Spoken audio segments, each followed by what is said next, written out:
The first to make their moves were Luo Lang and Xie Yi. They tacitly attacked Ling Lan's lower body. Qi Long, on the other hand, had jumped up and performed a strong side kick to attack Ling Lan's upper body, and Lin Zhongqing, who was hidden all this time, had also made a move. He suddenly appeared behind Ling Lan, silently attacking her from the back. Han Jijian saw an opening and added an attack from the side to create interference. These attacks from all directions instantly put Ling Lan into a crisis.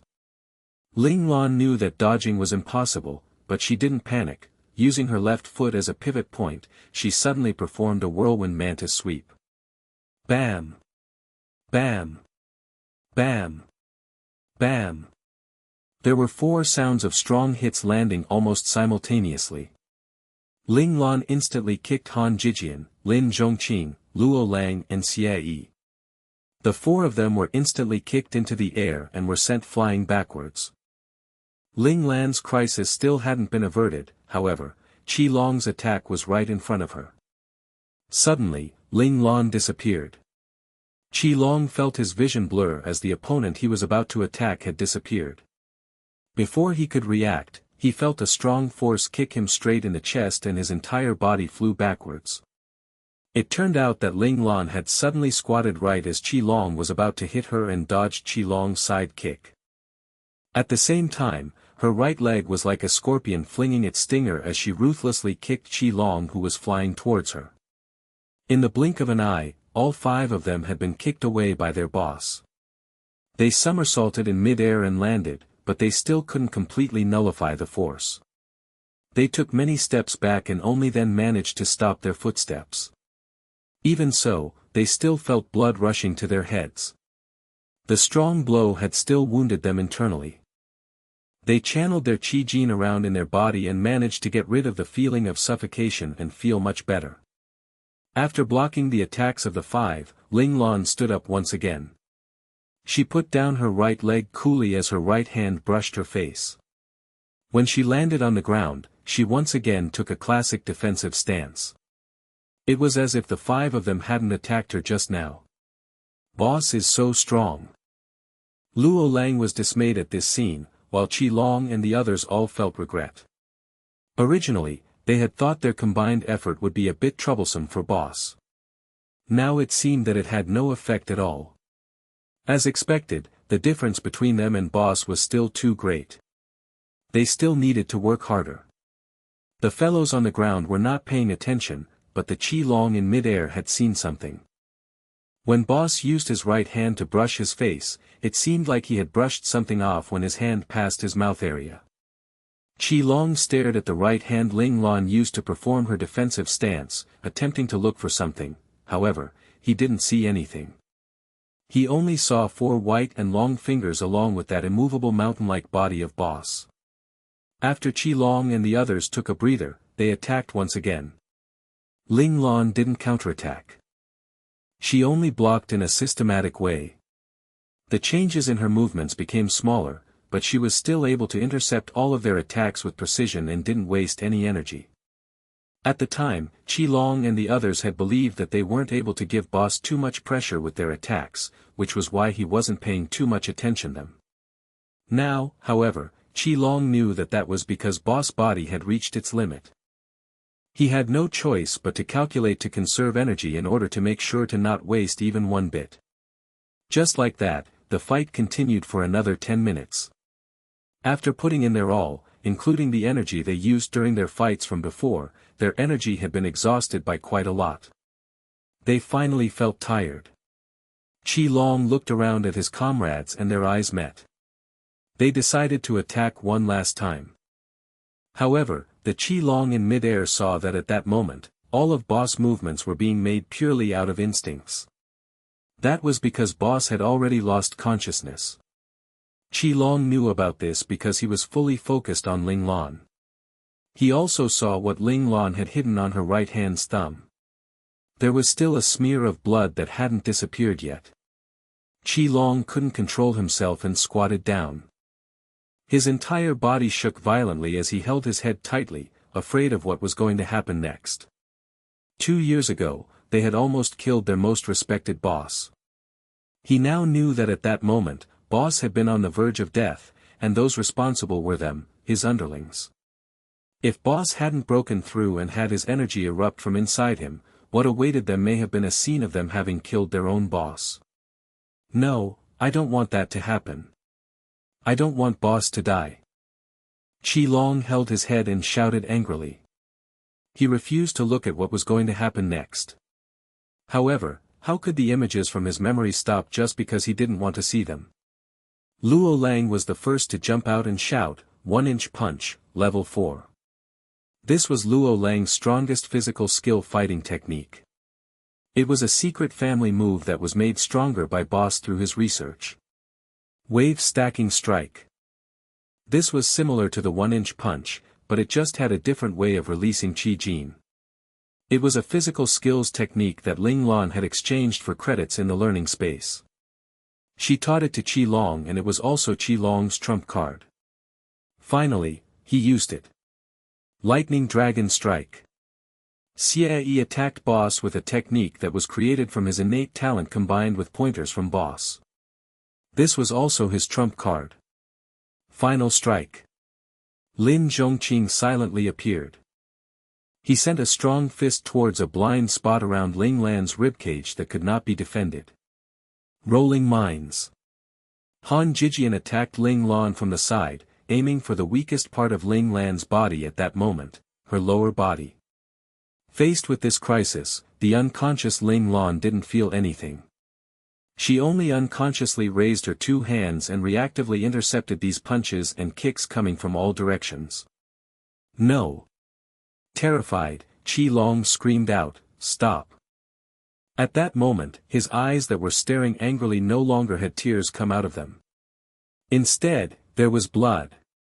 At that moment, Qi Long still hadn't noticed that the barrier in his body which had been limiting him had broken the instant he cried tears of blood. No. I don't want that to happen. I don't want Boss to get injured. I don't want Boss to die.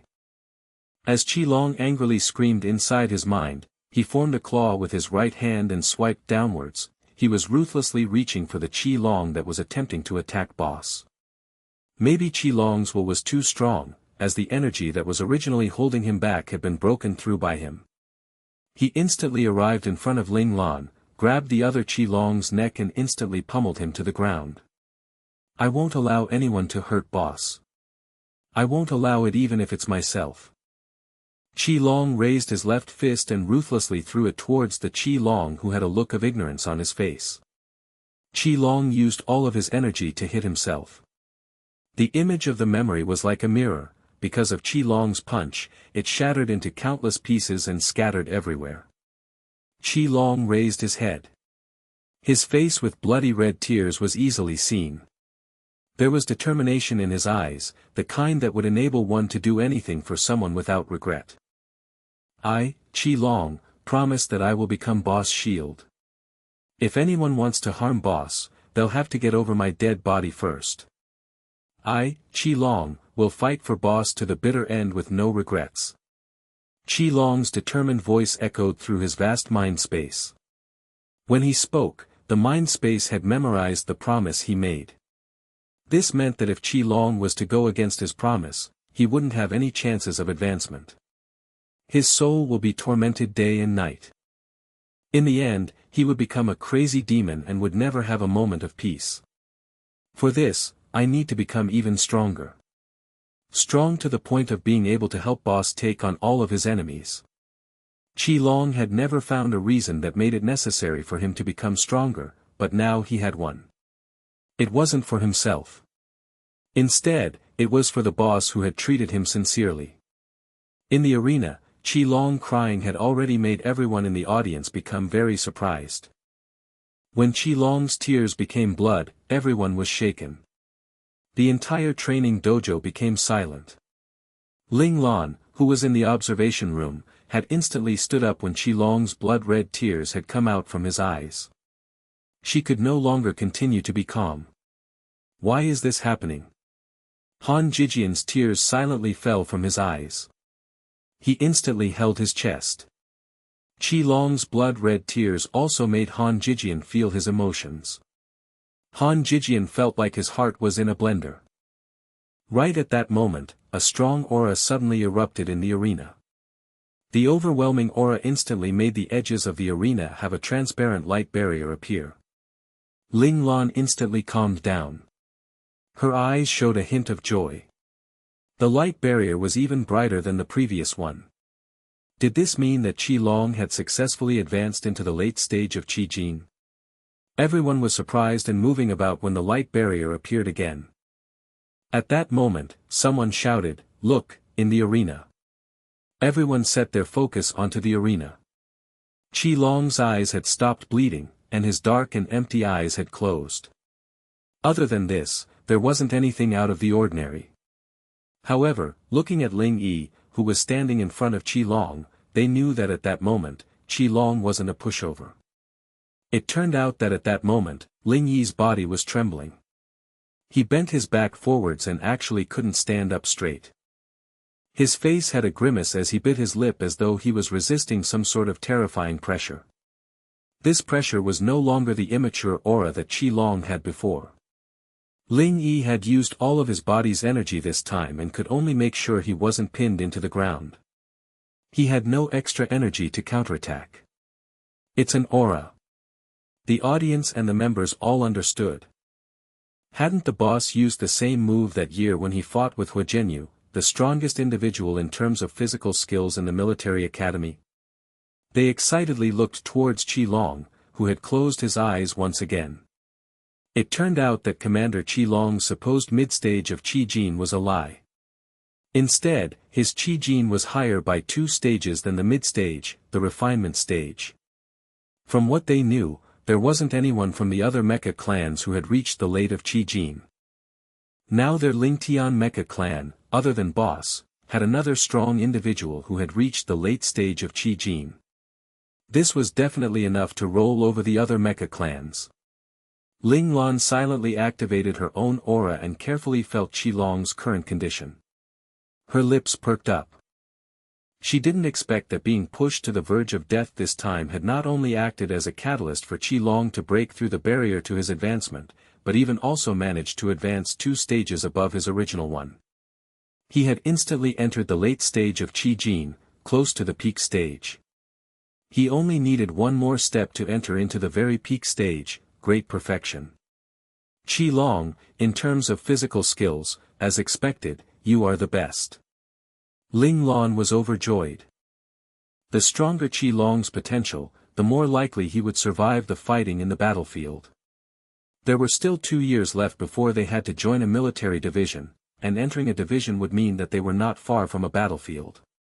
Ling Lan felt she was hard-pressed for time. This was also why she was so ruthless in making these arrangements. Ling Yi slowly raised his head. Just this small motion was painful for him to manage.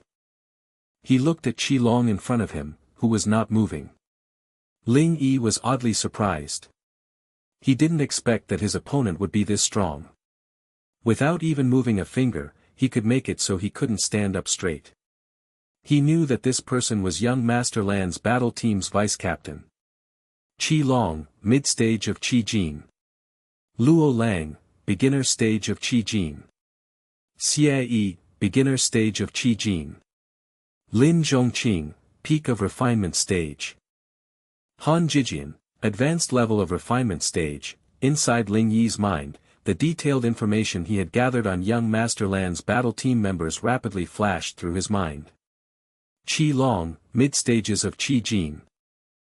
Lies, all lies. Late stage of Qi Jin.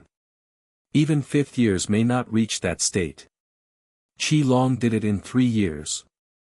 It's funny that I thought my current capabilities were already qualified to stand beside young Master Lan. Now that I think about it, I really was too arrogant. I think the physical skills of the others are also not as the information says. Maybe all of them have reached Qi Jin. Those supposedly at the beginner stage of Qi Jin may have already reached the mid-stage or advanced stage, Ling Yi thought bitterly to himself. Ling Yi's guess wasn't wrong. His information was based on the time when Qi Long and the others were in their first year at the academy. Now that 2 years had gone by, how could they not have undergone even a little bit of improvement? Even if Qi Long and the others were lazy and didn't want to train, with a ruthless boss like Ling Lan by their side, they wouldn't have gotten the chance to simply stop at where they were in terms of power. Ling Yi was actually using his will of not admitting defeat to endure through all of this. In reality, he had reached his limit long before this point in time. Qi Long seemed to have sensed this and slowly restrained his aura, making it disappear completely in the end. The light barrier around the edges of the arena vanished once again, following which Qi Long opened his eyes and calmly said, "Thank you for the fight." Having successfully broken through to the peak of late stages of Qi Jin, the current Qi Long was no longer the Qi Long who was exhausted all of his energy. Now he possessed strong and abundant Qi Jin at his disposal. At that moment, even if all of the applicants were to come up to challenge him at the same time, he wouldn't be afraid of them. "Thank you, Commander Qi Long, for being merciful." Ling Yi finally stood up after the pressure he was under disappeared. He knew that he wasn't made a fool of because Qi Long was being merciful. If the latter hadn't slowly restrained his aura but instead instantly made his aura disappear, Ling Yi would definitely not have been able to get used to it and would have fallen straight towards the ground. Ling Yi couldn't accept his opponent's goodwill. However, to ignore it would be shameless. Thus, he thanked Qi Long personally. Qi Long nodded at Ling Yi. His behavior drew Qi Long's admiration. Qi Long decided that Ling Yi would be the first choice to accept into the Mecha clan. Afterwards, Ling Yi turned around and walked off the arena. Every step he took was difficult, but he didn't show it on his expression. He was a proud individual, especially at that moment when he didn't know where young Master Lan was watching this evaluation from. As young Master Lan's loyalist, he couldn't lose his master's dignity. Ling Yi finally walked off the arena. He walked beside his comrades. Yi Qingge comforted him and said, "Captain, your performance was great." "It's just that," but before he could finish, Ling Yi was already falling over. Rong Zirua and Yen Wuyo reacted quickly. They supported their captain, one from the left and one from the right, to make sure he didn't fall over. "He's totally exhausted." "It's alright, it's only temporary unconsciousness." Yen Wuyo held on to Ling Yi as he felt his pulse and informed the other members of Ling Yi's condition so that they wouldn't worry. Who would have known that Commander Qi Long would advance during battle? "Our captain's efforts were all for naught," Yi Qingge remarked sympathetically. Rong Zirua turned around and looked at Qi Long, who was looking over at them from the arena. That straight stance and calm expression of his didn't need any explanations. It was as though he were a king looking down at his subjects. "Commander Qi Long is really strong," Rong Zirua mumbled. He began to think about how strong Ling Lan would have to be to have become the captain of Commander Qi Long. "Now, probably no one will challenge Commander Qi Long," Yi Qingge said. Smart individuals wouldn't choose such a strong and unbeatable examiner. As expected, after 3 minutes, another freshman finally chose their opponent for their evaluation. This time, they chose a different captain from Ling Tian. Ling Yi opened his eyes and discovered he was lying in a bed. He instantly jumped up. His movement surprised Rong Zirua, who had been sitting beside him while looking through the information in his communicator. He asked with concern, "Captain, how do you feel?" Seeing Rong Zirua and also seeing that he was in his own room, Ling Yi was relieved. He laid himself back into the bed and asked, "How long did I sleep for?" 18 hours. "I have already called in sick for you and informed the instructor," Rong Zirua replied. Ling Yi was silent for a few seconds before finally asking the question he was most concerned about. "Ling Tian, how were the results of the evaluation?" "Although we all lost, we all passed." Hearing his question, Rong Zirua instantly smiled. Ling Yi raised his head, his eyes showing a hint of joy. "All of us passed." "Yeah, everyone passed. They even let us keep our battle team. As long as we pass the mainframe's battle team evaluation and become a real battle team, we'll then be able to officially register. However, the treatment that we'll get will only start from the lowest rank, the 5th level.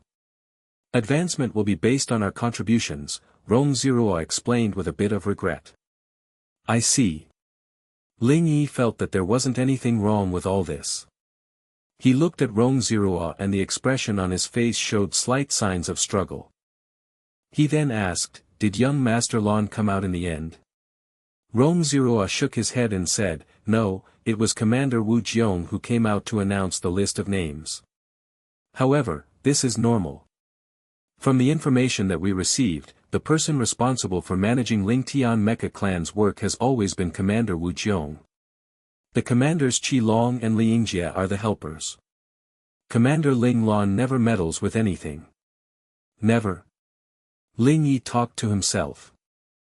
He clenched his fists and his eyes showed a hint of determination. Whatever the case, he had already successfully joined the Mecha clan that young Master Lan had created. He was now slowly getting closer to his young Master Lan. His strength wasn't enough at this moment. However, there would be a day when he would catch up to those in young Master Lan's battle team.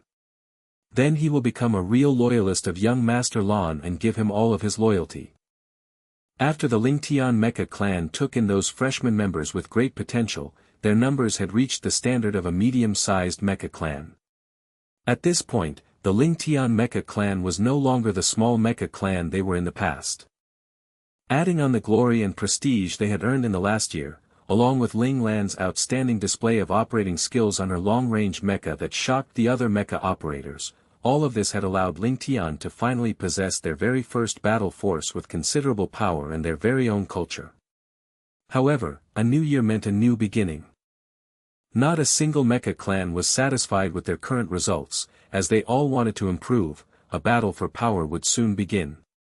All the mecha clans were waiting for someone to challenge Ling Tian first. In these dark times, all of the Ling Tian mecha clan was silent. Inside a physical training dojo, the third-year special mecha piloting class cadets, who were training, were currently huddled together beside two mechas and watching them as they were fighting. Ding, ding, ding. The betting has now begun. All those who wants to bet on Instructor Tang Yu defeating boss within a certain number of hits should come find me to bet. A cool and clear voice rang out loudly in the dojo, drawing everyone's attention to the speaker. Xie, this time I won't lose to you. Someone saw the individual who was shouting and shouted back. Xie smiled and replied, sure, I've already prepared everyone's credits from before. Just waiting for you guys to win it back. Xie's words made these people who had always lost to him feel better instantly, and they all went over to him in preparation to place their bets for the next round. Seeing this, Lin Zhongqing's lips showed a hint of a smile. Luo Lang saw this and poked him lightly, saying, heh, are we going to have another huge sum of reserve funds? Lin Zhongqing said sternly, Luo Lang, how could this bet be 100% winnable? You should talk to Xie and stop him. Otherwise, if boss finds out, he will definitely rip off a layer of Xie's skin. Luo Lang looked at Lin Zhongqing with determination as he replied, in that case, why don't you go talk to him? Lin Zhongqing glanced at Luo Lang with a half-smile.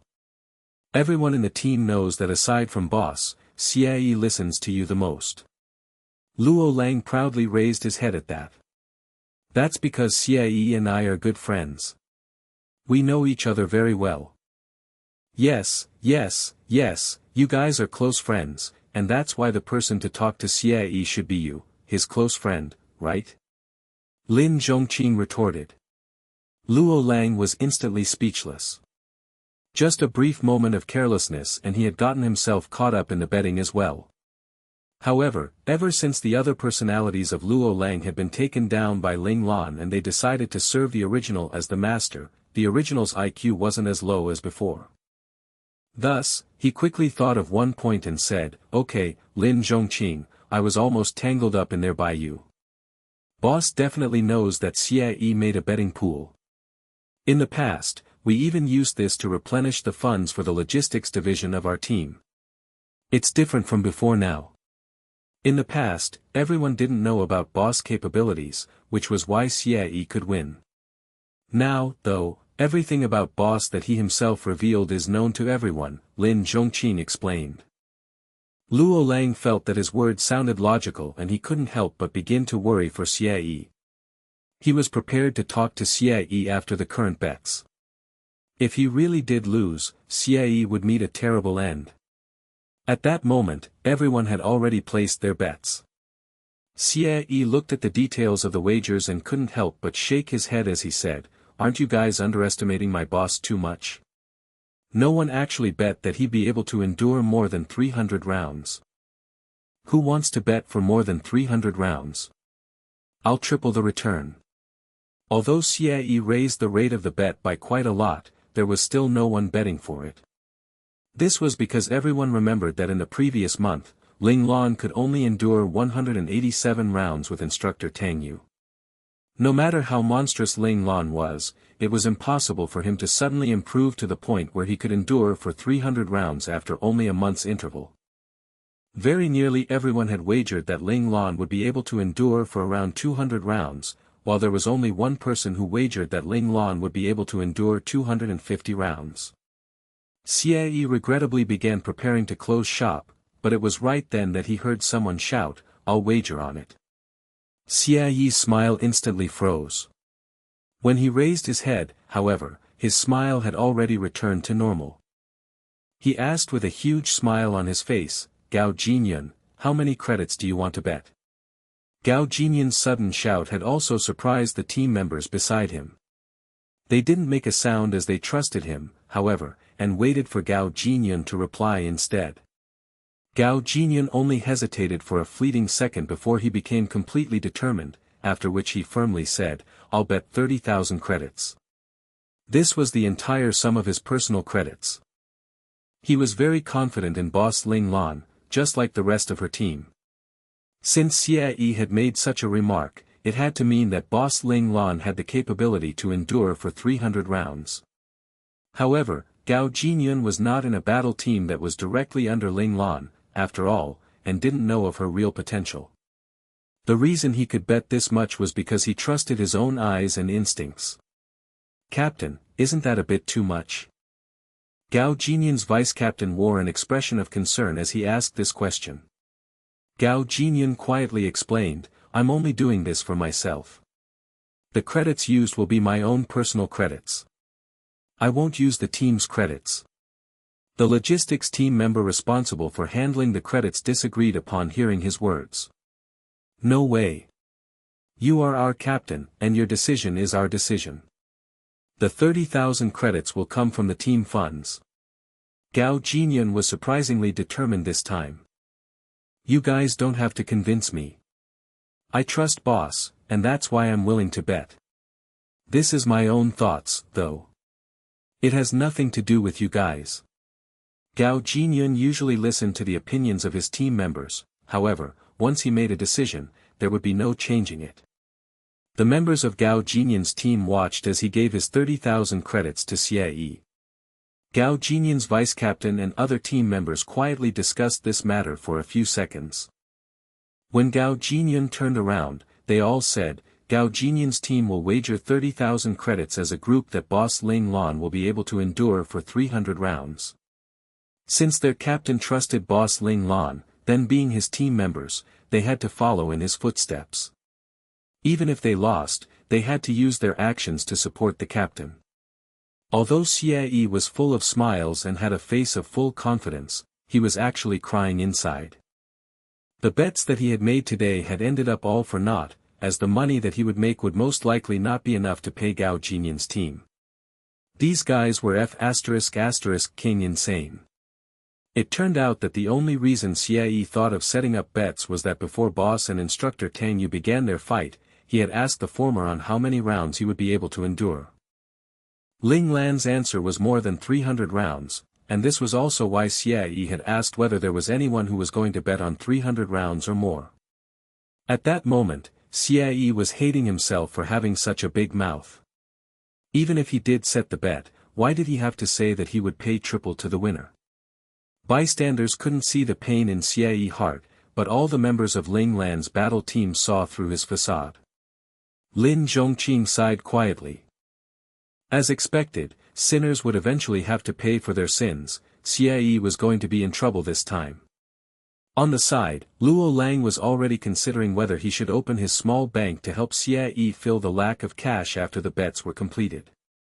Qi Long, who was focused on the battle the entire time, had discovered the activity on Xie's end at that moment. He frowned and asked, "Did Xie get into trouble this time?" Ever since Qi Long had formed his aura after his physical skills advanced to the peak late stage of Qi Jin, a tough presence would emanate from his entire body. Even if he looked like a nice person, he still gave off the tough feeling of a strong individual. This made others not dare to underestimate him. Of course, this was also because Qi Long didn't have complete control of his aura. If he really could control it completely, Qi Long would still be the same as before and would not make people become cautious of him when they were around him. Han Jijian held in his laughter and nodded, replying, "Gao Jinyan's team has put him in a bad spot this time. Gao Jinyan, he respects boss very much." Qi Long had a very good impression of him. Every time they met, Qi Long felt that Gao Jinyan was similar to himself. Yeah, he also trusts boss very much. Han Jijian's impression of Gao Jinyan was similarly very good. How could he bet so much if he didn't fully trust boss, putting down 60,000 credits? Of course, Ling Lan's team didn't care about that amount of credits. The credits they had acquired during their time in the Scout Academy was compounded through investments made by boss. The sum had already reached the 100 million range. It could be said that in a military academy, out of all the battle teams, only their team didn't have to worry about the logistics aspect of their team. Later on, boss was focused on advancing and didn't have time to deal with the credits. Thus, he transferred more than 100 million credits to Lin Zhongqing. It was at that time that they learned that Lin Zhongqing had another terrifying talent, doing business. Lin Zhongqing's eye for investments wasn't as accurate as boss, but he wasn't too far behind. The 100 million credits that they had from back then had accumulated into 300 million. This number was already excluding their expenses in the past 2 years. However, no matter how many credits the battle team had, Lin Zhongqing was just as frugal as boss. The team members had to put in an application every time they needed to use credits and had to go through many steps. If the estimated expense was not carefully calculated or was more than 500 credits, the application would always be sent back. The team members resented all of this. However, it was Lin Zhongqing's unwavering front that made the others learn how to calculate an estimate, not wasting even a little bit. Qi Long and Han Jijian were only talking casually. They also know that even if Xie lost those credits, it wouldn't hurt him at all. Our battle team is already a 5-star team. If we want to advance, we need to have secondary battle teams. Gao Jinyan's battle team, Qi Long frowned as he fell into deep thought. Although taking in secondary battle teams wouldn't be as harsh as taking in new team members, loyalty was something that couldn't be of similar importance to new team members. They had to unconditionally listen to the head team's orders. Qi Long and the others were all looking at the battle teams in the Lingtian Mecha clan. Currently, only Gao Jinyan's team had managed to catch their eyes, but it was just that taking in secondary battle teams was a very important matter. They were still just looking. We'll see. Han Jijian raised his chin and pointed towards the arena. Since our captain isn't even in a rush, then we don't need to rush either. They were responsible for providing the list of choices, but the final decision would be made by their boss, Ling Lan. Hearing this, Qi Long replied with a smile, "You're right." In the arena, Ling Lan was operating a special class mecha, while Tang Yu was operating an ace mecha. Although they appeared to be in the midst of a fierce and terrifying mecha battle, in reality, the two of them were very relaxed. "Ling Lan, how many rounds do you plan on getting to this time?" Despite launching a seemingly ruthless attack, Tang Yu asked this with a smile. 300 rounds, or maybe more. "I'll see," Ling Lan replied calmly as she raised her right hand and used her beam saber to easily intercept Tang Yu's attack. At their level, if it wasn't a battle to the death, it was possible for them to trade blows up to 10,000 times. Even if Ling Lan's operating skills were of a special class operator, her actually skill level of being an ace operator made it so that Instructor Tang Yu couldn't actually defeat her that easily. If it wasn't to protect you, I would have truly liked to immediately publicize the news of you advancing to ace operator. Tang Yu blocked and intercepted Ling Lan's attack. Using this block, he performed a side kick. Ling Lan operated her mecha to dodge. At the same time as she attacked with her beam saber, she said, "No rush. I'm preparing to officially advance in the second half of my 4th year." Even if she got into the 23rd Division and with her father protecting her, Ling Lan still wanted to get in with her own strength. She wanted her father's subordinates to know that she was no prince that entered through a back door. "Looks like you already have it all thought out," Tang Yu remarked with amazement. She was able to restrain herself from the temptation of gaining instant success. Every step that Ling Lan took was firm.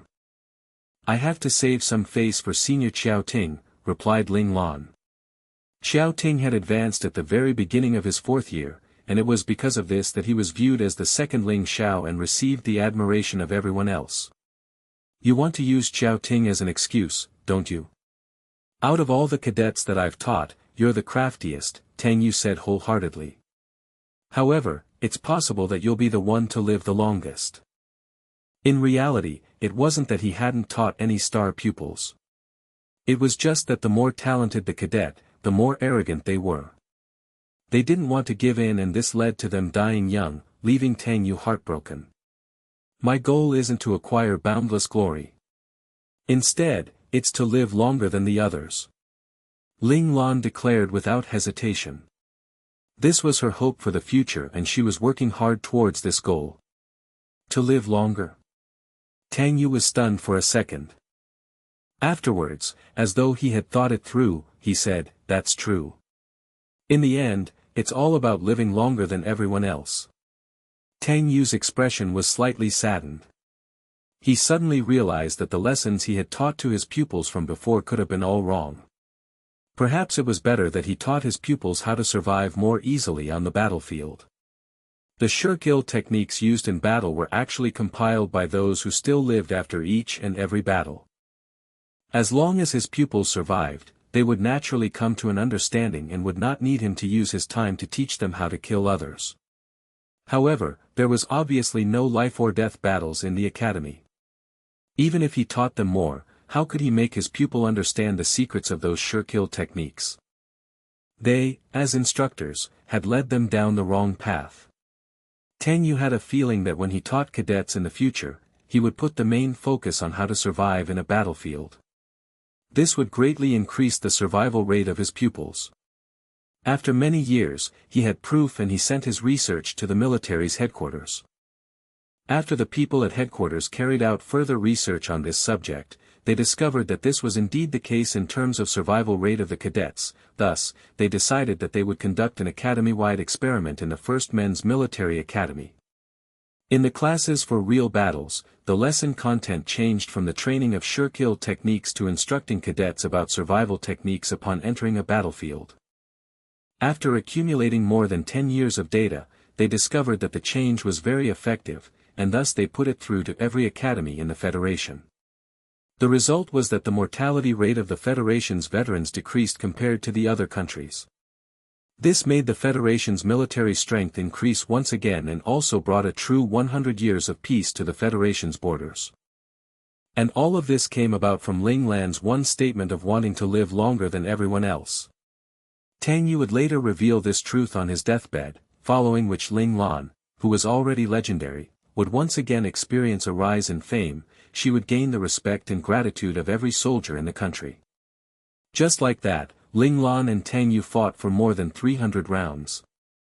At that point, Ling Lan revealed a weak point, which allowed instructor Tang Yu to land a hit and defeat her. This result made all the people who were watching cry in agony. All of them had almost lost all of their credits. However, as the dealer, Xie also had a bitter expression on his face, and this was because he had to pay Gao Jinyun and his battle team 180,000 credits. This had made him instantly lose all the credits he had accumulated in the past few years and return to his original poor self. In Gao Jinyun's battle team, the vice-captain couldn't control his feelings of excitement. He grabbed Gao Jinyan's right arm and shook it violently, asking, Captain, I'm not dreaming, am I? We really won. As Gao Jinyan was shaken about by his vice-captain, he had a stupid smile on his face as if he was in a dream. When he placed his bet in the beginning, he had only done so to support Boss. He didn't actually want to win any money, but he didn't expect that his trust in Boss would actually help him win such a huge sum. This time, with his principal amount, plus the interest earned, he suddenly had 120,000 credits. No, wait, if he counted his team's betting amount, then that would be 240,000 credits. Even after taking away the principal amount of 60,000, it was still 180,000 credits. Gao Jinyan's 30,000 credits were accumulated from when he was a child. It should be said that he had taken out all that he owned and betted on boss Ling Lan. All the members in Gao Jinyan's battle team were from commoner families, they didn't have any family backgrounds like the other battle teams.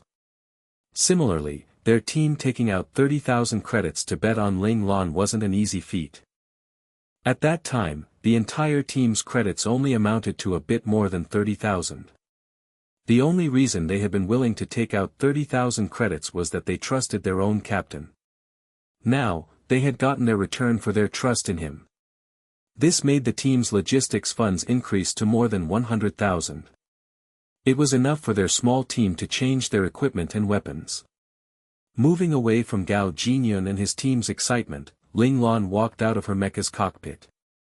Before she landed on the ground, Qi Long and Han Jijian had already walked over to her. Boss, thanks for your hard work. Ling Lan glanced at the crowd that was gathered on the side. She frowned slightly as she said, Xie lost. If he had won, the crowd would definitely have scattered. Gao Jinyan and his team bet that Boss could endure for 300 rounds and put down 60,000 credits, Qi Long said with a laugh. Ling Lan was surprised. Xie actually dared to do that? She remembered telling Xie that she would go over 300 rounds this time. Did Xie not listen to her? It seemed that he had indeed been reckless this time around. It was time to beat him up. Ling Lan saw that Han Jijian had an odd expression on his face. She uncontrollably thought of something and asked, is there another reason? Han Jijian nodded. He sternly told Ling Lan about how Xie dug a hole for himself. Hearing this, Ling Lan glanced towards Xie with a half-smile. Xie, who was transferring the credits to Gao Jinyan's battle team, suddenly felt a cold, sharp glare come his way. His entire body felt chilly, as though his blood was frozen. He didn't even need to turn around to know whose glare it was. He knew he was in trouble, Boss was definitely not going to let him off easy this time. Xie thought back to the time when he set up his first betting pool. It happened back in their first year in the military academy. Xie, Qi Long and the others had returned to their own house just like they did every day. Once they entered through door, they could see that their boss was sitting on the sofa in the living room, using his communicator to look through some data. After Qi Long and the others greeted boss, they all went back to their own respective rooms and cleaned themselves. Xie's movements were very fast. When he finished showering, he discovered that Qi Long and the others hadn't finished yet. There was only boss still sitting on the sofa, concentrated on the information on the virtual screen. Xie suddenly had a thought and walked towards the sofa that was facing boss directly and sat down. Boss' aura was too strong, he didn't dare to sit beside him. After sitting down, Xie fell into several seconds of contemplation before opening his mouth and asking, Boss, tomorrow is our class's physical skills battles. The list of names has already been announced. The battle that the most freshman members are paying close attention to is the one between Qi Long and Commander Wu Jiong. Everyone wants to know who is stronger. Ling Lan didn't raise her head. She replied nonchalantly, perhaps everyone else doesn't have any idea, but those who came from the Central Scout Academy should definitely know the answer. Xie smiled. That's true. Everyone knows that Qi Long is a bit stronger. It's just that everyone wants to know how many hits Qi Long would need to defeat Commander Wu Jiong. If he gave his all, he would probably win within 50 rounds. If he restrained himself, he probably would need around 80 rounds. Ling Lan had raised her head and thought about it for a second before giving an answer. Boss, can you tell me just how many it'll be? Xie wasn't satisfied with the approximation of the data the boss had given him. Xie's words prompted a stern look from Ling Lan, which made the former hang his head out of a lack of confidence. Ling Lan turned off her communicator as she looked Xie straight in the eye and said, "Okay, tell me what you think." Xie knew that his thoughts had already been seen through by his Haas. He didn't hide it anymore and told her everything. "Boss, I was thinking that our team's logistics funds are running low. Every time we want to buy some necessities, Lin Zhongqing has to think it over many times and make careful calculations. That's why I thought of an idea that could add some funds to the logistics division of our team. Now that we're training our physical skills, there could be some competitions.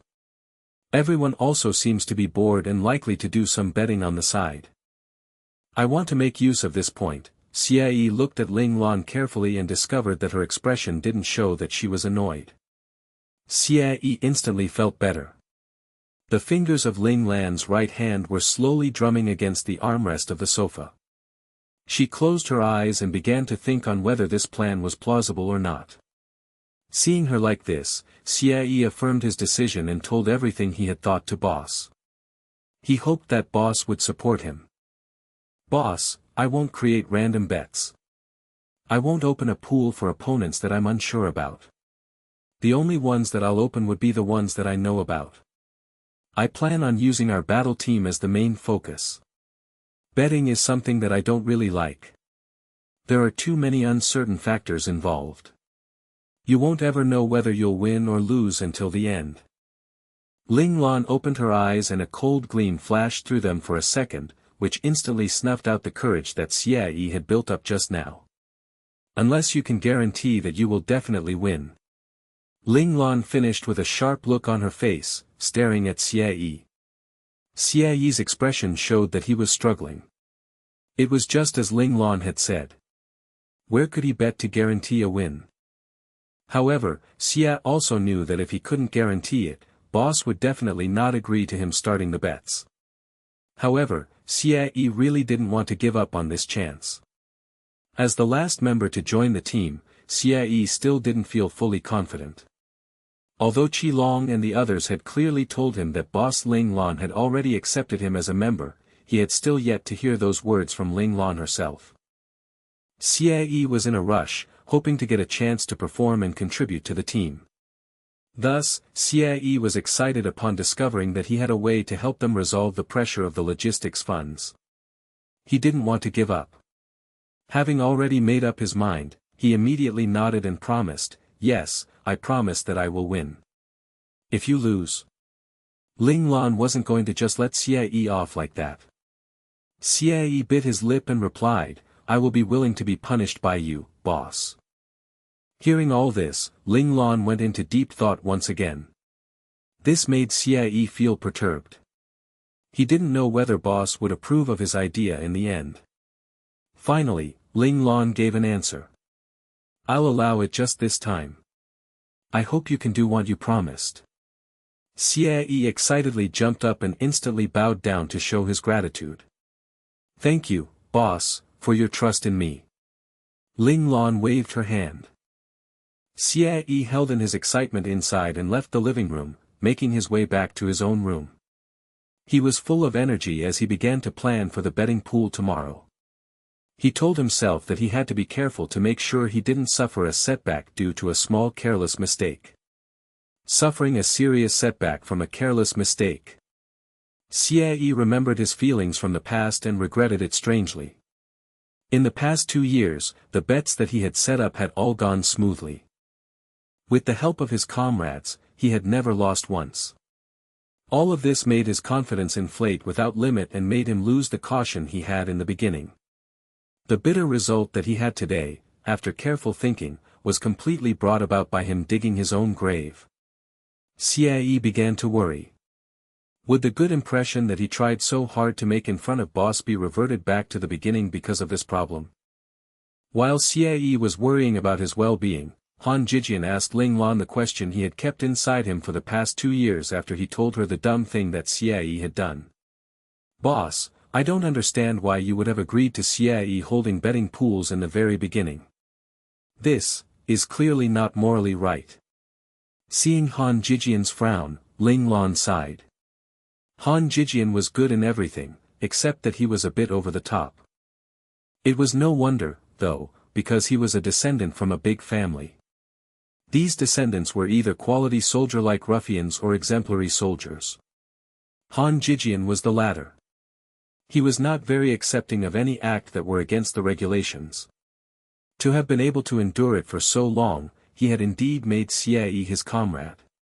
That was why he was so understanding of Xie. For those people came from elite families, they don't really have that many limitations. "We can't treat them like army personnel," Ling Lan replied calmly. Also, 2 years ago, there was an issue with Xie's emotions. Han Jijian was surprised. He actually didn't know about this. What happened? He couldn't find his own value in the team. Although he wanted to be the diplomat for the team, the cadets who came from the Central Scout Academy, including Wu Jiong, Li Yingjie, and the others, actually still liked to communicate with Qi Long. Xie's position was indeed very awkward. To begin with, continued Ling Lan in a sharp tone. She informed Han Jijian of the situation Xie was in at the very beginning. Han Jijian thought back to the past and discovered that it was indeed like that. His face showed guilt as he said, "I'm sorry, boss. I actually missed this detail." He was the strategist of the team and yet he hadn't discovered that a team member's mental stability was not in check. He had forsaken his position on this part. At the time, we had just entered the military academy and didn't have a firm place to stand yet. Then we were challenged by Leitang Mecha clan into an arena battle. Everyone's focus was on that arena battle, so missing that detail was inevitable. "You don't need to feel guilty." Ling Lan elaborated and made Han Jijian feel a bit better. Although Xie did find his own value back then, it still wasn't very appropriate in my eyes. However, at the time, it indeed made Xie push past his shaken mentality. This was the most important part.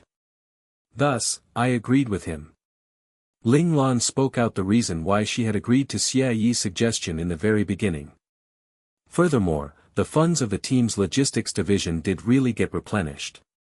This was a good thing. "Jijian, I think that as long as everyone is willing and doesn't cheat, rob or trick each other, there's no good or bad on how the funds are gathered." Ling Lan didn't really care about betting. She cared about was whether it was worth it or not. "Take what I should take. As long as I have a clear conscience." Han Jijian felt like he had understood. Ling Lan didn't say any more. Some things needed Han Jijian to think about them himself. No one could help him. Qi Long had been listening to their conversation the entire time. Seeing that Han Jijian had gone into deep thought, he asked, "Boss, are you preparing to put Xie in his place?" Ling Lan raised her eyebrow as though she was asking why Qi Long had such a thought. "Xie's problem." "Boss, don't tell me you haven't noticed," said Qi Long with a smile on his face. "So you also know." Ling Lan's eyes showed a hint of approval. "My innate talent is animal instinct. When I activate my talent, my animal instinct tells me that Xie is very dangerous." Qi Long's expression suddenly became very serious. Their words surprised Han Jijian. He had a face of confusion as he asked, "Boss, Qi Long, what are you guys talking about? What problem does Xie have? Didn't boss say that his shaken mentality was resolved?" Ling Lan looked at Qi Long.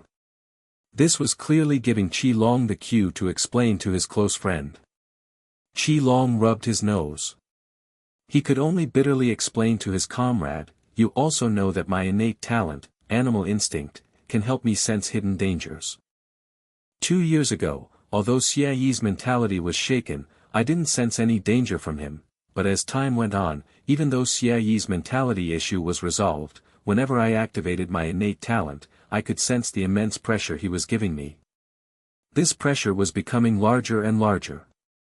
Qi Long looked towards Ling Lan and continued, "It's just like how boss usually gives me a sense of intense pressure, but I can still endure it. Once I activate my innate talent, though, boss' presence seems so terrifying to the point where if he wanted me to die, I would die." After saying all this, Qi Long actually shivered. Han Jijian finally understood. "So you're saying that when you activate your innate talent, the feeling that Xie gives you is very strong and threatens you, right?" Qi Long nodded. Han Jijian exclaimed with surprise, "Could it be that he has hidden potential?" After saying this, Han Jijian's expression showed a hint of sorrow. After all, his so-called comrade had lied to him, which gave him the feeling of being betrayed. Qi Long didn't answer. He looked towards Ling Lan because he didn't know how to say it. Seeing this, Ling Lan shook her head and said, "No, it's not Xie's power. There were a few times when I unintentionally sensed Xie suppressing it." Ling Lan's answer not only shocked Han Jijian, but also even Qi Long. It was probably because Qi Long hadn't even thought of this detail. "Then what is it exactly?" Qi Long asked. Ling Lan glanced at Xie, who was in the crowd, before looking at Luo Lang who was beside him, and then she began to speak with a certain degree of confidence. "I suspect that it is a second personality, just like Luo Lang's alter ego innate talent. Doesn't Xie have the lightning bolt innate talent? How could he have a second innate talent?" Qi Long asked in surprise. "The people of the Federation could only awaken one innate talent, there was no one who could awaken a second. I didn't say it's an innate talent. It is only similar to Luo Lang's innate talent. I suspect this has something to do with Xie's family's bloodline. Xie doesn't seem to be surprised by it. He even has a way of holding down that power. My guess is that this is some type of split personality. The power it has is extremely overwhelming. It has destructive properties and is probably Xie's hidden personality," Ling Lan explained without hesitation. "Dark character?" Qi Long and Jijian exchanged glances with one another, they were both puzzled. "Yes. Xie's two personalities aren't like Luo Lang's alter ego. Luo Lang's alter ego has primary identity and secondary identities. No matter how powerful the secondary identities are, they will be controlled by the primary identity. For Luo Lang, however, there's no difference in status between his personalities. The more powerful one will gain control of the physical body," Ling Lan explained indifferently. "Then the Xie who always appears before us is the primary personality." Han Jijian understood. "It might not be. It's just my own opinion. After all, we don't know what the suppressed personality is like." "It might be even better," Ling Lan replied irresponsibly. Han Jijian sent a sullen glance at his boss. No matter how he looked at it, the bright and optimistic Xie should be the main personality. Also, his boss and Qi Long had both said that the suppressed personality had a brutal and destructive personality. These were obviously the characteristics of a dark character. Why was his boss trying to make it complicated?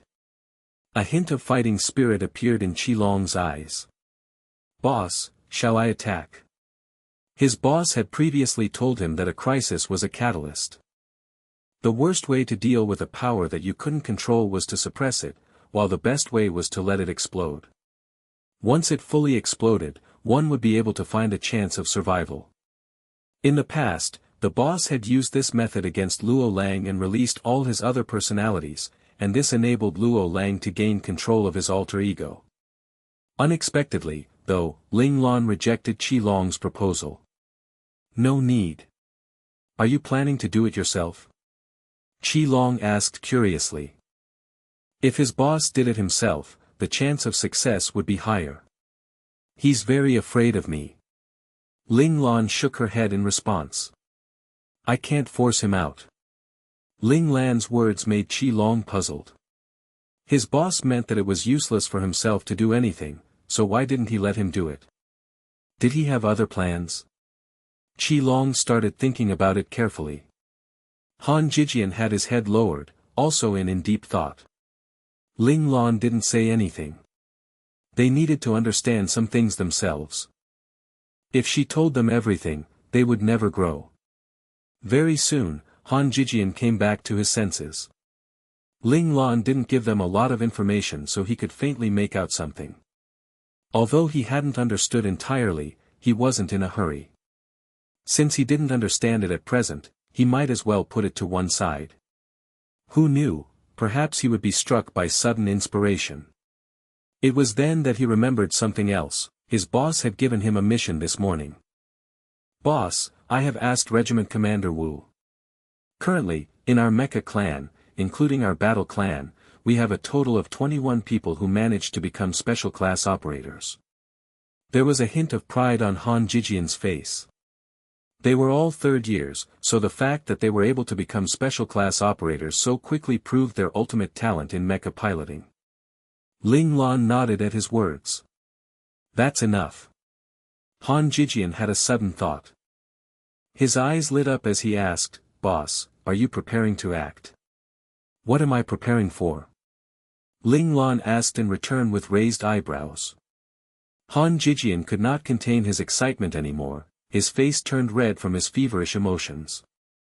After scanning his surroundings and confirming that no one was looking at them, he whispered, "Uniting the factions in the military academy and becoming the ultimate king?" Han Jijian's words caused a glint to appear in Qilong's eyes, too. He remembered his boss' firm and arrogant declaration when they were first years. He looked at Ling Lan with anticipation and waited for the boss to give a confirmation. "A situation will take its course regardless of our wishes. Even if we don't want to attack them, they won't let us go. In that case, why not we make a move first?" Ling Lan said coldly. The air around her suddenly turned frosty as she emanated a hint of killing intent. Han Jijian almost became frozen by the atmosphere, and even Qilong felt a heavy weight pressing down upon him. The greater his capabilities became, the more he understood how scary his boss was. Last time, their capabilities had been too far apart, so he was not certain about how powerful his boss was. Qilong had never asked Ling Lan before, but he was certain that his boss was definitely in the domain stage. Without a doubt, the fact that his boss was in the domain stage had broken the record of Federation again. However, he also knew that if his boss didn't say anything, he had his reasons. Hence, he kept this secret to himself and didn't tell anyone, including his best buddy, Han Jijian. In the Leitang Mecha clan headquarters, Lin Jidong sat in the regiment commander's office as he settled the matters in the Leitang Mecha clan. Ever since Xiao Ting had gone to the 3rd Division, he finally managed to get his dream position as the clan's regiment commander and become the person with the highest authority in Leitang. He had finally managed to experience what it was like to hold he in the position of the highest authority. Beep beep beep. The AI on the office desk beeped. Lin Jidong asked happily, "What is the matter?" "Regiment Commander, the Lingtian Mecha clan has sent us a letter of challenge." His deputy's voice came from the AI. "Letter of challenge?" Lin Jidong almost fell from his chair upon hearing this news. He quickly grabbed onto the table and took a deep breath before saying, "Come in." What was Lingtian doing? Leitang hadn't sent them a letter of challenge, so why were they sending one over instead? Also, they were already the first faction. What was the point of challenging Leitang? The deputy entered the regiment commander's office and passed a paper card to Lin Jidong. Lin Jidong opened the card to take a look, and he saw a nicely written sentence on the card. Letter of challenge. Target of challenge, Leitang Mecha clan. Challenger, Lingtian Mecha clan. Time, Star Calendar 4746.5. 20. Regards. Ling Lan. It really is a letter of challenge. As Lin Jidong gazed at the letter of challenge in his hands, astounded, he had a sudden thought and realized the intention of the other party. Lin Jidong was furious. He slammed the table and gritted his teeth as he uttered, "Ling Lan, your appetite is too big. You actually intend on trying to have us merge with you." In the First Men's Military Academy, there were rules with regards to sending out letters of challenge. If a faction in a lower position challenged a faction in a higher position and won, they would exchange their positions. If they lost, they would have to pay for the sending out the challenge. There were no other consequences. This was the most common form of challenge that made up 90% of the mecha challenges in the school. But there was another kind, which was rarer, a faction in a higher position challenging a faction in a lower position. The purpose of this kind of challenge was to merge the two factions. In other words, if the faction in the higher position won, the one in the lower position would have to merge with the other side without any retaliation. If the lower position faction won, they would swap position with the other faction. These rules apply to all mecha challenge competitions. All the factions had to follow the rules strictly. An example would be the time when Xiao Ting challenged Ling Tian. He had planned on merging Ling Tian with his faction, but in the end, Ling Tian was more powerful than him and Lei Tang had to give up their position as the first faction. Of course, there were other non-mecha challenge competitions in the military academy. For example, during first year when they just formed the new cadet regiment, they were asked to battle it out with their physical skills. These challenges were mostly based on bets, and once both parties accepted the terms, it would be done. There were no rules that said they had to accept such challenges. Lin Jidong's words allowed his deputy to understand the situation as well. He looked at the letter of challenge that was thrown to the floor by the angry Lin Jidong. Ling Tian was trying to get them to merge with them. Were they being delusional? A small mecha clan that was just founded was trying to touch the most powerful mecha clan that had been around for a few hundred years. The deputy had forgotten that their position of number one faction had been taken away by Ling Tian 1 year ago. At this moment, the rest of all the other mecha clans had received a letter of challenge from Ling Tian at around the same time. This signified that Ling Tian was preparing to unite the military academy. However, no one was optimistic about Ling Tian. All the mecha clans thought that Ling Tian was being whimsical and daydreaming. Numerous mecha clans were planning to drag Ling Tian down from the position of number one and let them understand how stupid it was for them to underestimate all the mecha clans of the military academy. Ling Lan's actions caused Ling Tian to become the thorn in the side for the entire First Men's military academy. They couldn't wait to destroy her. A few number of small clans had harbored good feelings towards Ling Tian, as they felt that Ling Tian would understand their hardships since they all came from a similar background and that they would protect them. However, this letter of challenge broke all their hopes and their attitude changed immediately. They couldn't wait for Ling Tian to stumble and made a fool of herself.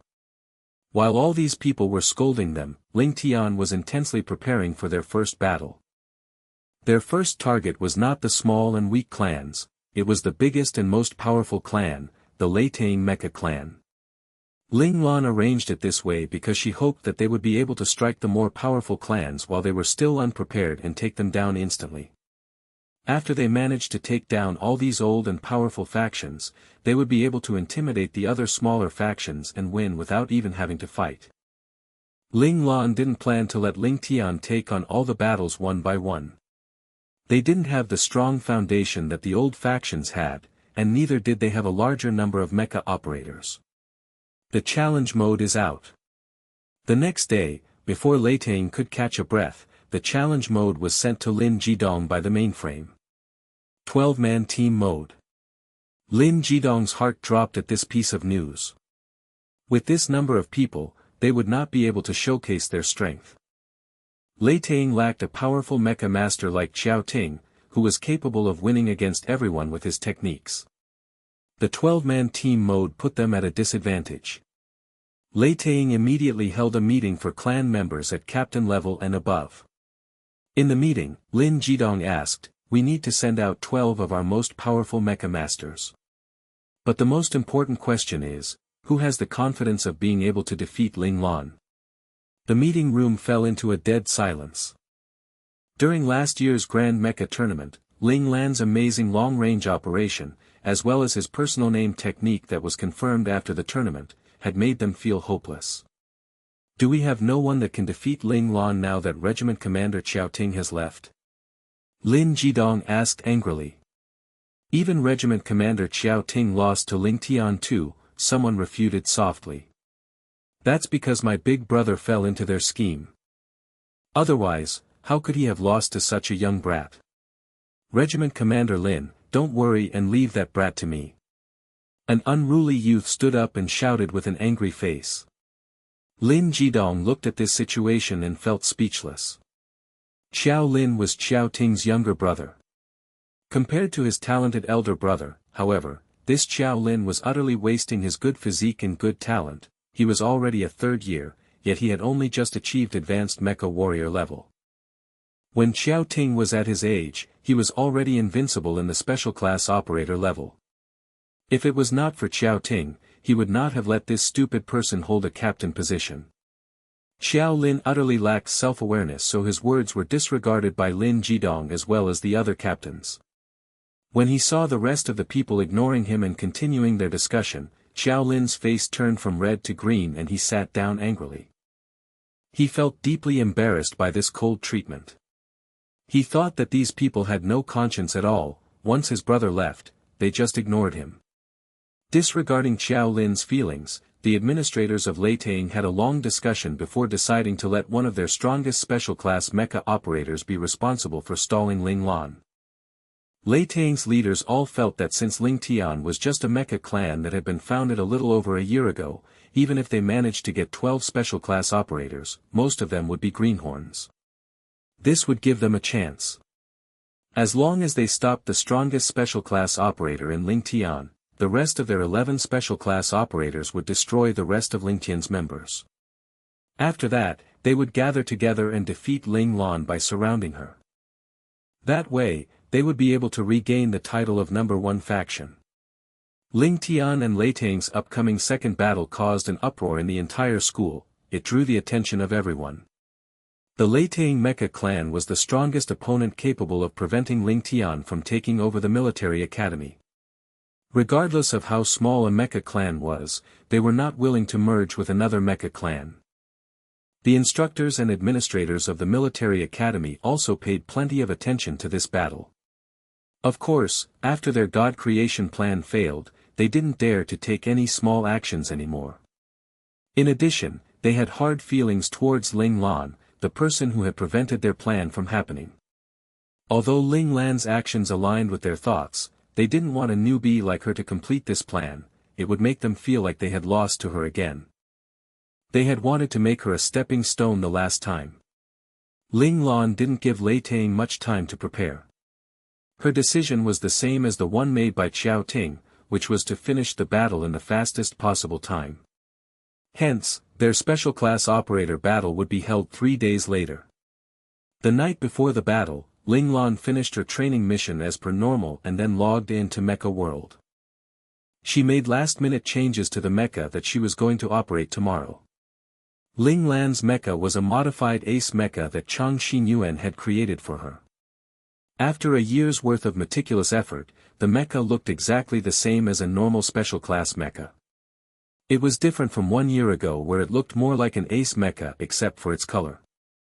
However, modified mecha were normally special, so no one had held any suspicions back then. Now, though, no one would be able to tell that this was a modified mecha from its external appearance. It looked the same as the mecha of all her other team members, and thus it would be difficult to spot a difference among the rest. Ling Lan checked all the energy levels on her mecha, as well as its weapons and equipment. She only felt at ease after confirming that everything was normal, after which she prepared to log off and call it a day. Before she could leave, however, a request for long-range conversation popped up on the mecha screen. The person sending the request was Self-Defined Destiny. The corners of Ling Lan's mouth went up slightly. Ever since Li Lanfeng and his friends came out of their Army Division's recruit training camp, he would log into Mecha World every week and report to her their performance for the week. For the entire year, no matter what happened, he never missed his report. This gave Ling Lan the illusion that those three had never left her at all. They had merely gone to another training ground to train. Today was the day Li Lanfeng was supposed to give her his report. Ling Lan pressed the connect button and a handsome young man wearing half a mask and a Federation mecha operator uniform appeared on the screen. "Leopard, didn't you say that you needed to carry out a mission this week?" Ling Lan asked curiously. This was why she had been planning to log out without waiting for Li Lanfeng. In their conversation last week, Li Lanfeng had told Ling Lan that the three of them had received an escort mission. That escort mission was very easy and the journey was really smooth too. No one wanted to stay outside, so we all hurried our way back to the base, Li Lanfeng answered casually. Ling Lan nodded her head and said, "It's good that you all are fine." Although Li Lanfeng made it sound simple, Ling Lan knew that for a mission to require an ace operator, an ace disguiser, and a special class operator come ace military doctor to directly participate, it could not be anything easy. It was definitely not as simple as how Li Lanfeng put it, but since he didn't say anything, he had to have been warned by the military to not disclose anything. Ling Lan would not make a mistake like causing difficulty for Li Lanfeng. Seeing how Ling Lan didn't pursue the topic any further, Li Lanfeng heaved a sigh of relief. There was nothing holding him back now. He remembered something Li Shiyu told him and asked with concern, "I heard Shiyu saying that one of his juniors in the military medical field told him today that you're having a mecha battle with Lei Tang tomorrow. Rabbit, are you confident?" Li Lanfeng was very clear on what Ling Lan's motive was. She had long wanted to unite the military academy since a year ago and had always been preparing for this day. "If everything goes as I expect, there shouldn't be a problem," Ling Lan replied calmly. Even if she didn't have total confidence, it was too late already. Ling Lan had to act as though she had everything in control. If she didn't even believe in herself, how could she let the members of Ling Tian believe in her? "I'll be waiting for your good news then." Li Lanfeng stared intently at Ling Lan's cold face. He had only left Ling Lan for less than a year, yet he could clearly feel how important she was in his heart.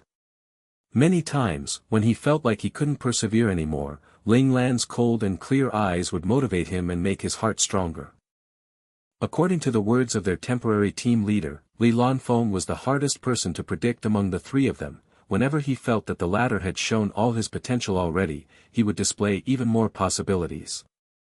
Their temporary team leader initially didn't have a good opinion of Li Lanfeng because of his weak body, but as time went by, he started to admire Li Lanfeng more and more. He really wanted to take in Li Lanfeng as an official team member. Even after coming to know that he already had a battle clan, he still constantly urged him to jump ships. Li Lanfeng always had a headache because of him. Ling Lan nodded her head and chatted with Li Lanfeng for a while longer before saying goodbye. They left Mecha World. Ling Lan opened the login pod to the virtual world and then frowned. She remembered that moments before, Li Lanfeng's right hand hadn't moved at all beside his body, he had only performed some simple actions with his left hand. Leopard's right hand seemed injured. "I wonder if it's serious. Since Li Shiyu could enter Mecha World, he should be fine. The only one that didn't appear is Zhao Jun. Looks like Zhao Jun is hurt." Ling Lan made a prompt decision and made a call. She entered a series of numbers that she remembered clearly but never dialed easily. Ring, ring. Before the communicator could ring for the fourth time, someone picked it up. "Hold on a moment." A gentle voice came from the communicator, following which she heard the voice saying, "Pause the meeting." The sound of chairs starting to be dragged around could be heard, as well as of other people replying to the voice in an organized and loud voice. "Yes, General." Ling Xiao quickly came out of the meeting he was in and entered the resting room at the side. He confirmed that there was no one around him before smiling happily and asking, "Lana, how come you are free to contact me today?" "Father, I have a certain matter to bother you with this time," Ling Lan replied. "Oh. What matter?" Ling Xiao was extremely elated. At the same time, he was curious about the difficulty his daughter met. His dear daughter had a truly independent personality due to his failure of being a good father. He really wanted to be a good father now, but hardly any opportunities were given to him. "I want to know about the current situation of my team members, Li Lanfeng, Zhao Jun, and Li Shiyu. They underwent the evaluation a year ago and entered the 23rd Division." Ling Lan told him of her request. Ling Xiao immediately retracted his smile. "Why? Did the men of the 23rd Division bully them?" He began to suddenly emanate an invisible, baleful aura. Although Ling Xiao always appeared gentle and amiable in front of all others, he was nevertheless an individual who had returned from the battlefield. How could he be as harmless as he looked? If they were bullied by those old folks, they would be useless. I wouldn't have looked for you because of that, Ling Lan stated coldly. They said that they were given an escort mission this week and returned 3 days later. However, I realized that in this mission, 2 of them were injured while 1 was heavily injured. Their group consists of an ace operator, a spurious ace and a special class operator cum ace military doctor. As Ling Lan described the situation, Ling Xiao's expression became serious.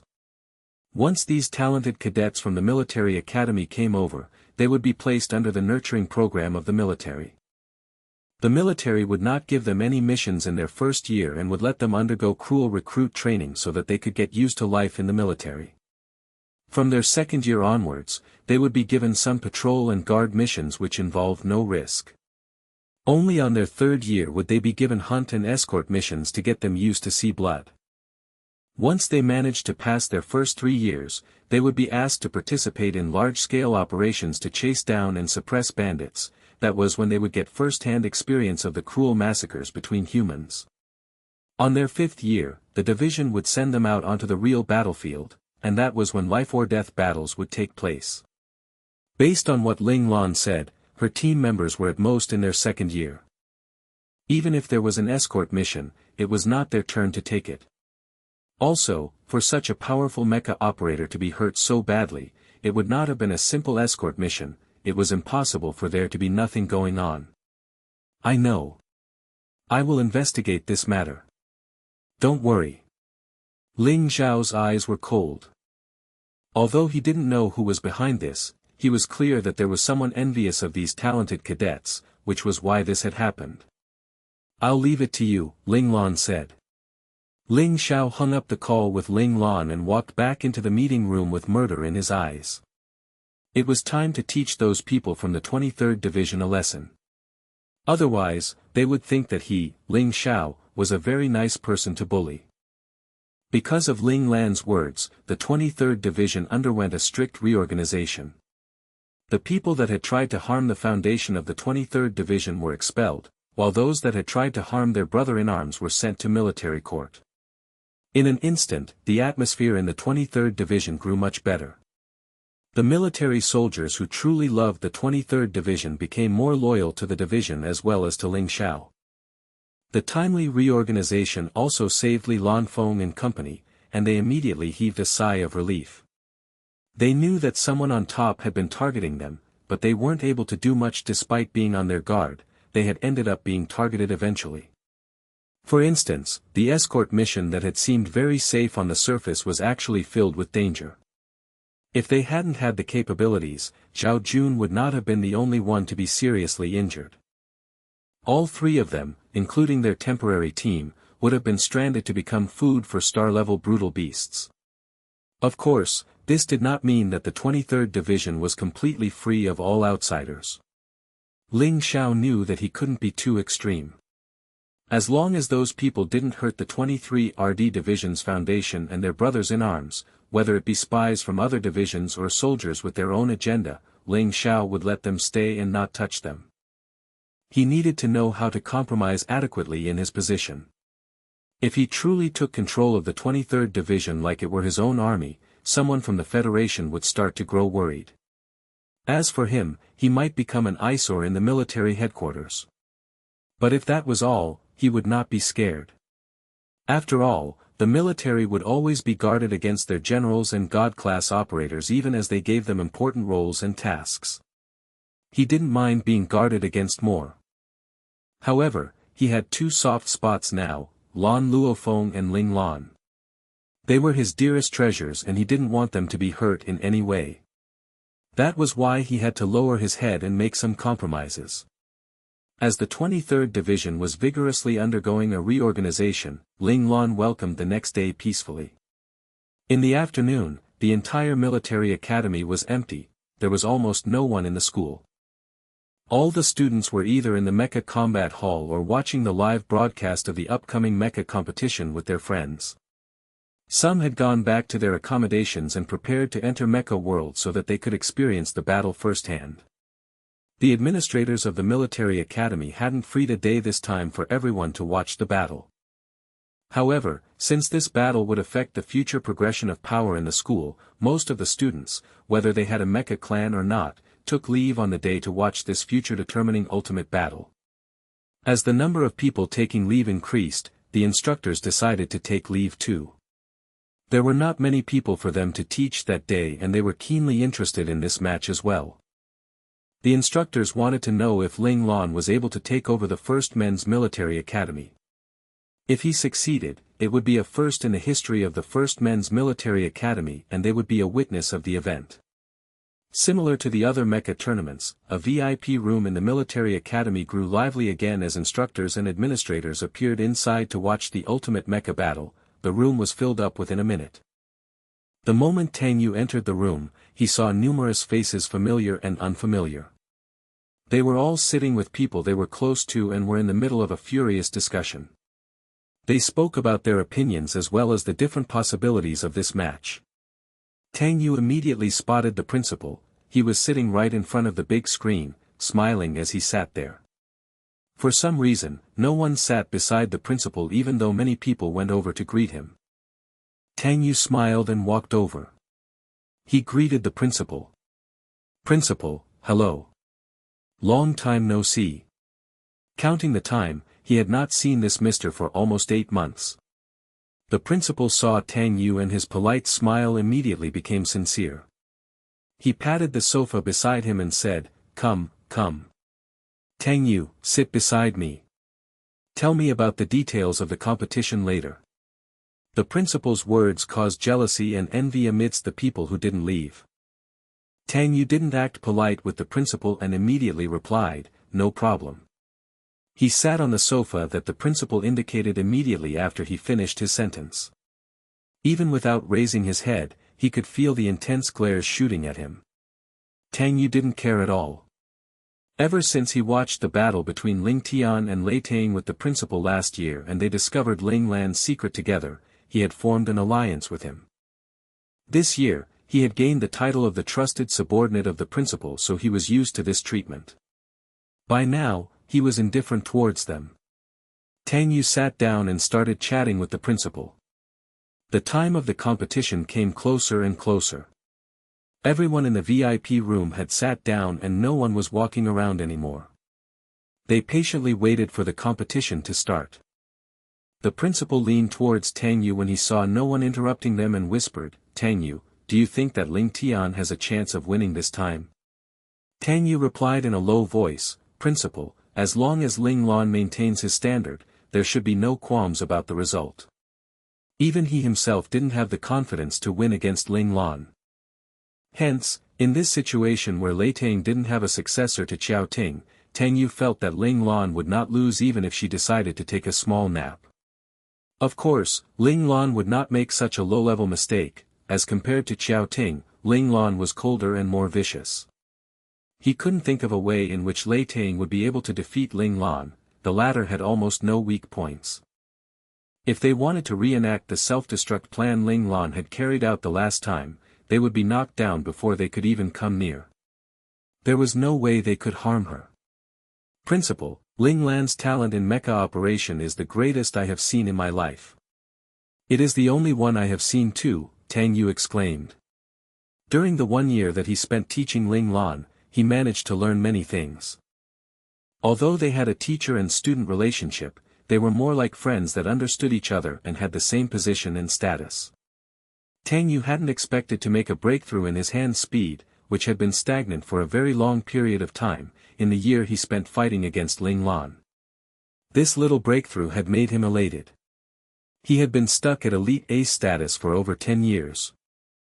As he grew older, the chances of him advancing to the imperial level grew smaller.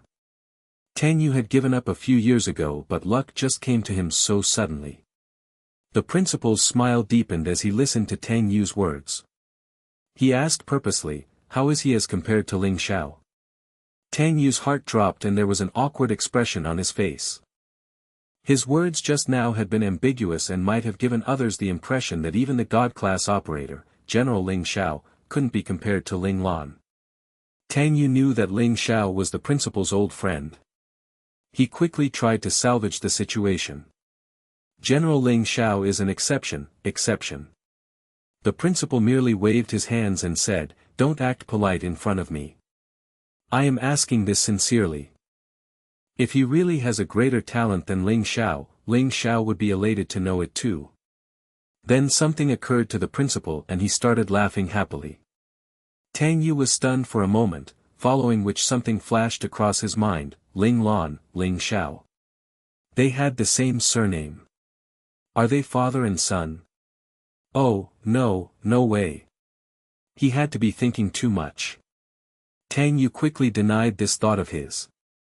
The descendants of a God-class operator would be truly normal people for the next few hundred years. This law had never been broken, so he had to have been thinking too much just now. Was he part of the Ling family then? Tang Yu thought of another possibility, but he denied it after a while too.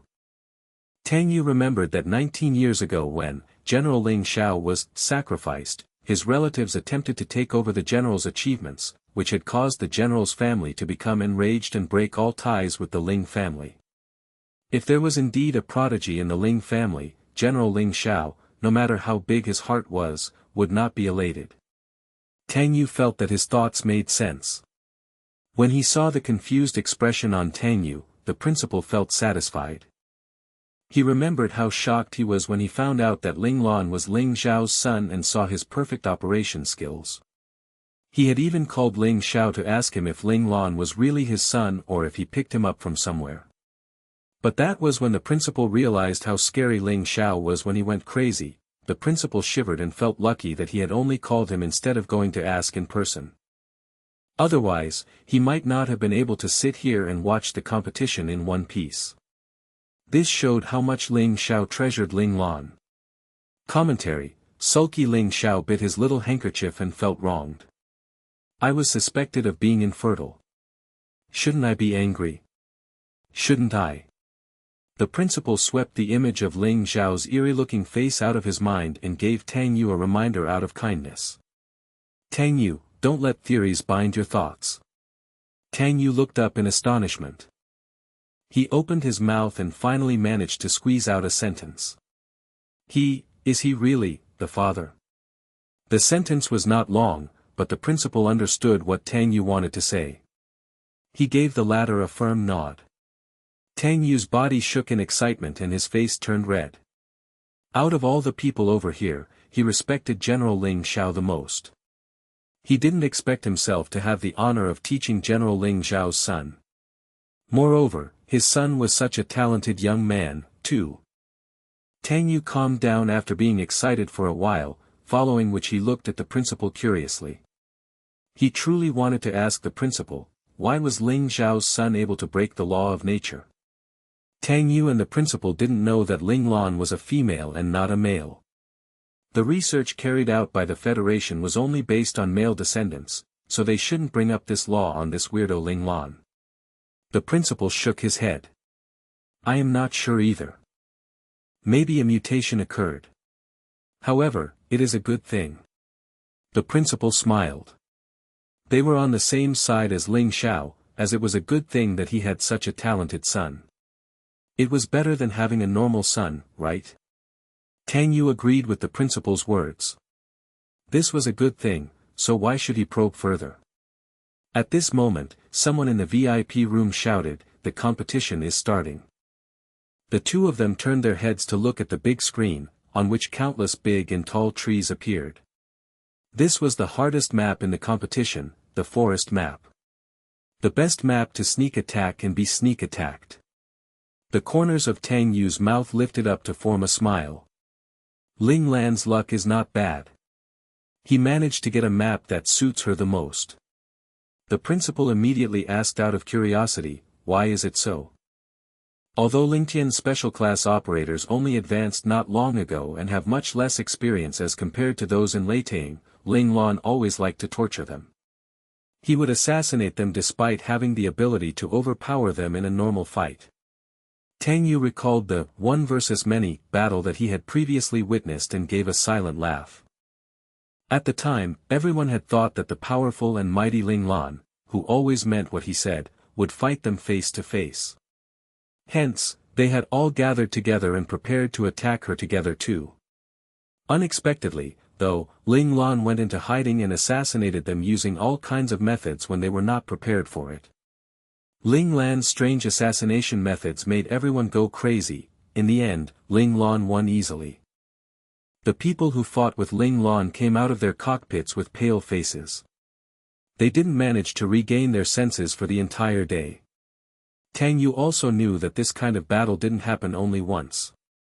The Ling Tian battle clan was already used to Ling Lan's torture, so if Lei Tang wanted to ambush and assassinate them on this map, it would be really hard. The members of Ling Tian had learned some techniques from Ling Lan and they were able to perform assassinations on their own as well. Tang Yu felt that Lei Tang would be the ones getting tortured, not Ling Tian. The principal's eyes lit up. If what you say is true, this map is really advantageous for Ling Tian.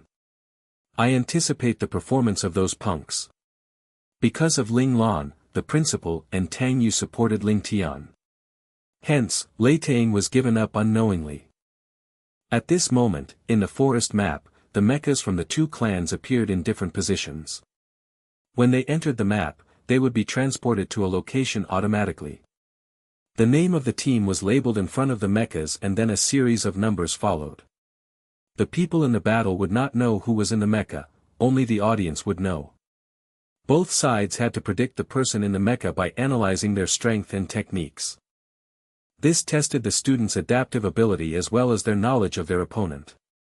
This time, the team leader of Ling Tian is their captain, Ling Lan, and the team leader of Lei Tang is their most powerful special class operator called Tian Jiejun. He is the dux of the 5th years, but his hand speed has been stuck for a year. He has not found the opportunity to make a breakthrough, so he is not yet capable of advancing to ace operator. However, you cannot deny that he is one of the strongest among the special class operators. At this moment, an instructor was introducing the teams to the person beside him in the VIP room. He sounded a little sad. Tang Yu knew who this instructor was. He was called Xiao Yi.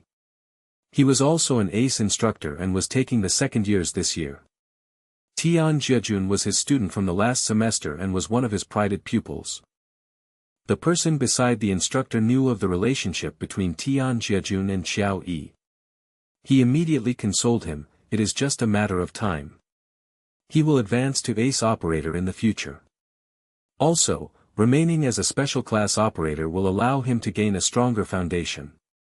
Once he becomes an ace operator, he will be able to rise up the ranks quickly. Many people who managed to become imperial operators got stuck at special class operator status for a long time too. Xiao Yi nodded his head and gave a smile in response. Although his student was currently not as good as Xiao Ting, who was brought up by Tang Yu, this did not mean that his student would still be of a lower status than them in the future. Once Xiao Yi had this thought, he couldn't help himself and turned his head to look at Tang Yu. Tang Yu nodded his head politely at him and Xiao Yi returned the greeting with a smile. Afterward, they shifted their gazes away in a natural manner, but the principal still noticed the hidden rivalry going on between them. Seems like Xiao Yi wants to win against you once, the principal said with a smile. Tang Yu sighed lightly. I don't mind if he wins once, but his luck is too bad. And how could it not be bad? After Xiao Ting left, he had accepted an even more capable individual, Ling Lan, as his student. He himself didn't have the confidence to win against her, so which person in this military academy could? The principal was in total agreement. He said, yes, his luck is really bad. Otherwise, why would his students not be as talented as Tang Yu's? However, the rivalry between Tang Yu and Xiao Yi did not gain anyone else's attention, everyone was focused on the screen in front of them. They are moving. Compared to the hesitation of their opponents, the other clan moved with great swiftness, they began moving as soon as they entered the map. These individuals were from Ling Tian. There's no pattern to Ling Tian's movements at all, someone shouted in surprise.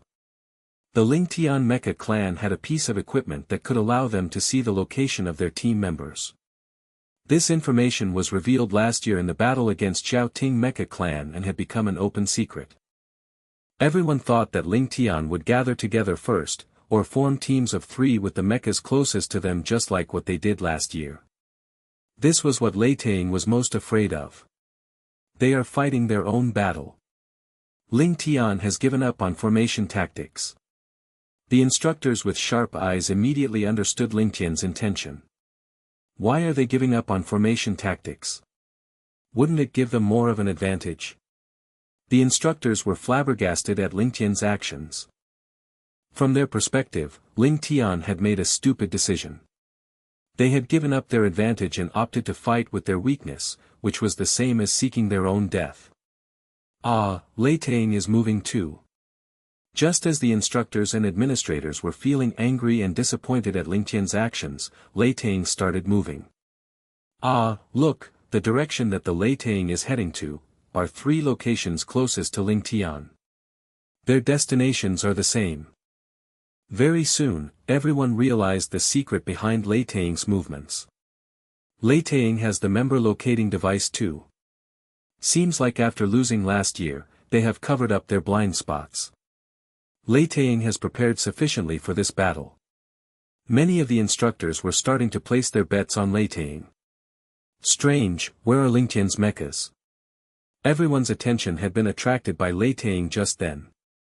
When they looked back at Ling Tian's mechas, they realized that they couldn't find some of them anymore.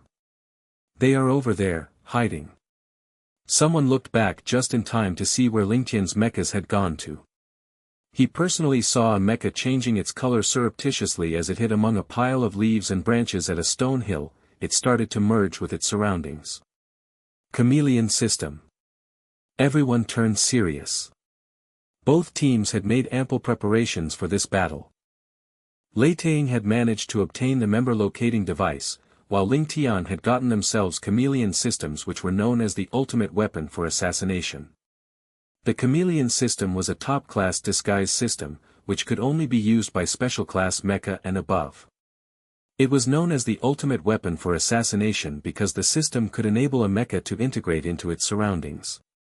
A top-class chameleon system could even grant perfect camouflaging ability. In order to see through the chameleon system, another top-class system was required, the Hawkeye system. However, this system was unable to 100% see through the chameleon system. The chameleon system was almost invincible. No radar scanning would reveal the location of an opponent once they used the chameleon system. It had the ability to bluff radar scanning systems as well. Of course, special-class mechas could only be equipped with the lowest-level chameleon system, but it was enough to fool one's opponents if they didn't have a Hawkeye system. Xiao Yi immediately frowned at this new information. How did Ling Tian obtain this system? Although such top-class systems were not restricted and sealed away by the military in Mecha world, that did not mean it was easy to a hold of them. The lucky ones could obtain the lowest-level chameleon system upon achieving the status of Ace Mecha Master, yet all of Ling Tian's mechas were equipped with this system.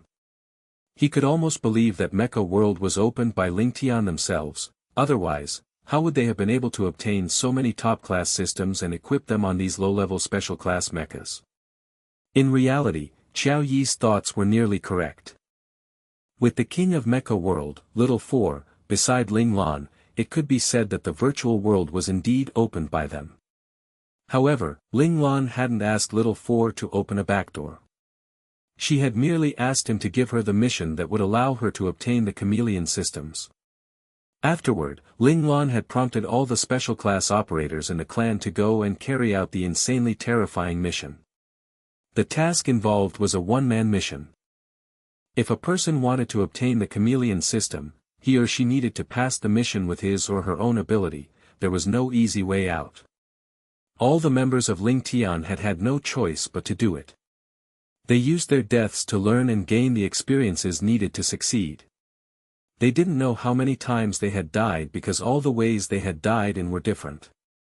They died every day, died until they went crazy, died until they wanted to vomit. However, after they calmed down, they wiped their lips and continued to die. Not all of them had had the psychological endurance to handle such despair. Almost half of the members weren't able to handle the sensation of death and started to go crazy. They became unable to differentiate reality from the virtual world and were forced out of there before they truly went crazy by Ling Lan, who had been observing them. Luckily, Li Shiyu had already invented medication that could cure mental illnesses. Under his treatment, these people went back to being normal. A portion of them had still wanted to continue the mission, but Ling Lan had rejected them directly. She told them that before they reached Ace Mecha, they were not allowed to do this mission. Otherwise, if they developed any mental illness again, it would really interfere with their minds and affect their future advancements. The people that failed heeded their captain's advice, as they knew that he would not lie to them. If this was what he said, this was what he meant. They were all smart people and knew what they should do. In the end, their hard work paid off. 9 members of the clan managed to pass the mission. 5 of them were from Ling Lan's team, while the others were Wu Jiong, Li Yingjie, Wu Jiong's assistant team leader Yi Su, and one of Lingtian Mecha clan's leader Gao Jinyun. Although Qiao Yi felt that Lingtian being in possession of the chameleon system would increase the difficulty for Lei Tang, he still believed that they had higher odds of winning. The reason he was mistaken, however, was that Ling Lan had kept herself too well hidden. From his impression of her, no matter how strong Ling Lan was, she couldn't be stronger than his own pupil, Tian Jejun. It's okay. Not every one of Lingtian's members has the chameleon system. I saw that there were still 3 mechas going through the forest that haven't camouflaged yet. The instructors that were watching the battle finally managed to breathe a sigh of relief. After so many years, the number of cadets that these instructors had once nurtured were countless. There were finally some pupils that they were proud of. However, it was only these pupils who were able to get their hands on the chameleon system before graduation. In the past, they could explain why the mission was perverted in nature.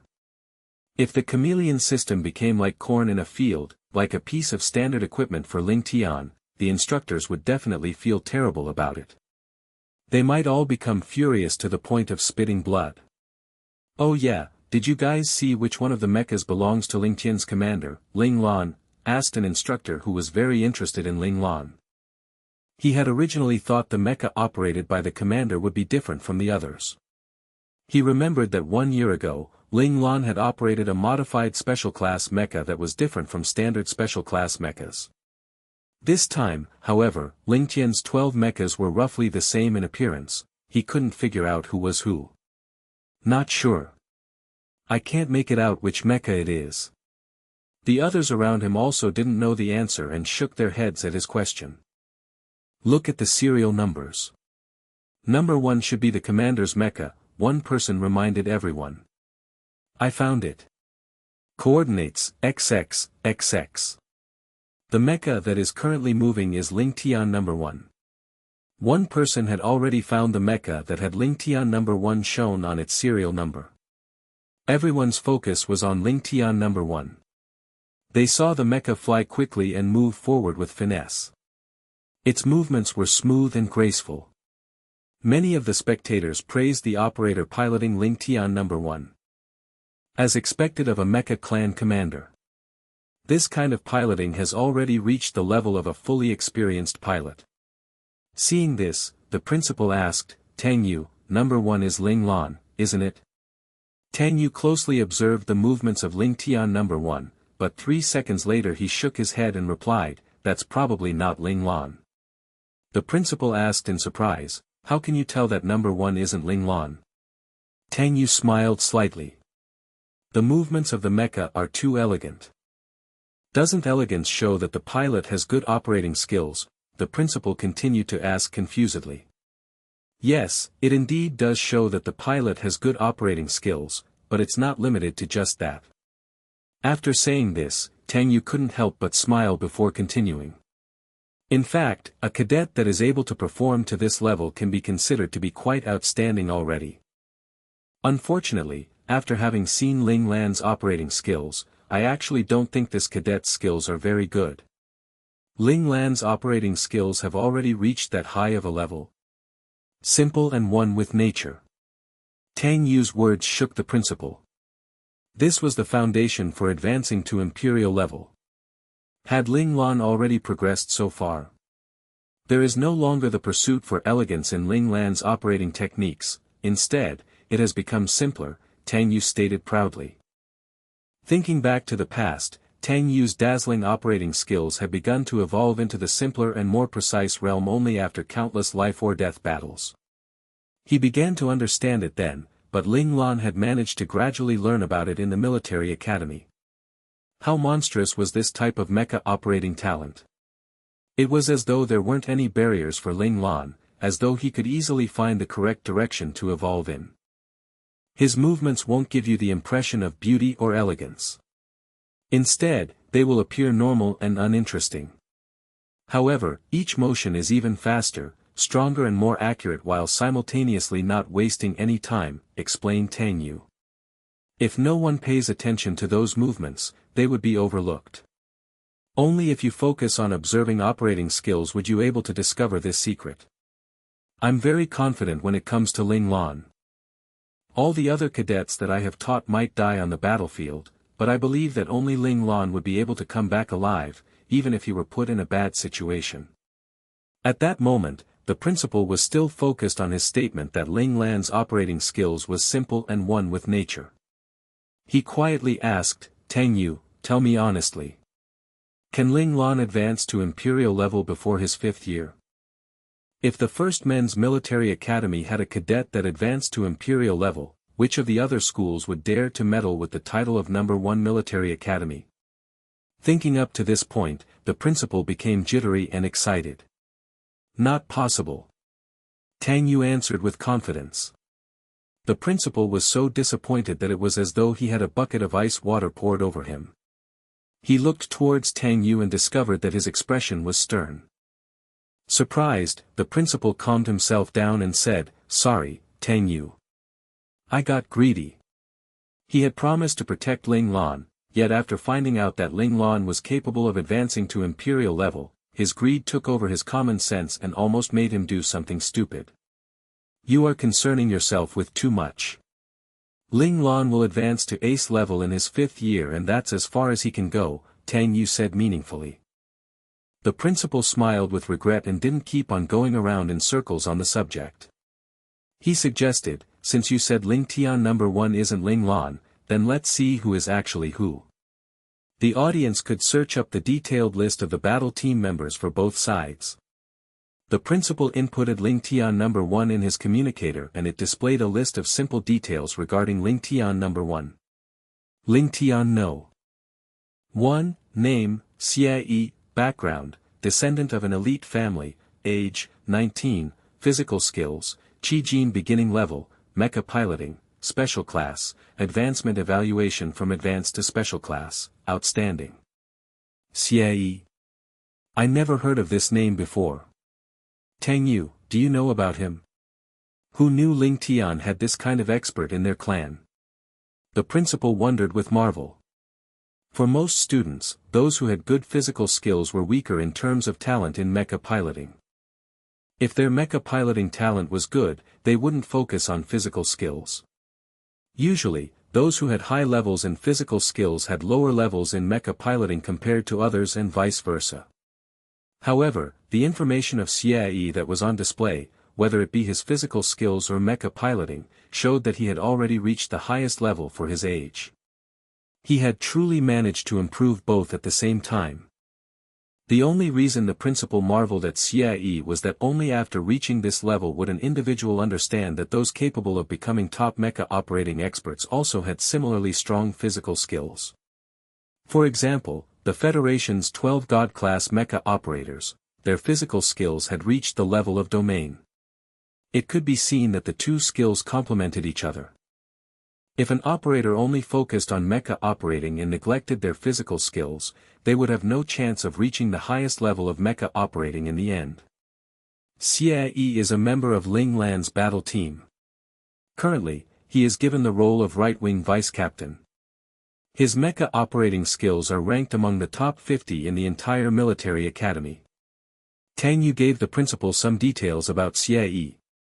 He's still in his 3rd year, isn't he? He's definitely a genius if he managed to get into the top 50 in only his third year. Who's his mecha instructor? Why didn't you take him as your pupil back then? The principal's face was full of regret. Another genius had been held up by their circumstances. Tang Yu couldn't help but roll his eyes. He could only take 5 students in one semester. His very own pupil, Lin Zhongqing, was taken in through a back door because he enjoyed teaching geniuses. Afterward, he discovered that everyone in Ling Lan's battle team all had great potential. He also wanted to take them as his pupils.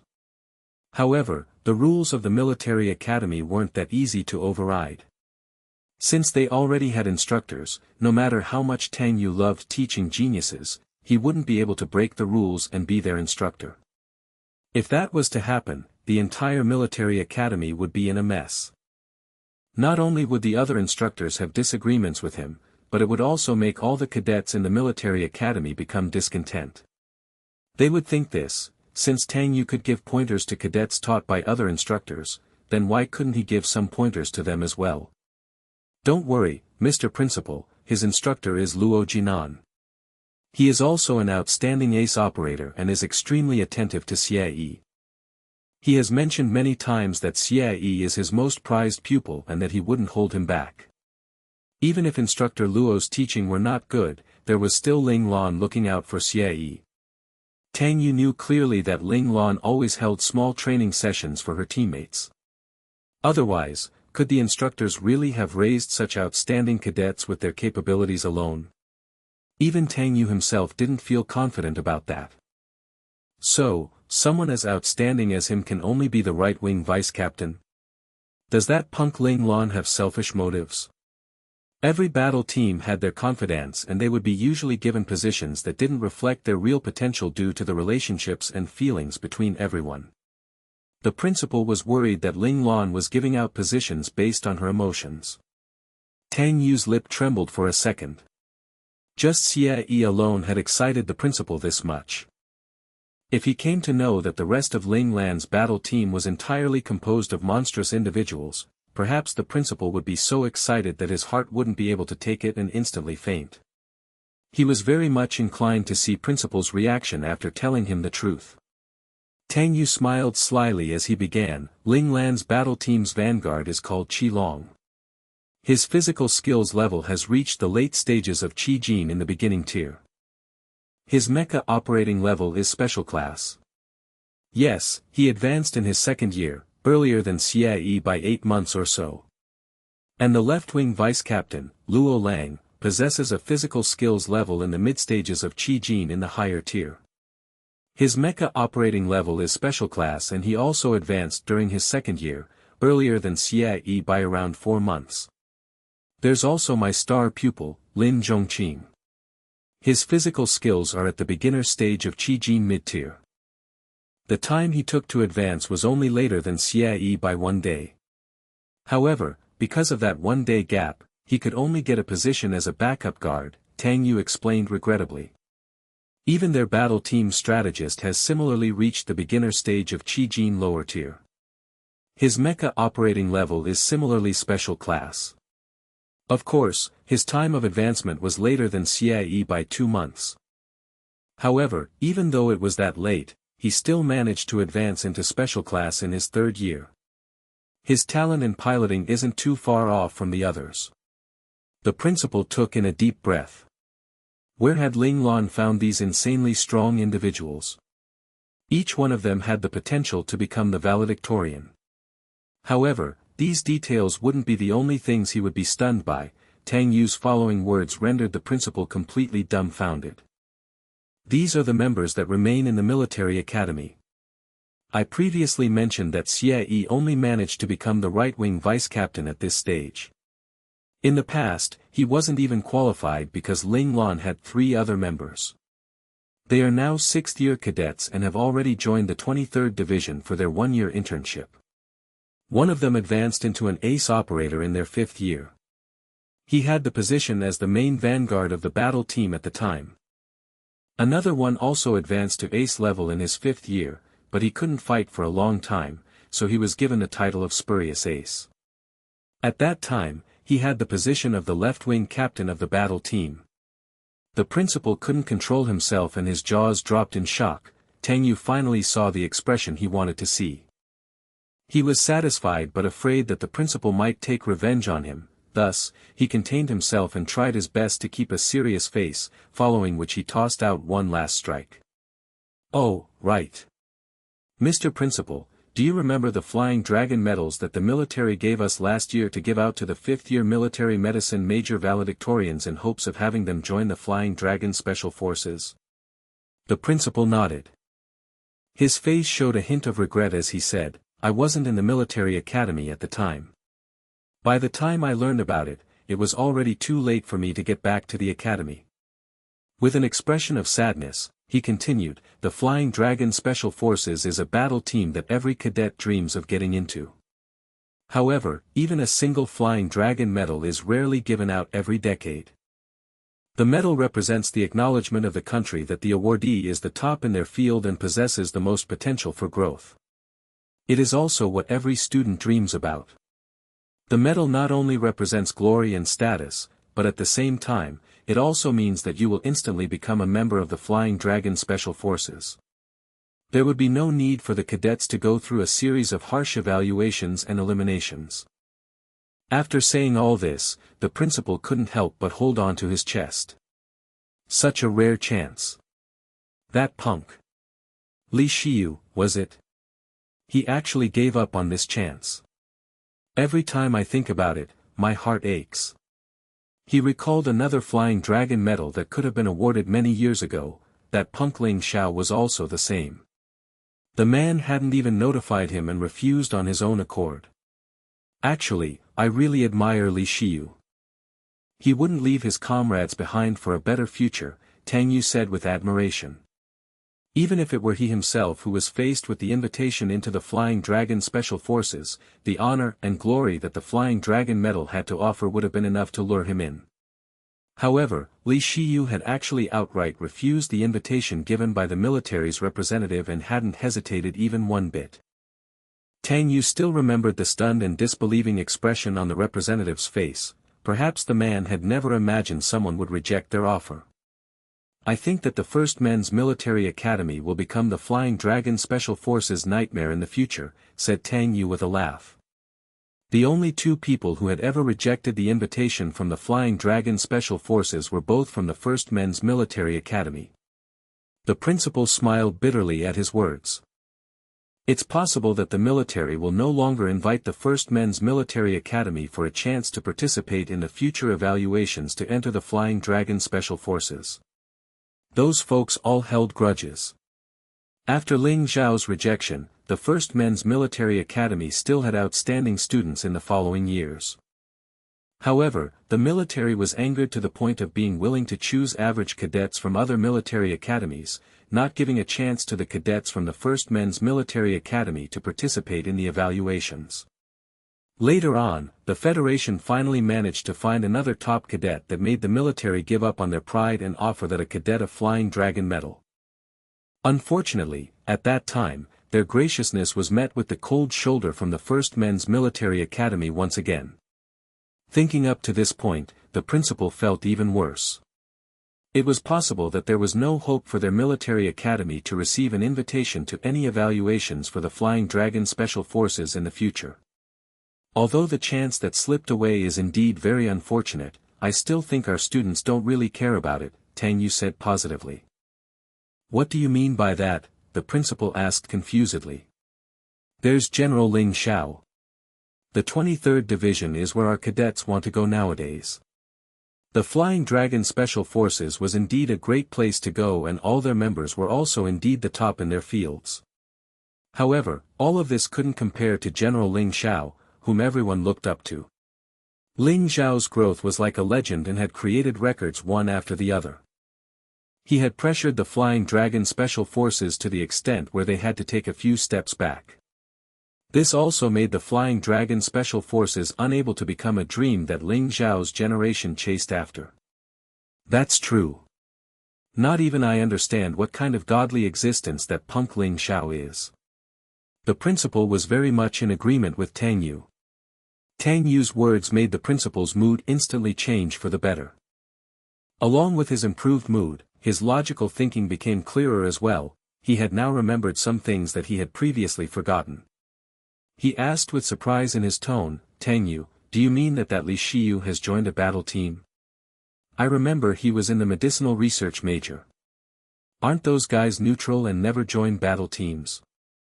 Even if the cadets of that major joined battle teams for different reasons, they would only sign temporary contracts. After entering a division, they would go their own separate ways." The principal had always believed that Li Shiyu was free to choose what he had wanted, but he couldn't understand why Li Shiyu would reject the invitation from the Flying Dragon Special Forces. It should be known that once he entered the Flying Dragon Special Forces, Li Shiyu would be nurtured by the country using all of their resources. With such a promising road ahead, even those who were lazy and dumb could become a top expert in the field of medicine in the Federation after years of this type of nurturing. That's what everyone says, but there are always outliers. Li Shiyu is one of them. In his 4th year, he joined Ling Lan's battle team and became the battle team's doctor. Tang Yu's words stunned the already dumbfounded principal. If Ling Lan was with them, it was possible that the principal would hold on to her shoulders and yell at her, "T, did your small battle team really need to get the valedictorian of the military medicine major as your team doctor? Don't you know that this is a big waste and a huge crime?" The principal took a deep breath and finally calmed himself down. He reluctantly rubbed his forehead and sighed as he said, "Tell me, do you think this Ling Lan is trying to create his own private Flying Dragon Special Forces? The members that she had taken in all made him envious. Besides, what she had done by taking the ace military doctor that the Flying Dragon Special Forces had approved of was even more so like taking prey away from a predator." Tang Yu thought deeply for a moment then said, "That's very possible. Based on Ling Lan's requirements of only taking in top-tier geniuses into her team, it was definitely possible that she was trying to form a team that was of similar strength to the Flying Dragon Special Forces that the Federation had created. However, this also showed that Ling Lan's luck was insane, otherwise, how could she have so many monstrous individuals beside her?" While the principal and Tang Yu were having this conversation, the mecha that Xie was operating, as well as a mecha from Leitang, had almost simultaneously discovered one another. The audience instantly focused their attention and stared at the big screen. The distance between the two mechas was getting closer and closer. Found one mecha from Ling Tian, serial number, Ling Tian number 1. This mecha's serial number was Leitang number 9. When both sides were at the distance of being able to determine the other's serial number, this operator finally found the mecha that their captain had ordered him to search for when they split up at the beginning of the battle. "Captain, we've discovered Ling Tian number 1. Mecha type, balanced mecha. Coordinates, XXXX. The team member had decisively pressed down on the button to connect him to his captain. "Alright, try your best to keep him busy." His captain's cold voice rang from the other side of the communicator. The operator received the order and decisively took out his beam saber from his back and flew towards the opponent. He still remembered the captain telling him that although the opponent was piloting a balanced mecha, his long-range abilities were stronger. Thus, he wanted to get as close as possible to the opponent captain and try his best to engage in close combat. "Look, Ling Tian no. 1 is being surrounded by Leitang mechas hundreds of yards from its location." After Ling Tian number 1 was discovered, the spectators saw that 4 mechas were all closing in on Ling Tian number 1's location. Looks like Leitang wants to capture the king first and take care of Ling Tian's captain. Leitang's goal was very clear, but those who knew the truth of the situation all frowned. Wasn't this falling into Ling Tian's trap? Even if they don't take out Ling Tian's captain, with 4 people surrounding him, this Ling Tian number 1 won't be able to fight them. Taking out one opponent first is also good. There were still many people who favored Leitang. Compared to Ling Tian, who were fighting by themselves, Leitang's members were now clearly in 3-man groups. Once they successfully created a team, things wouldn't be that easy for Ling Tian even if they attempted assassinations. However, they couldn't deny that the battle against Ling Tian number 1 was an important one. If Ling Tian No. 1 successfully escaped the encirclement, he would have drawn away 4 opponents, taking away pressure from his other teammates. If his teammates successfully took care of a few opponents, then the advantage would be Ling Tian's side. If Ling Tian No. 1 couldn't endure the battle and was instantly knocked out of the competition, Lei Tang's newly formed team would be able to find their next target. This way, the advantage would tilt to Lei Tang's side. Right now, however, the battle had not been decided yet. Both sides had their opportunities. "They're here." An audience member immediately shouted in excitement upon seeing Ling Tian No. 1 and Lei Tang No. 9 finally enter the range for long-range fire. Almost simultaneously, Ling Tian No. 1 and Lei Tang No. 9 instantly aimed at each other and pulled their triggers. Both beam guns shot out a beam of light towards their respective targets. Ling Tian No. 1 was a bit faster. Tang Yu's eyes were keen and immediately saw the difference between the two. "This punk's long-range attack is strong, huh? He's piloting a balanced mecha. Now that I look, it should be a long-range and close combat type, isn't it?" the principal asked curiously. Tang Yu nodded, but then shook his head afterward. The principal was confused and asked, "What do you mean?" Tang Yu smiled bitterly. "I can only tell you that Ling Tian No. 1's long-range skills are strong, but as to whether he is capable of close combat or not, that I'm not sure." He didn't even know what the Ling Tian members, who were taught by their own captain, had up their sleeves. It was also because Tang Yu himself didn't know whether Ling Lan's expertise lay in long-range or close combat. Or was he an expert in both fields? In the past year, Ling Lan had already played around with all 5 of the ace mechas in the military academy. Tang Yu had fought against her countless times but still couldn't find out what Ling Lan was best at. He felt that everything was around the same level. However, Tang Yu believed that that wasn't true. He thought that Ling Lan definitely had something that she was much more of an expert in, it was just that she never showed it. While they were talking, Ling Tian No. 1 and Lei Tang No. 9 had already shot at each other many times. At that moment, Lei Tang No. 9 was clearly being pressured by Ling Tian No. 1. He was dodging left and right, trying to get close to his opponent. Following every step he took, however, one sharp beam of light would come towards him, making him step back to evade. Ling Tian No. 1's long-range abilities are strong. If we didn't know who he was, we might also have thought that Ling Tian No. 1 was that Ling Lan, who is also good at long range, one instructor murmured upon seeing this scene. He didn't expect Ling Tian to have had another long-range expert other than Ling Lan. This individual that was called Xie was about the same in terms of long-range abilities compared to their commander. Right after he spoke, on the big screen, Ling Tian No. 1 suddenly changed his shooting motions. He was seen lifting up his mecha's right arm. Following that motion, his mecha's left hand held the bottom of his long-range beam sniper rifle as its barrel was aimed at Lei Tang No. 9, who was moving at a rapid speed at that moment. Ling Tian No. 1 was also following Lei Tang No. 9's movement patterns and changing his shooting stance to aim more accurately. This is Ling Lan's rifle technique, select fire. The audience all cried out in surprise. Everyone remembered what that stance signified, it was a standard posture for a fixed-point shot. In last year's Grand Mecha tournament, Ling Lan had used this technique during the sports event and had it acknowledged by the Federation's headquarters. They named this attack Ling Lan's rifle technique, select fire. However, this rifle technique couldn't be used by just anyone, only those who could accurately hit their opponent would be considered to have completed this rifle technique. Everyone held in their breaths, waiting for Ling Tian No. 1's attack. Was it going to just be an imitation, or was it going to be an exciting select fire shot like the one Ling Lan previously performed? Bang! A powerful beam of light shot out of the rifle barrel. Boom! Lei Tang No. 9's mecha suddenly exploded. Perhaps it was too fast, or perhaps Ling Lan's rifle technique had made the opponent panic. No matter what the reason was, in the end, the opponent wasn't able to dodge this shot. It hit? It really hit. This meant that Ling Lan's rifle technique wasn't her own and was one that could possibly be learned by everyone. This undoubtedly made everyone who was interested in Ling Lan's rifle technique burn up with passion. As long as they worked hard, one day, they could also grasp this long-range sure-kill technique. Xie put down his beam rifle, wearing an alarmed expression as he cried out, "What, it worked!"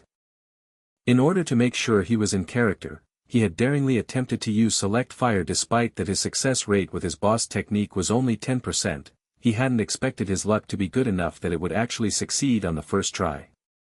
This way, no one will suspect that Ling Tian number 1 isn't Ling Lan. Everyone who was watching Xie Yi's performance all knew that Ling Tian's plan was to let Xie Yi pretend to be Ling Lan and attract Lei Tang's attention to protect the real Ling Lan. What's the reason behind Ling Tian doing something like this? One spectator asked those around him, not understanding the situation. Baiting. Using Ling Tian number 1 as bait and drawing in Lei Tang's members one by one. One instructor pointed at the virtual image on the optical supercomputer. He clicked around Ling Tian number 1 multiple times and said, "Here, here, here, and here." Ling Tian's members have hidden at these locations. This place is a trap. If Lei Tang's members move past these points and don't have their guard up, then it will be one body for each assassination. In the end, even if some of them get away and are successful in containing Ling Tian number 1, Ling Tian won't care.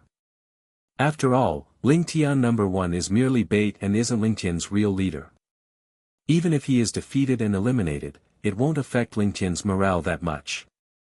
No matter how you look at it, if they manage to take out many members of Lei Tang and only lose Ling Tian number 1, it would be well worth the trade of one for many. Hearing this instructor's explanation, those who didn't understand now understood and they couldn't help but take in a heavy breath. There were people that also said, Ling Tian's really ruthless. They are actually willing to let an outstanding member be bait. However, this bait was very successful. They won't have to worry about Lei Tang not biting. At that moment, the Lei Tang members who did not know the situation moved towards the coordinates that their captain had given them, while the observing instructors all shook in their heads in silence. Before even mentioning piloting capabilities, Lei Tang had already lost to Ling Tian in terms of strategy alone. Upon hearing the instructors beside him marvel at the situation, Xiao Yi's face became pale and his expression turned slightly anxious. He hoped that his own disciples could look past Ling Tian's trap and not be so easily fooled. In contrast to the instructors who didn't really know about Ling Lan's capabilities, Tang Yu didn't agree with what the rest thought. He didn't believe that Ling Tian's plan was to have Ling Tian number 1 act as bait. Tang Yu believed that even if all 12 members of Lei Tang were to go up against Ling Lan together, as long as she was careful, they wouldn't have any chance of defeating her. Therefore, who was more suitable and safer than Ling Lan to be the bait? This punk Ling Lan has always been a remarkable one. What is he planning? Tang Yu went into deep thought. One member from Lei Tang had been eliminated. They didn't panic after receiving news of this, however, they knew that Ling Lan was the strongest in Ling Tian. It was normal that their team members would not be able to fight him and natural that they would lose one or two of their members. Lei Tang had already known what was going to happen before they got to Xie Yi's location. At that moment, a Lei Tang mecha was quickly flying past a rocky mountain formation towards Ling Tian number 1's location. This pilot didn't know that a mecha was lying in wait just on top of the rocks. Who's the guy with the balls to actually walk over my head? Qi Long looked up at the mecha that flew over him, following which he speedily shifted the beam gun on his mecha's right hand to lock on to the opponent. He naturally didn't forget to check the opponent's data and information beforehand. Beep, beep. Information received. ID, Lei Tang number 1. The optical supercomputer responsibly relayed the information that it had searched and found.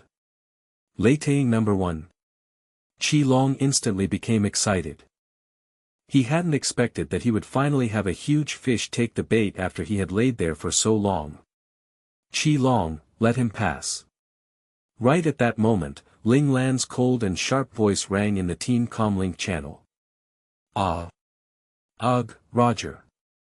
Qi Long was immediately dumbfounded at hearing Ling Lan's words right when he was about to make a move. However, even if Qi Long didn't understand Ling Lan's orders, he would still follow them. He ceased locking on to the enemy and watched as Lei Tang No. 1 flew out of his line of sight. "Boss, I really want to fight that Lei Tang No. 1, Qi Long said regrettably. After all, Lei Tang No. 1 was the strongest individual in Lei Tang. Before the battle had begun, Qi Long actually hoped that he could fight with Lei Tang No. 1. Unfortunately, his boss had other plans and didn't give him that opportunity. "It wouldn't be meaningful if you fought him, but Xie needs the experience," explained Ling Lan. Qi Long's expression showed that he understood. "So, boss, you mean that we're going to use this chance to let Lei Tang No. 1 help us detonate the dark energy being held back by Xie?" "Yes. Because of the opponent, Xie's guard won't be too strong. Once he has thoughts of becoming stronger or winning, there'll be an opportunity for that dark energy to seep out." Ling Lan didn't know what condition Xie would end up in if he were controlled by the dark energy, and she was very interested in knowing the outcome. Not everyone was lucky like Lei Tang No. 1, deliberately given a pass. Ling Lan's target had always been Lei Tang No. 1. As for the others, she didn't meddle with her team members' decisions. The same situation was playing out at a different corner of the map. When a few of Lei Tang's mechas passed by the hidden mechas of Ling Tian that were using the chameleon system, the latter group bared their vicious fangs as one and made a move on these rapidly advancing opponents who did not have their guard up at all. Bang! The sounds of explosions resulting from beams projectiles making their mark on mechas rang through the silent forest, which instantly alerted everyone around the area. One Lei Tang mecha's cockpit was instantly hit. He was eliminated without the chance to even say a word. Unfortunately, the map was too large. The movements and sounds that had occurred at this location were not known to the others in different locations. The members of Lei Tang could only see that they had lost one member once again on the corner of their mecha screen, but they could not figure out how that teammate was defeated. Thus, the second member from Lei Tang followed in his teammate's footsteps and was also hit while he wasn't paying attention. Still, not every member from Ling Tian was that lucky and not every member from Lei Tang was that unlucky. When a third mecha from Lei Tang moved past one of Ling Tian's ambush points, its operator instinctively sensed the presence of danger when he was about to be attacked. He had actually managed to avoid suffering a fatal blow by coincidence. The beam shot had hit his thigh and he luckily got away. "How unfortunate," Luo Lang said depressedly, having missed his shot. Nevertheless, he didn't move and waited patiently for the next opportunity to come by. "Enemies. Where exactly are they?" The Lei Tang member who had gotten away was having cold sweats. He turned his mecha's radar up to maximum range, but it showed no reaction at all, as though that beam shot had just been an illusion. It was quiet all around him, but at that moment, the silence made the Lei Tang member feel that he was grave danger. He took a deep breath and calmed himself, following which he decisively connected to his captain's comlink channel. "Captain, I was just attacked by Ling Tian, but my radar can't find any traces of the attacker." Tian Jiejun's expression changed at these words, and the first thing he thought of was the chameleon system. Although this system was considered to be a piece of high-end equipment in the mecha world and was hard to obtain, that didn't mean that it was impossible to acquire. He believed that the members of Ling Tian had already gotten their hands on this system, but he just didn't know how many of them were actually equipped with it. "I hope that there are only 1 or 2 mechas from Ling Tian that has this perverted system. Otherwise, our circumstances in this competition will be disadvantageous." Tian Jiejun's expression became grave. "Activate your reserve thermal radar. The instant the opponent uses their beam energy supply, the radar will be able to find them," Tian Jiejun ordered immediately. Although they didn't have the Hawkeye system, special class mechas could only be equipped with low-level chameleon systems. The thermal radar would still be able to find some heat signatures. It was only that these signatures would disappear within moments, and detection of them was also dependent on whether his team members would be able to control the thermal radar well. Also, be wary of cold weapon ambushes by the opponents.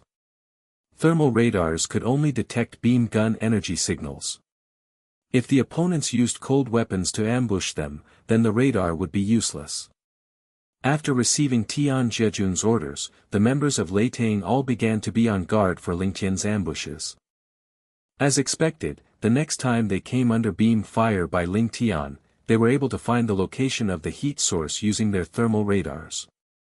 Those who reacted quickly simultaneously dodged the beam shots and pounced towards the location that the thermal radar had marked. Of course, this portion of Lei Tang members had luck on their side. The Ling Tian members who ambushed them only had beam gunners and no cold weapon users, as expected. Surprise attacks using cold weapons would make it hard for Lei Tang to defend, however, and they lost another team member from this type of ambush. For Lei Tang, the situation suddenly went from bad to worse. They had 12 people in the beginning, but were down to only 8 within fleeting moments of time. They had almost lost close to half their numbers. Of course, Ling Lan didn't pay much attention to the Ling Tian members who were ambushing or fighting the Lei Tang members. In truth, Ling Lan didn't waste too much time thinking about this challenge match compared to the one a year ago. Lei Tang no longer had a strong ace mecha master like Jiao Ting, and Ling Lan believed that her team members wouldn't lose to their opponents.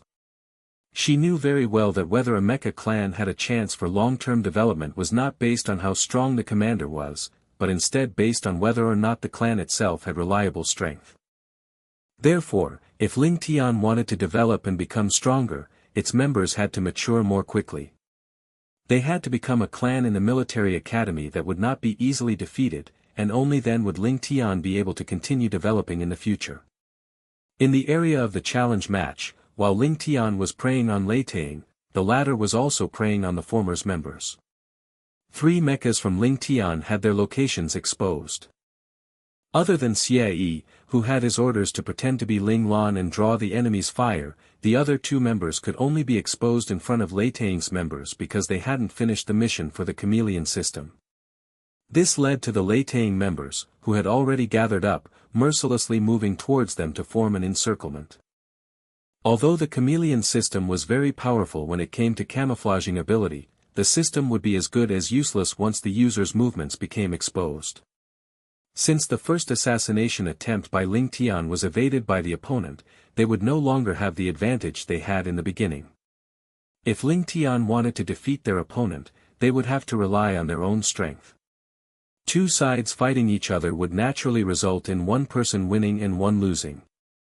Many members of Ling Tian were defeated at the end of fierce fighting against the members of Lei Tang. Afterwards, smoke filled the air as battles took place everywhere on the map. The numbers of both sides were slowly dwindling, and those who were able to stay alive until the end would definitely be the strongest out of both teams. Tang Yu looked around and discovered that Ling Lan wasn't amidst the Ling Tian members who had appeared in front of everyone. He frowned and suspected that perhaps Ling Lan wasn't even going to make a move. Was the only reason he had joined this match was to act as insurance to make sure Ling Tian didn't lose?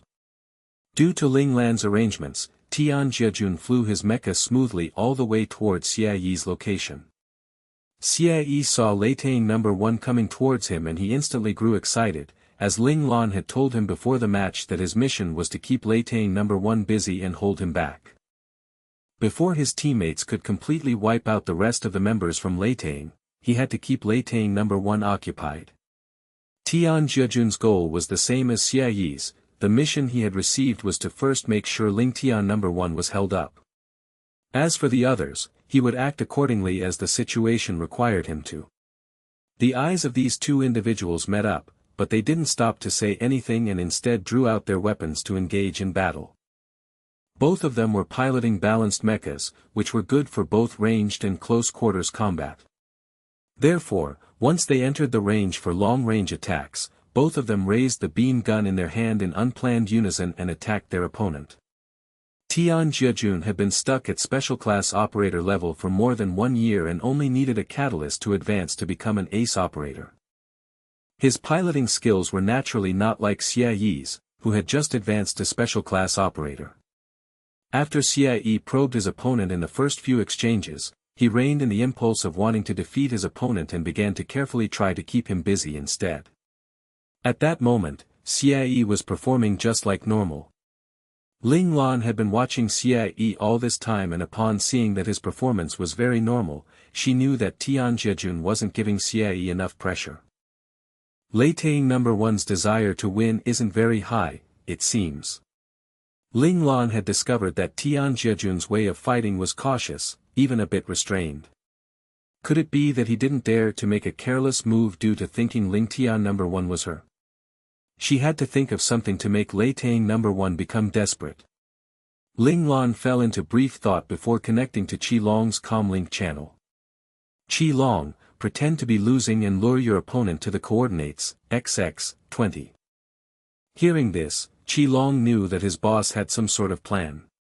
He didn't ask any questions and responded with a Roger. Qi Long was secretly overjoyed.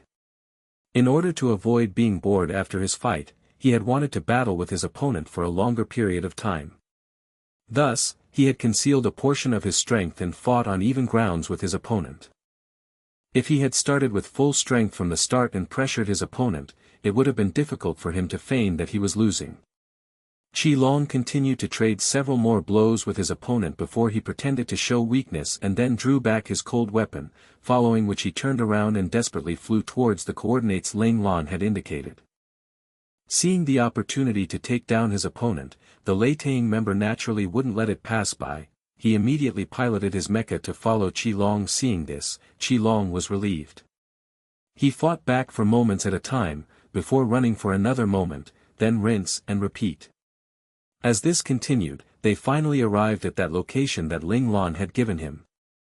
Two mechas in the midst of a fierce fight abruptly dropped into Qi Long's line of sight, and before he could stop to think, he heard Ling Lan's voice ring out once again. Continue to fight. This time you have to pressure your opponent, but don't kill him in an instant. You have to give him hope of being able to endure. Qi Long couldn't help but groan. His boss requests were becoming increasingly trickier. He had to pressure the opponent, but at the same time give him hope. It was really making it hard for someone who fought wildly like him. It should be known that his way of fighting was to either hide his strength and be on par with his opponent, or go full throttle for an instant takedown. He had never tried pressuring an opponent while not winning the battle. How really troublesome, mumbled Qi Long depressedly. Nevertheless, he didn't dare to go against his boss orders. Besides, he knew that there was a deeper meaning to the latter's instruction. If he couldn't do as his boss asked, his life after the match would be very miserable. In order to make sure he lived a bit more comfortably, he had to finish the mission his boss had given him no matter what. Qi Long pumped himself up before turning around to fly towards the Lei Tang mecha that had chased him all the way there. This special class operator from Lei Tang also caught a glimpse of his captain, but before he could communicate with his captain, his opponent actually stopped running and immediately pounced on him with his weapon in hand. At that moment, he still had no knowledge of having fallen into a trap. Once he saw Qi Long move towards him, he thought that was exactly what he wanted, and thus, he also raised his weapon and flew towards Qi Long. When their weapons clashed, though, the heart of the Lei Tang special class operator jumped a beat. The power behind his opponent's strike this time was twice as powerful compared to what he felt in their previous bout of fighting. This huge force instantly bounced his weapon backward. It was a good thing that his reactions were quick. He felt that he couldn't withstand the blow and dodged with his mecha, making sure that his opponent didn't take the chance to strike him. However, even though he managed to do all this, the edge of the other party's blade still slashed the side of his mecha. The Lei Tang special class operator could feel that if that had been a clean hit, he would either be dead or heavily wounded. At that moment, the special class operator understood everything. The running away and show of weakness were only his opponent pretending. It had been to deliberately lure him to this place. He had actually fallen into a trap. After realizing the situation, the member from Lei Tang couldn't help but be anxious. However, when he saw his captain gaining the upper hand, his wavering heart instantly steeled. Tian Jejun was another powerful individual who inspired the trust of his team members. It was just that Tian Jejun was always low-key, thus he never had the chance to take the position of commander and instead became the vice-commander. However, Tian Jejun didn't care. He wasn't like the power-hungry Lin Jidong, who still wouldn't let go of his power in his 5th year to focus on getting ready for the military division evaluations. Tian Jejun had been determined to join the 23rd Division since the previous year. Although he was stuck at the peak of special class operator level and had no luck with advancing to ace operator, he had nonetheless never changed his decision to register for the 23rd Division. Their year's division evaluations were coming up in the near future and he wanted to join the 23rd Division to repay Boss Hua's nurturing. Hua Zhenyu had personally seen potential in Tian Jejun and was also the one who had recruited him. Tian Jejun had kept this graciousness in mind and also wanted to repay the care that Lei Tang had given him in these past few years. That was why he was given the task to lead the other experts of Lei Tang to participate in this competitive match that would decide the clan's future fate.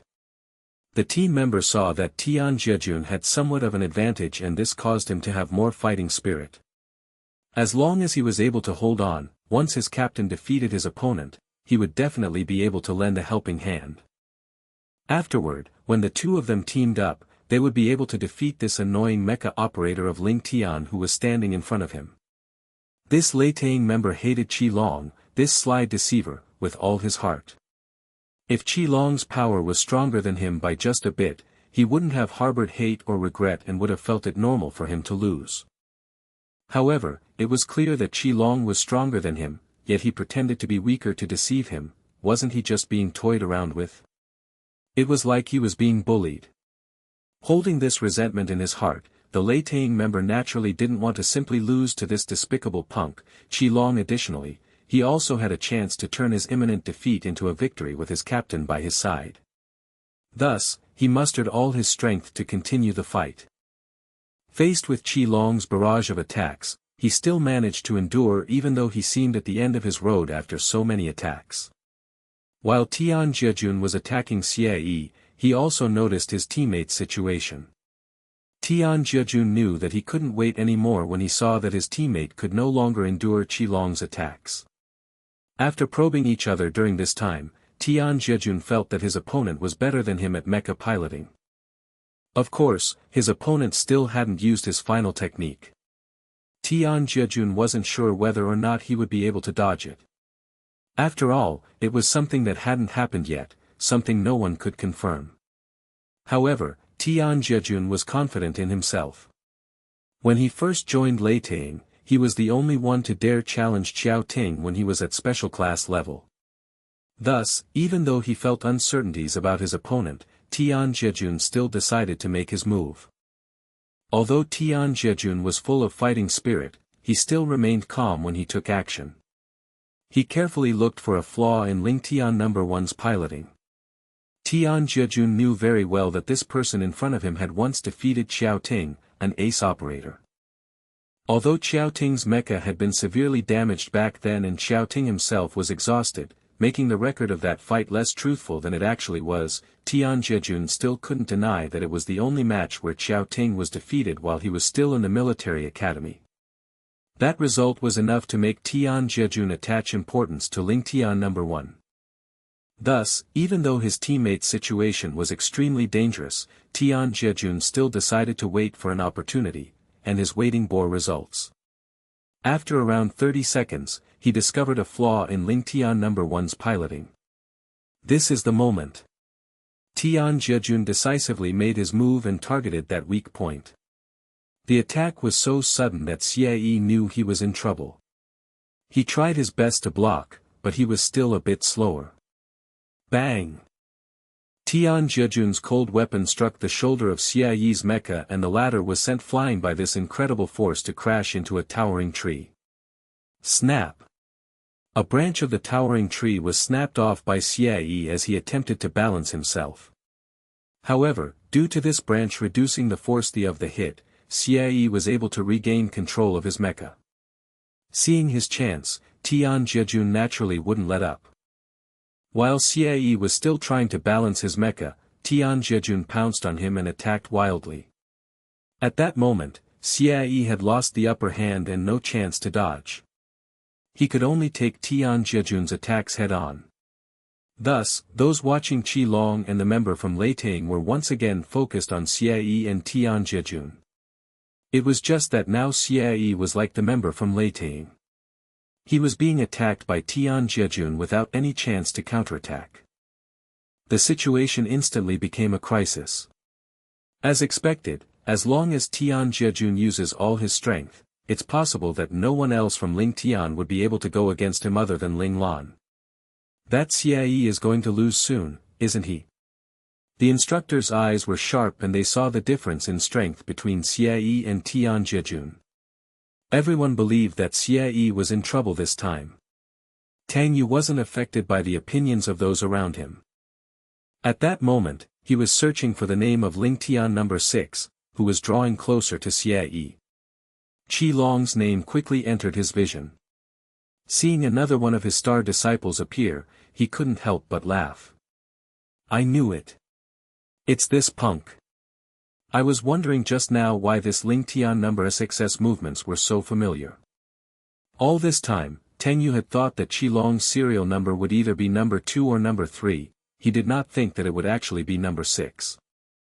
It seemed that Ling Tian did not organize the numbers based on their power levels. At that moment, Tang Yu didn't know that other than the arranged number 1 that given to Xie, all the other numbers were given to everyone through drawing lots right before the battle began.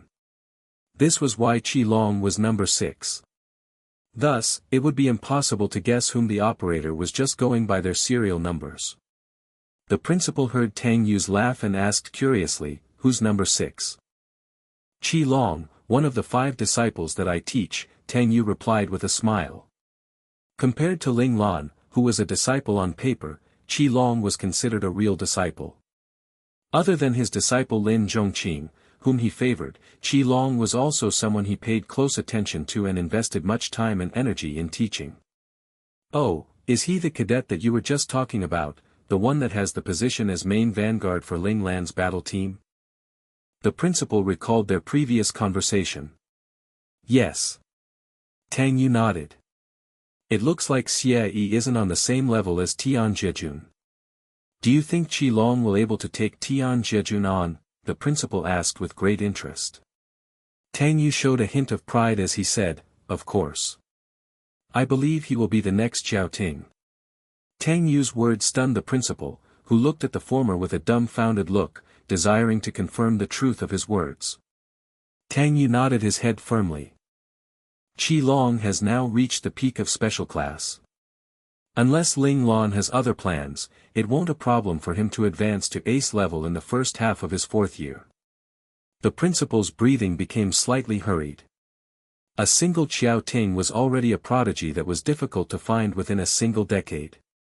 He hadn't expected that their military academy was going to have another paragon prodigy after only 3 years. The principal was extremely excited. He opened his mouth to take a breath, barely managing to hold down his hysterical laughter. Will he run into a bottleneck when he advances to ace level? How are you so sure that Qi Long will be able to break through in 1 year? I wasn't sure before. But some time ago, I discovered that the bottleneck in Qi Long's mind had actually disappeared. If not for the fact that Qi Long's piloting skills haven't reached that level yet, it would have been possible for him to have already reached ace level by now. After saying this, Tang Yu couldn't help but be green with envy. Back then, when he and his buddies were advancing to ace level, they spent a long time before getting past the bottleneck in their mind. Some people are just blessed by God. The principal had seen such an individual before, and that person was Ling Xiao. Normally, bottlenecks existed in the process of advancing to ace, imperial, and god level without exception. Many people would be stuck at these bottlenecks for their entire lives, but Ling Xiao didn't experience anything like them. In 6 years, he quickly advanced from ace level to god level. He became the ultimate weapon of the Federation at a dumbfounding speed, and it was this impossible advancement speed of his that had helped him survive his future days. By the time the enemy nations saw Ling Xiao as a big threat, he had already reached god level. Assassinations had become useless. In the end, they had to use and give up many divisions in order to just trap Ling Xiao. The principal remembered the bloodshed 19 years ago. The Federation had almost collapsed after that period of time. Luckily, Ling Xiao came back alive 3 years ago. When the principal remembered this, his excited heart calmed down. In order to protect his students, he needed to forget about everything that happened in front of his eyes. "If you can, let Qi-Long advance at a later time," the principal said with a sigh. Tang Yu gave a grateful look at the principal upon hearing his words. He respected the latter. The man cared greatly for his students, so he didn't want to use talented students to promote himself to a higher office. While Tang Yu was talking to the principal regarding Qi-Long, Xie was facing a great crisis. He was steadily losing his grounds. In the face of crisis, the dark energy suppressed in his body exploded. Tian Zhejun didn't show any mercy this time, and Xie's lack of foundation was exposed. After taking several hard blows, Xie realized that he had reached his limit. It was possible that he would be defeated by his opponent soon and kicked out of the battle. Rivulets of sweat dripped down furiously from his forehead. He was frustrated. If he ended up so simply defeated like this, how could he answer to the trust that his boss had in him? Ever since he found out that he was going to become the substitute for his boss, Xie was excited.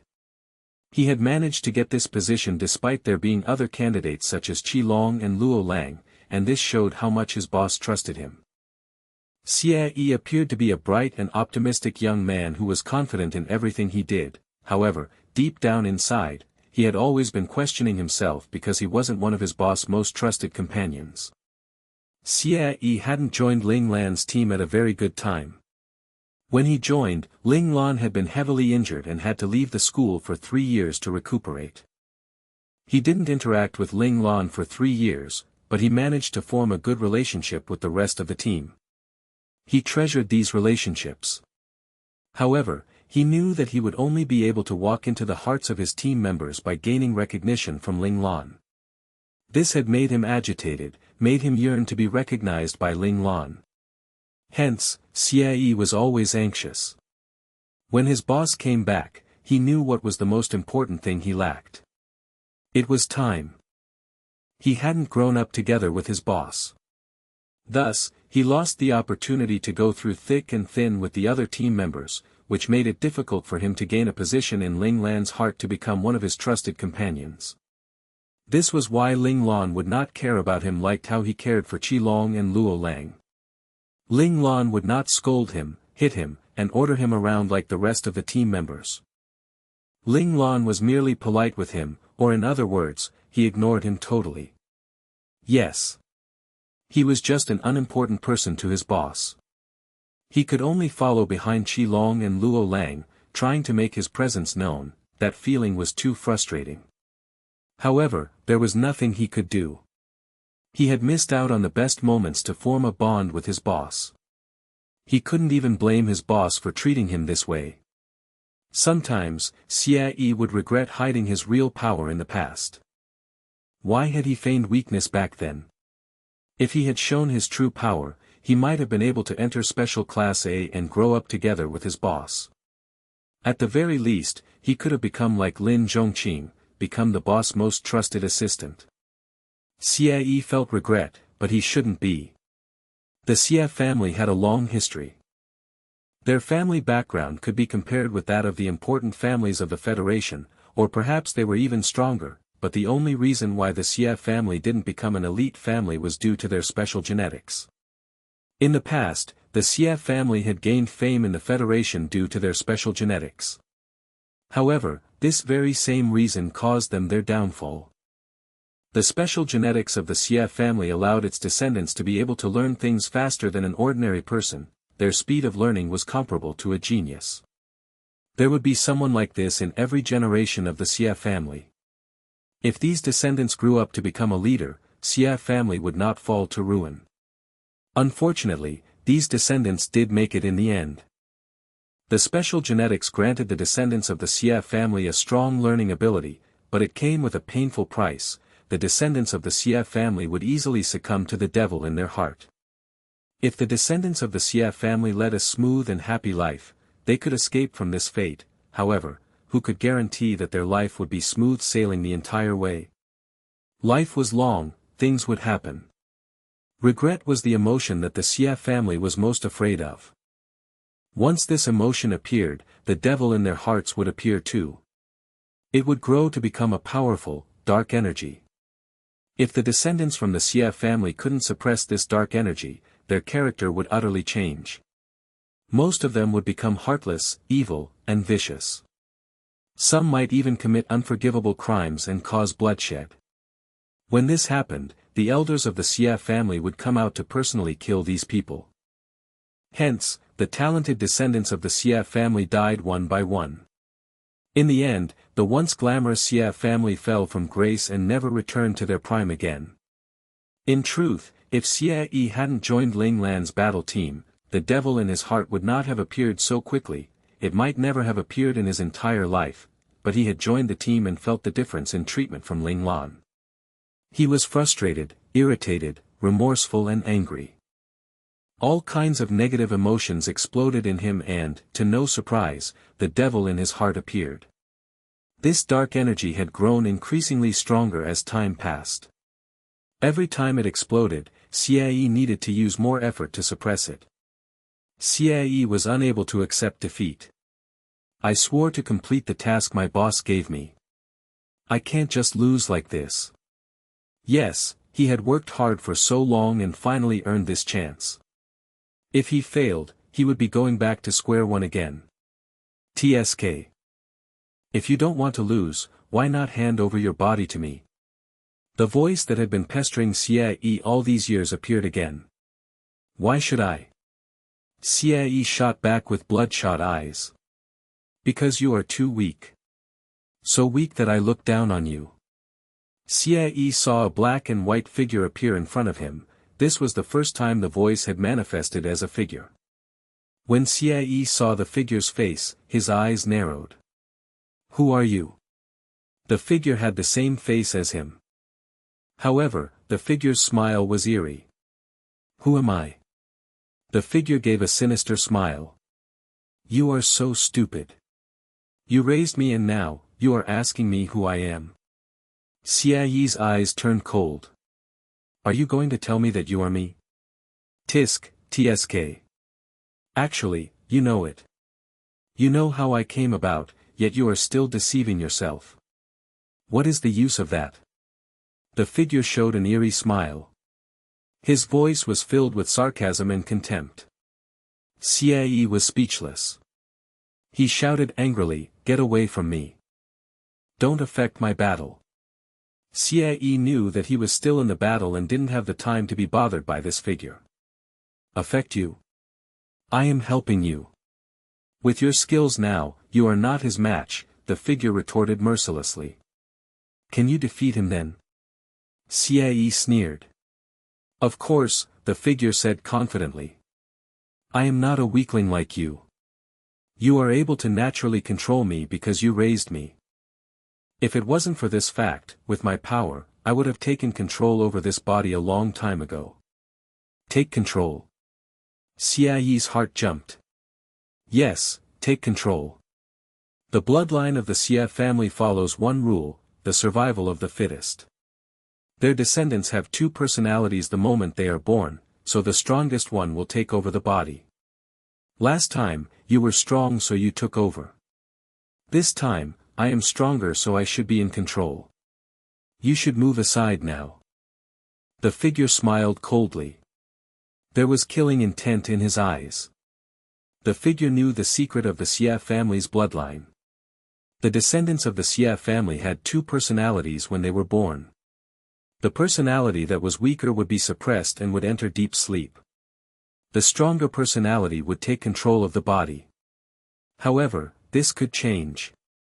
When the sleeping personality woke up and grew stronger, the two personalities would battle it out again and the winner would control the body.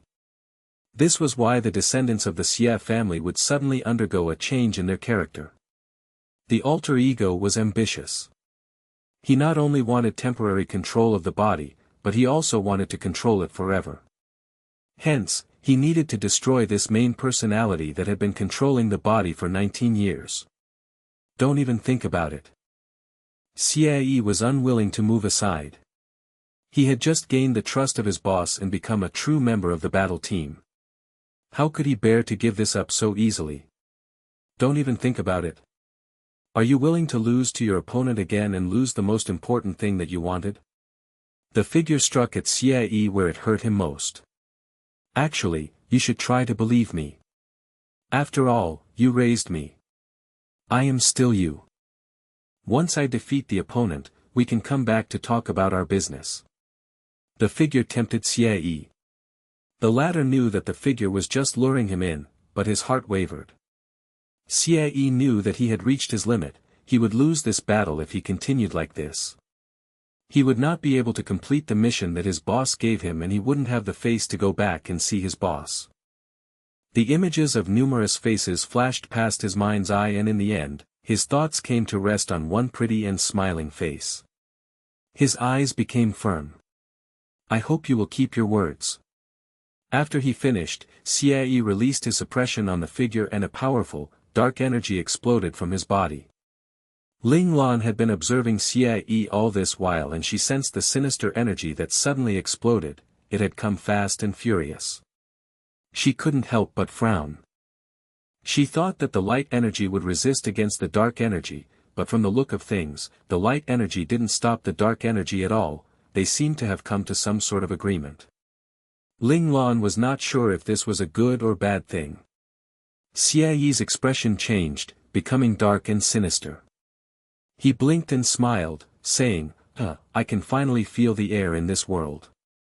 This so comfortable. The next second, his eyes turned cold. You are stupid. You believe me so easily. He went through the memories of this body and saw the smiling face within its depths. So this is the reason. I need to find this person and have a chat with him. Ha ha ha, a cold laugh came from Xie's mouth. Suddenly, he frowned. Ha.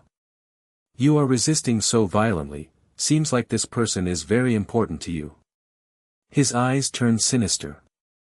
This person might cause him to lose to the main personality. At this moment, Tian Jejun's attack came. Xie narrowed his eyes and immediately made a move. His fingers moved so quickly that only lingering afterimages could be seen. Clank! His mecha raised its large sword to block Tian Jejun's attack. Ha! Tian Jejun frowned, feeling that his opponent was much stronger than before. His opponent had already been on the brink of defeat, but how had he become so strong suddenly? Was he putting all his energy in this one last attack? Tian Jejun became vigilant and started operating his mecha carefully. This hand speed is already at the peak of the special class level, isn't it? The reaction speed of Xie's mecha, as well as its display of power, had caused Ling Lan to raise her eyebrows slightly, and then she smiled. She hadn't expected that the power, which Xie had been suppressing, to be so strong. It had exceeded her expectation. Tisk, TSK. This is the person who almost defeated you. You are shaming the Xie family. Even as Xie mockingly said this, his fingers never stopped moving. Xie's mecha raised the cold weapon in its hand, rushed forward all of a sudden and swung its weapon fiercely. Look carefully. This is the kind of strength this body should be displaying. You are not worthy of controlling this body. Clang! The two large swords clashed and an ear-shattering sound echoed through the sky. Tian Jejun forced himself to take Xie's attack and flew back for over 10 meters. He steadied his body and looked at the mecha opposite him in disbelief. How did he increase his power so much in such a short period of time?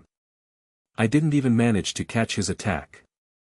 Tian Jejun didn't get the time to reach a conclusion. Xie didn't stop and continued attacking him after he gained the upper hand. Clang, clang, clang, the large swords of the two mecha struck against each other as Xie continued to unleash furious blows upon Tian Jejun. The latter had lost his advantage now and could only block the attacks while patiently waiting for an opportunity to strike back. Haha, this feels so good. Are you watching me? The opponent that you can't defeat is nothing in my hands. What right do you have to control this body? If you understand the situation, be obedient and go to sleep. Xie laughed crazily. He had been suppressed for all these years, so when he finally took control of his body, he vented out all his frustration. The feeling was so amazing that he didn't want to let go of it. What is happening? Why did Ling Tian number 1 become so powerful? The change of position between Xie and Tian Jejun immediately caught the attention of the instructors. This is not possible. Jejun will not lose to his opponent. Tian Jejun's instructor, Xiao Yi, had a look of disbelief on his face. In his heart, Ling Lan was the only one that could defeat Tian Jejun, yet right now, a nobody from the Ling Tian Mecha clan was winning against his disciple who couldn't even resist at all. Xiao Yi felt his world falling apart. Was Xie Yi hiding his skills? The principal asked Tang Yu curiously upon seeing Xie Yi's sudden rise in strength. I am not sure about this, Tang Yu replied with a forced smile. As expected, the people around Ling Lan were all not normal people. They were all lunatics. Looking at Tang Yu's expression, the principal believed that he didn't know anything. Hence, he could only control his curiosity and look at the big screen again. Although Tian Jejun was suppressed by Xie Yi at the start, he was, after all, someone who had been at the peak of special class for over a year. He had many battle experiences and his foundation was strong. Once he became adjusted to Xie Yi's violent attacks, the situation started to change. Xiao Yi heaved a sigh of relief when he saw this. His proud disciple would not be so easily defeated. Qi Long had also realized that Xie Yi's energy changed. His innate talent allowed him to feel the energy in Xie Yi's body, it had turned into something unfamiliar, sinister and dark. He immediately realized the intention behind his boss' actions. He knew now that his boss' goal was achieved, so he asked her excitedly, "Boss, can we attack now?" He had been controlling himself. It should be time for him to go wild, too. No hurry. Maintain the situation as it is now. Ling Lan's reply dampened Qi Long's mood. Fine. He had to continue controlling himself. Ling Lan would never allow Qi Long to act. She needed to keep stimulating Xie Yi. When the two personalities realized that they were both in danger, it was possible that their potential would explode. This was why Ling Lan had allowed this member of Lei Tang to appear here. Ling Lan didn't only want to force Xie Yi's dark energy out, she wanted Tian Jejun to make the latter feel hopeless. She wanted Xie Yi to feel that he would never be able to defeat the opponent. This was the only way to allow both powers to compromise with each other. Ling Lan had always thought that suppression was not the way to solve the problem. Merging the two powers was the only solution. Of course, it would be risky. No one knew what Xie Yi would become after the merging, but Ling Lan felt the need to make this bet for the sake of his future. Tian Jejun was indeed the strongest in Lei Tang after Qiao Ting, he managed to bring the fight back to even ground. He was even gaining the upper hand now. Without a strong foundation and the accumulation of experiences, Xie Yi's sudden burst of strength was not helpful at all. Xie Yi was on the losing end again. His eyes turned red and a killing intent slowly exuded from his body. Such a strong killing intent. Ling Lan felt the intense, malicious aura coming from Xie Yi and frowned again. What was this dark energy made up of? Why was it so full of negative emotions? Qi Long, go all out. An idea flashed past Ling Lan's mind as she suddenly pressed the button to converse with Qi Long and gave him an order. Qi Long was elated. His boss was showing him some mercy, he finally didn't need to control himself anymore. He quickly grabbed his large sword and rushed towards his opponent, following which he swung his sword around in a crazy attack. Qi Long's attack was more furious than Xie Yi. His opponent could no longer fend him off and thus shouted at Tian Jejun in fright, "Leader." In times of desperation, everyone would look for the person they trusted the most instinctively, it was the same with Lei Tang's members. When he heard his clan members' frightened scream, Tian Jejun immediately understood the situation. He shouted in anger, "Get out of my way." The arrogant Tian Jejun couldn't stand to see his teammate being defeated right in front of his eyes and he didn't even think as he used his special class technique, Whirlwind Strike, against Xie Yi. His cold weapon swept towards Xie dangerously. Tian Jejun had thought that he would be able to make Xie retreat with this move, but the latter wanted to kill him now. Xie used the most powerful special class battle technique, Total Annihilation. Two top-tier special class battle techniques were unleashed and they formed two powerful energies that slammed into each other. The resultant force from the collision caused both Xie and Tian Jejun to be blasted away. This fearsome force also implicated Qi Long and his opponent. Caught unprepared, they were toppled over. F***K. Qi Long realized that he was in danger when he felt the energy wave and immediately stopped attacking, then used all his energy to stabilize his mecha, but his opponent was not so lucky, slower to react, he ended up being blown away for about 10 meters. The opponent was also quite smart, however, as he made use of the energy wave to run away quickly. You want to run away? No way. Indignant at seeing his prey running away, Qi Long quickly controlled his mecha to chase after his opponent and a few seconds later, the two mechas disappeared. Only Xie and Tian Jejun were left. Ling Lan didn't care about Qi Long right now, as the latter had already completed his mission. She didn't need to worry whether Qi Long could catch up with his opponent or whether he could defeat his opponent. In actual fact, Ling Lan had taken part in this mecha challenge because of Xie. Tian Jejun felt a strong pressure slamming into his chest and he almost wanted to vomit blood, but he paid no heed to this and stabilized his mecha first. His decision was correct, Xie had already reached him and a powerful attack followed after. Clang! The two long swords knocked into each other again and Tian Jejun took a step back. As compared to moments before, Tian Jejun was extremely composed right now. The danger to his teammate had caused his potential to be released. He had already merged with his mecha and reached a state where his mecha and he were one. He had only one opponent and that was Xie. Clang! The sound of another collision rang out and this time, it was Xie who took a few steps back. Clang!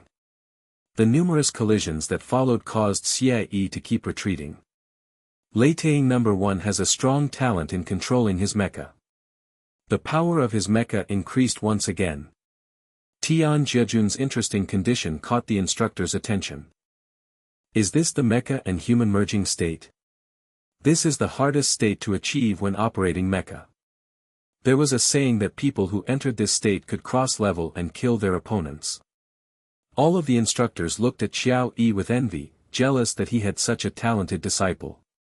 This honor was the same as having a fourth year who became an ace operator. Ling Tian No. 1 is unable to win against Leitang No. 1. I think that Ling Tian No. 1 is going to lose soon. The instructors were all individuals who had plenty of experience, they could immediately tell what situation Xie was in. Xie had achieved special class strength due to the sudden burst of dark energy, but as he had no strong foundation, his state was unstable. Tian Jejun, on the other hand, had achieved his special class operator level due to his hard work. Hence, Xie was suppressed in his fight against Tian Jejun. Upon seeing that his dark personality was put into the same situation as he was, the main personality sniggered. Seems like this is all you have in you. Shut up, the dark personality shouted fiercely. He was unable to accept the fact that he was being suppressed by his opponent. Without the accumulation of time and relevant experiences, what's the use of having a high level? It means nothing. The main personality had been practicing mecha piloting for so many years, so he knew what the dark personality was lacking. Bullshit. I'm the strongest. I won't lose. The dark personality didn't want to listen to his indecisive other half whom he hated. After all, this was all his fault. If he hadn't held this body for so long, he would have been able to gain control and this kind of mistakes would not happen. Stop acting tough. You don't want to lose, I don't want to lose either. However, with our separate strengths, we aren't the opponent's match, the main personality retorted. This is the truth. You can't deny it. What are you trying to say? The dark personality sensed that the main personality wanted to say something. Let's cooperate. The main personality sighed. Although he didn't know what effects the cooperation would have, he needed to compromise if he wanted to finish the mission his boss had assigned him. Cooperate? No. The dark personality immediately rejected the main personality. He didn't want to pass this body to the weakling. You need to know that if you lose, you won't have a chance of taking control over this body. Xie calmly stated this fact. Our agreement at the start is valid. If you can't do it, you won't be able to suppress me. In the end, I'll still be the one controlling this body, while you'll just continue to sleep. The one who'll be controlling this body is me I say. The dark personality looked at the main personality coldly, the killing intent in his eyes grew stronger. The dark and main personalities began to have a confrontation in their mindscape. The former wanted to destroy the latter, who was fighting against him for control of the body, but unfortunately, he wouldn't be able to touch him at all before he completed his promise. The promise that they made when they exchanged control over the body was relevant to both of them. He couldn't break the promise. Just like what you said, defeat the opponent and we can talk about our business later. Xie used the dark personality's own words against him. The dark personality's eyes turned even eerier. He wanted to reject the main personality, but Tian Jiejun didn't give him any chance to do so at all. Tian Jiejun attacked him again. The opponent's large sword came with a whirlwind as it moved towards Xie. The dark personality knew that this was a lethal strike and that he would never be able to take this attack all by himself. He made a quick decision. As you wish. In the mindscape, the light and dark figures suddenly merged and a translucent figure appeared. At this moment, the eyes of the Xie in the cockpit changed. One of them was bright and vibrant, while the other was dark and eerie, and Xie's expression alternated between sinister and happy. He looked frightening. Clang! Xie controlled his mecha to raise his sword horizontally with one hand and easily blocked the attack from his opponent. This time, Xie's mecha didn't step back anymore. The two mechas were in a stalemate. You said that this is a collaboration. Xie opened his mouth to talk to himself, his eyes and voice cold. Yes, collaboration. After we defeat the opponent, we'll battle it out among ourselves. This time, Xie's expression was gentle and warm, and his voice was gentle too. The coldness just now seemed to be an illusion. Okay, promise. Xie changed his tone again. Promise. The warm voice was back as he said this firmly. Well then, let's start from here. This time, a strange voice came out of Xie's throat. It was warm and cold. It seemed so contradictory yet natural. It was as if he was supposed to have this voice. With that said, Xie's sword began to inch towards Tian Jiejun, who felt that he couldn't resist the other party's strength at all. Two lines formed on the ground as his mecha was pushed backward by his opponent. They were caused by his mecha's feet as they rubbed against the ground. Tian Jiejun is actually losing to his opponent in terms of strength.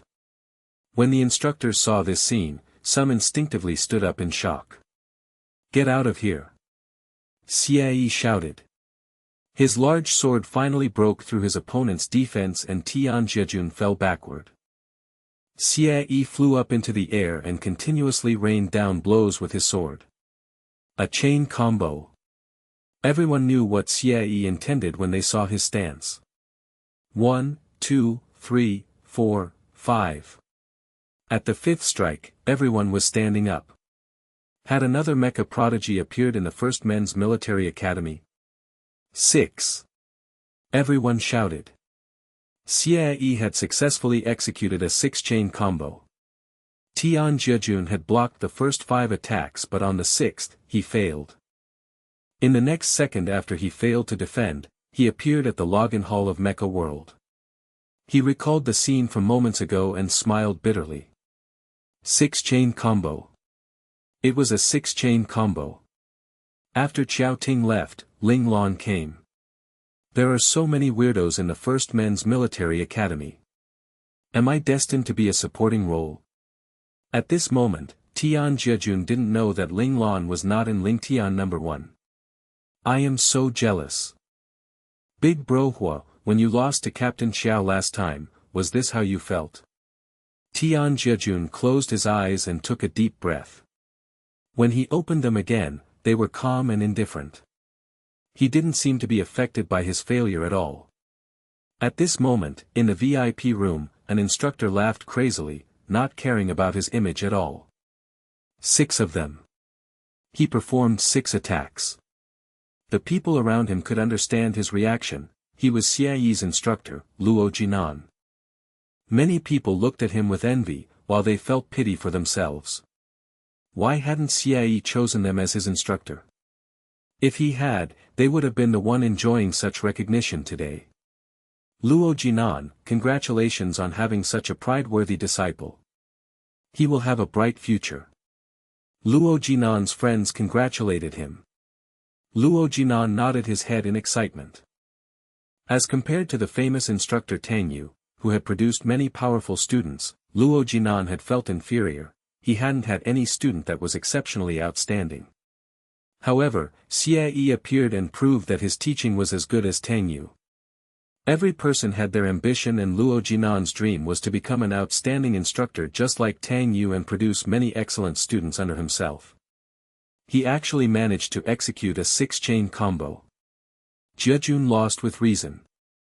Xiao Yi secretly looked at the mecha operator who was standing still in the middle of the map. There are so many aberrants among the 3rd years. Xiao Yi knew who was inside Ling Tian number 1. He thought about the captain, Ling Lan, and wondered if he had underestimated the latter. A 3rd year was able to execute a 6-chain combo.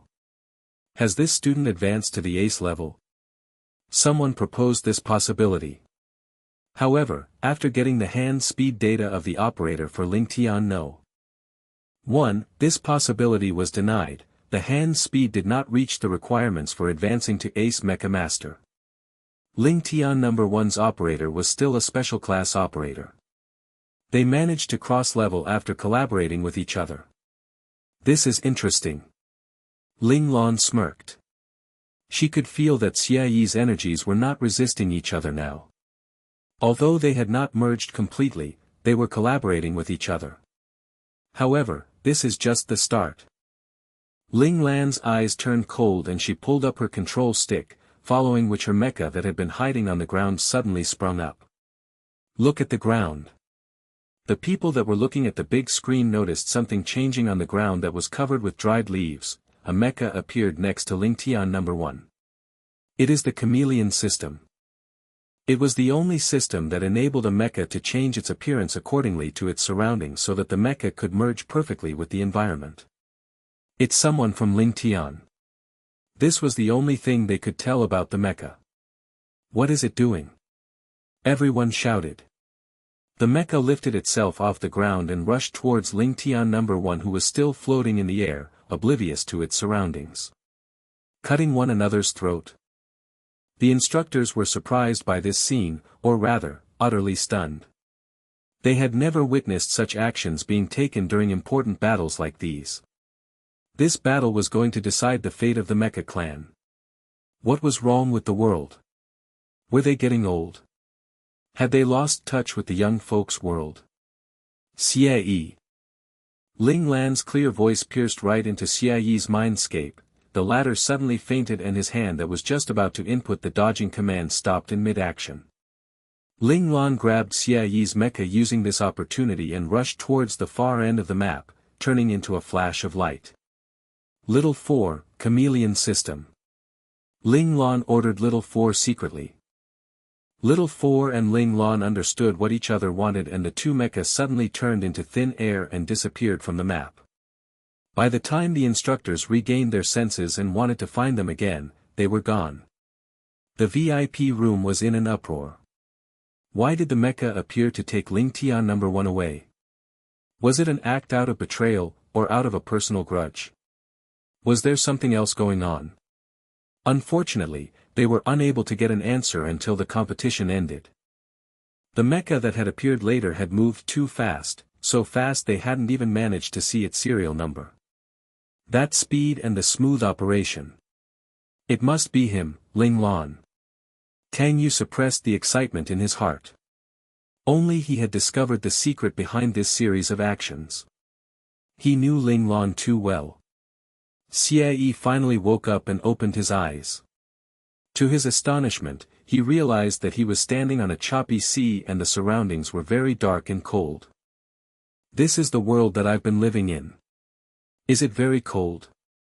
An eerie voice suddenly sounded beside him. Xie turned his head and noticed the dark personality standing beside him. Why am I here? Xie asked curiously. The dark personality didn't reply but merely signaled for Xie to look in a certain direction. Xie raised his head and looked over to see a familiar-looking person floating in the air.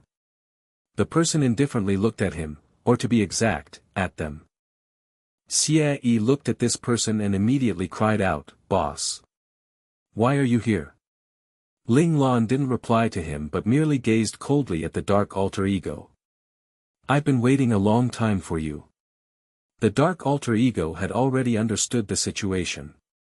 He sneered and said, "You didn't ask Xie to act as your substitute because you trust him. You did it to lure me out." Even now, the dark alter ego still hadn't given up on provoking the main ego. Xie became shocked by his dark alter ego's words and he looked at Ling Lan with a hurt expression. Ling Lan glanced at him with her cold eyes. Xie's heart froze and he didn't dare to think too much anymore. Sobs. Boss is right. Everything he does is right. I can't be so weak. Xie consoled himself. Ling Lan turned to look at the dark alter ego again and said calmly, "You're afraid of me. Of course, you're very strong.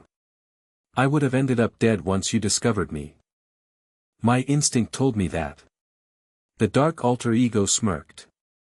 "Nevertheless, you still found me. And I thought that I hid very well."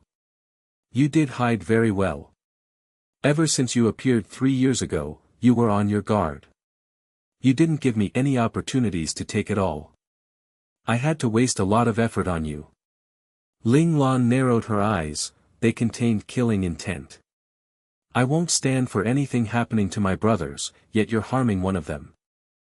Ling Lan's words struck Xie's heart like a lightning bolt and his eyes turned red. He finally came to an understanding and the anxiousness surrounding his heart disappeared. "You're an idiot." His boss had already accepted him as his companion. If his boss hadn't cared for him, he would not have noticed the problem in his body. If he hadn't cared, he would not have spent so much effort on him either. Xie had been blinded by his own eyes. He had chosen to ignore the care and concern his boss showed him. Now that he thought about it, every time he had to suppress the dark alter ego for an entire night, his boss would look at him intently the next morning and give him a lighter workload. When his boss battled with him, he would be less violent. As the dark alter ego started to come out more often, his boss would control his strength and not hurt him. Previously, he had thought that his boss was ignoring him, but now he realized that the latter cared for him. Ling Lan had been worried that he would be too tired and get taken over by the dark alter ego. Xie started to feel remorse, even as he felt touched. On the other hand, his dark alter ego exploded with anger. The dark alter ego felt his consciousness slipping away when Ling Lan stared at him maliciously. He was frightened. Losing his mind, he yelled, "You want to destroy me? Why? I'm not convinced. We were born together. Why can he live while I have to disappear? I'm not convinced. Then why do you want to make Xie disappear?" Ling Lan asked him back indifferently. "I don't want to stay here." The dark alter ego's eyes turned red and he took on the appearance of a lunatic. "This place is too quiet. There are no sounds, no nothing. I'm so lonely. The more I stay here, the more I hate him. Why did Father choose him and seal me? Why is he able to live in a world full of colors and sounds? Why can he have friends and families? Why can he enjoy relationships with people? Why do I have to stay in this dark, quiet and cold world? I can only wait for death here." I can do everything that he does. I can even do it better than him. Why wasn't I given the chance? Why was my fate decided for me? Why? Tell me, why? The dark alter ego shrieked hysterically and Xie was awoken by the shock. He hadn't expected his dark alter ego to have had such a past too. Wasn't his dark alter ego supposed to be the devil in his heart? Father sealed you? Xie asked in astonishment. Yes. The people of the Xie family are born with two personalities. In other words, we have split personalities. One of the personalities would be sealed using a secret technique, while the other would live normally. If our father hadn't sealed me, I would have destroyed you long ago. The dark alter ego sneered. However, you are doubtful of yourself. You have a lot of remorse and regret in you. The seal weakened because of this and I got the chance to break through it. All in all, I actually have to thank you for being weak. He himself would never be so weak. Even if the powerful individual in front of him didn't recognize him, he would still live a good life on his own. The dark alter ego gazed at Ling Lan as he had these thoughts, but then he became startled by her calm eyes and took an involuntary step back. He felt that he would be safer the farther away he was from her. Why did father seal you and not me? Xie knew that his dark alter ego was speaking the truth, but he was still puzzled at his father's decision. How would I know? You must have been lucky. The dark alter ego was angry. When they were just born, no one knew what they would become in the future. The one who was sealed was chosen randomly, so the dark alter ego could only think that Xie was lucky. I might be able to answer this question, Ling Lan suddenly said. Ah, you have a solution. Xie's eyes lit up. He wanted to know the reason. Otherwise, he would still feel doubt towards himself even if he sealed his dark alter ego again. The guilt he had towards his dark alter ego could lead to the latter breaking through the seal again. The dark alter ego looked at Ling Lan in disbelief. He didn't know how Ling Lan knew about the reason, but he also wanted to know what had happened in the past, perhaps even more so than Xie. He had never understood why his father chose to seal him and not Xie. This was his obsession, he had to find the answer. Ling Lan raised her head. You don't believe me? Xie nodded his head without even thinking in response. I believe you. He looked at his dark alter ego and explained seriously, my boss won't lie to others. He means what he says. You don't have to worry. The dark alter ego scoffed. You don't need to act kind towards me.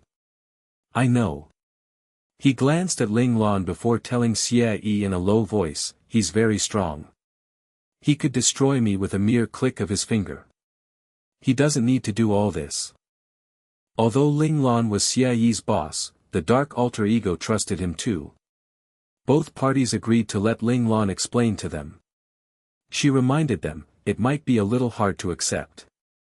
You both need to bear with it. The dark alter ego sneered. I've already spent 19 years in this place. What can I not handle? He looked at Xie. You should worry about your little brother here. I hope he doesn't throw your face away. Xie's face turned red and he said angrily, don't look down on me. I won't lose to you. Hopefully. The dark alter ego turned his eyes away arrogantly and didn't look at Xie again. The corners of Ling Lan's mouth went up. It seemed that the dark alter ego did not hate Xie that much, this was good news. Now, however, was not the time to think about this. Ling Lan took a deep breath and grew serious as she stared at the two boys and reached into their heads.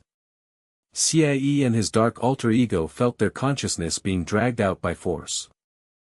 The pain was excruciating, but since neither of them wanted the other to look down on them, they gritted their teeth and didn't make any sound. After a while, the two of them felt the pain disappearing and opened their eyes. There were two balls of energy on Ling Lan's hands. One of them looked like a miniature human. Its features were faint, but they could tell that it was Xie. Ling Lan raised her right hand. This is yours, she said to the dark alter ego. She raised her left hand and told Xie, "This is yours." She put her hands together. Do you all feel the difference in the two energies? The dark alter ego's face changed. He could feel the malicious aura from his ball of energy, while Xie's was peaceful. Was this the reason why his father had given him up? Xie had a different opinion. Was his energy body affected because he lived here for 19 years? Ling Lan looked at Xie with approval. Yes. The environment affects a person's growth and personality. This is just the aura now. Let me show you what it was at the start.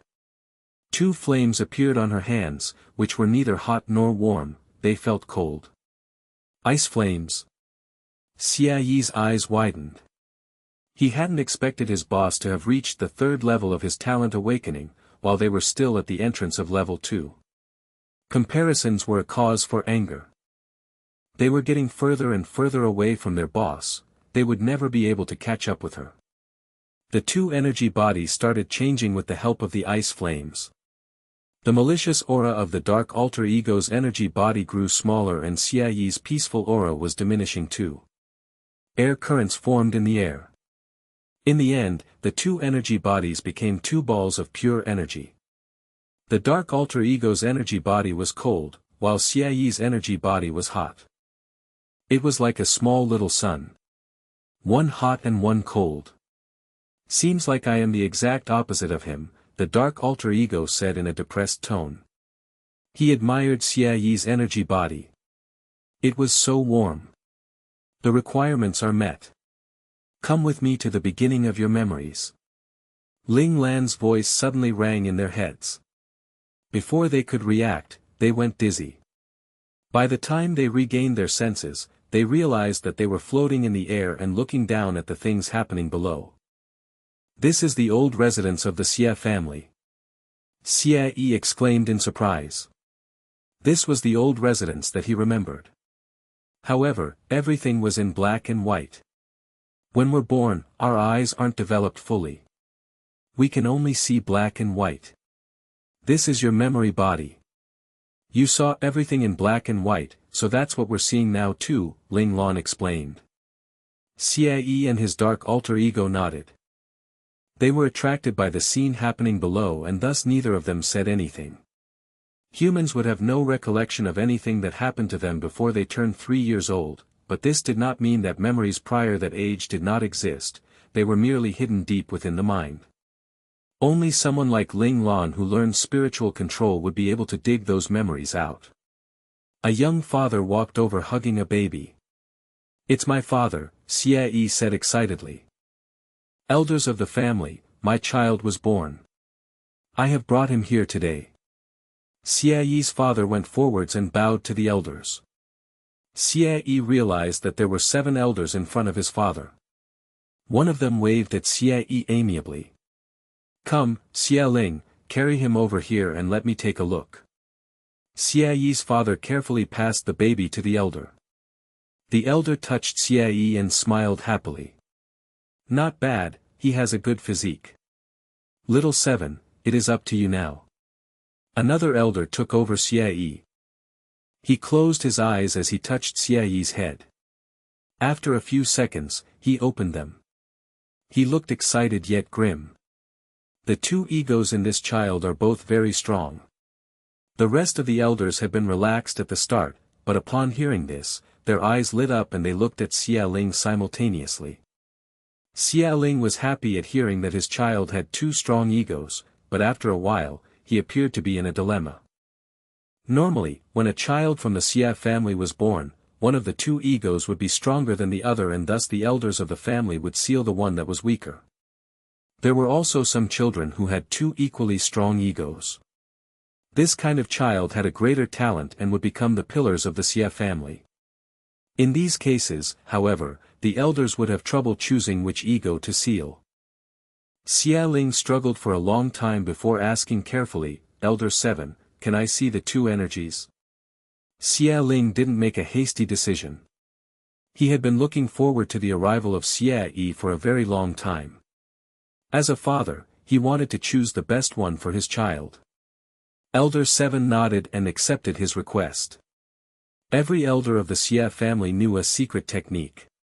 Elder 7's technique allowed him to see the energy of different egos, as well as to replicate it. Very soon, two energy bodies appeared on Elder 7's hand. One of them was very cold, while the other was hot. One of the elders felt the two energies and said, "Xia Ling, I think that we should keep this ego." He pointed at the cold energy. Someone with such energy would be calm and mature. In other words, it would be harder for the devil in his heart to appear and damage the seal. I can foresee him becoming the most important pillar of our Xie family. The other elders nodded in agreement to his words. Xia Ling didn't reply but instead looked at the two energy bodies and hesitated again. In the end, he closed his eyes and took a deep breath to clear the thoughts in his head. When he opened his eyes again, they were already cold and determined. He had made his decision. He suddenly knelt down and said to the 7 elders, "Please forgive me for my selfishness. I choose to seal this ego." He pointed at the cold energy that the elders had recommended him to keep. Xia Ling's words caused a change in the expressions of all the elders, who exchanged glances with one another. They hadn't expected Xia Ling to make this decision at all. The entire main hall was silent for a while, after which the oldest elder said, "Xia Ling, you have to think carefully. If you choose the other ego, there is a high chance that the devil in his heart will appear and that will cause our seal to be destroyed. If your child doesn't have the ability to suppress his other ego, he will become crazy. He might even become a formidable, frightening monster. If that happens, we will have to kill him. Your decision might end up killing your child." Xia Ling was indifferent. He nodded his head. "I understand and know that if I make this decision, Xia Yi will have a hard time in the future. However, I want to have a happy and optimistic child. This is my selfish motive. Please fulfill my wish." Xia Ling kowtowed to show his determination. The oldest elder stared at Xia Ling for a few seconds and saw how resolutely Xia Ling was kneeling on the ground. There was no hesitation to be found on him. The elder sighed lightly and said, "Up to you. I hope that you will not regret it the next time." "Thank you, elder." Xia Ling raised his head. There was no regret in his expression. The elders knew that this decision could not be changed anymore. Once two equally strong egos appeared, the father had the right to make the decision, even the elders of the family couldn't interfere with his choice. This was the rule passed down from their ancestors. Hence, although the 7 elders were dissatisfied with the decision, they had to follow the rules. There was nothing they could do. The 7 elders worked together to seal the cold ego. Afterward, they passed Xia Yi to Xia Ling and chased him out of the old residence. The elders were furious. They couldn't do anything even though they knew that Xia Ling was making a mistake. They could only chase him out so that they wouldn't be able to see him. What they didn't see couldn't hurt them. Xia Ling was already lucky that they didn't kick him out. Xia Ling left the old residence and the scene changed. The dark alter ego stood beside Xia Yi, feeling hurt. "So father likes you. He doesn't want me." His eyes turned red and his emotions became unstable. He was on the brink of going berserk. "Continue looking. That isn't the end." Ling Lan shouted when she saw what was happening. Her shout woke the dark alter ego up like a thunderbolt and his emotions disappeared. He felt calmed. "My father has already given up on me, right? What else is there?" The dark alter ego turned his head to glare at Ling Lan. That was no way to tell a lie, he was no idiot. The scene changed again. "This is my house," Xia Yi said. He hadn't known that his house never changed in the least over the past 19 years. It looked exactly the same as the present house he lived in. "The answer will be revealed soon," Ling Lan said calmly, looking at the dark alter ego. Xia Ling placed Xia Yi on a small bed and looked at his son in a daze, tears falling down his cheeks. "I am sorry," Xia Ling whispered. "I know what the sealed world looks like. It is a cold, quiet and oppressive world.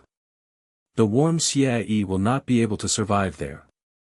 Once I seal him, he will definitely turn crazy and fall into self-ruin. However, I know that you can do it. You are calm and mature. With anger and hate, you will be able to live in that world. The dark alter ego was stunned upon hearing his father's words.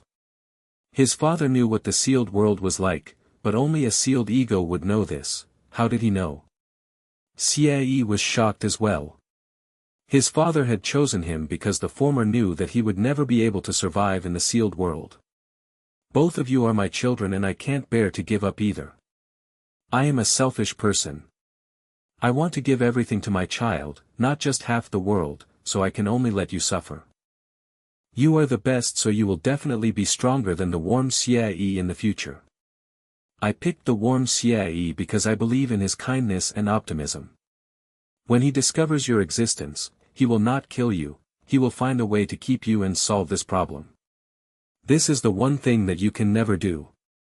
You are cold and logical, so you will always choose the best path for yourself. You will not take any risks, and this is why I can't choose you. The secret technique of the Xie family seals the dark alter ego safely. Xie Ling reached out and caressed Xie Yi's forehead. However, the kind and vibrant Xie Yi will let the devil in his heart appear easily. The seal will be destroyed, but I hope that during that time, you will be able to direct all your hate on me and live well together with the warm Xie Yi. I believe that the warm Xie Yi will be willing to do so as well. Xie Ling gazed at Xie Yi remorsefully, merely sitting where he was in a daze for a few minutes. He only regained his senses when Xie Yi started crying, quickly hugging and coaxing him. Ling Lan snapped her fingers and the scene in front of them disappeared. The next second, they were back in the sealed world. This is the truth. He sacrificed me so that he could live. The dark alter ego looked cold and angry. He found it funny that his father had given him up to keep the weaker ego alive. In actual fact, your father understands the two of you very well. You're still alive. Although you're a little malicious, you aren't a lunatic yet, Ling Lan said calmly. But why did I have to suffer for so many years because of him? The dark alter ego sneered. He hated his father and Xie Yi even more now. Your father said that it was because he wanted you two to be stronger, Ling Lan explained.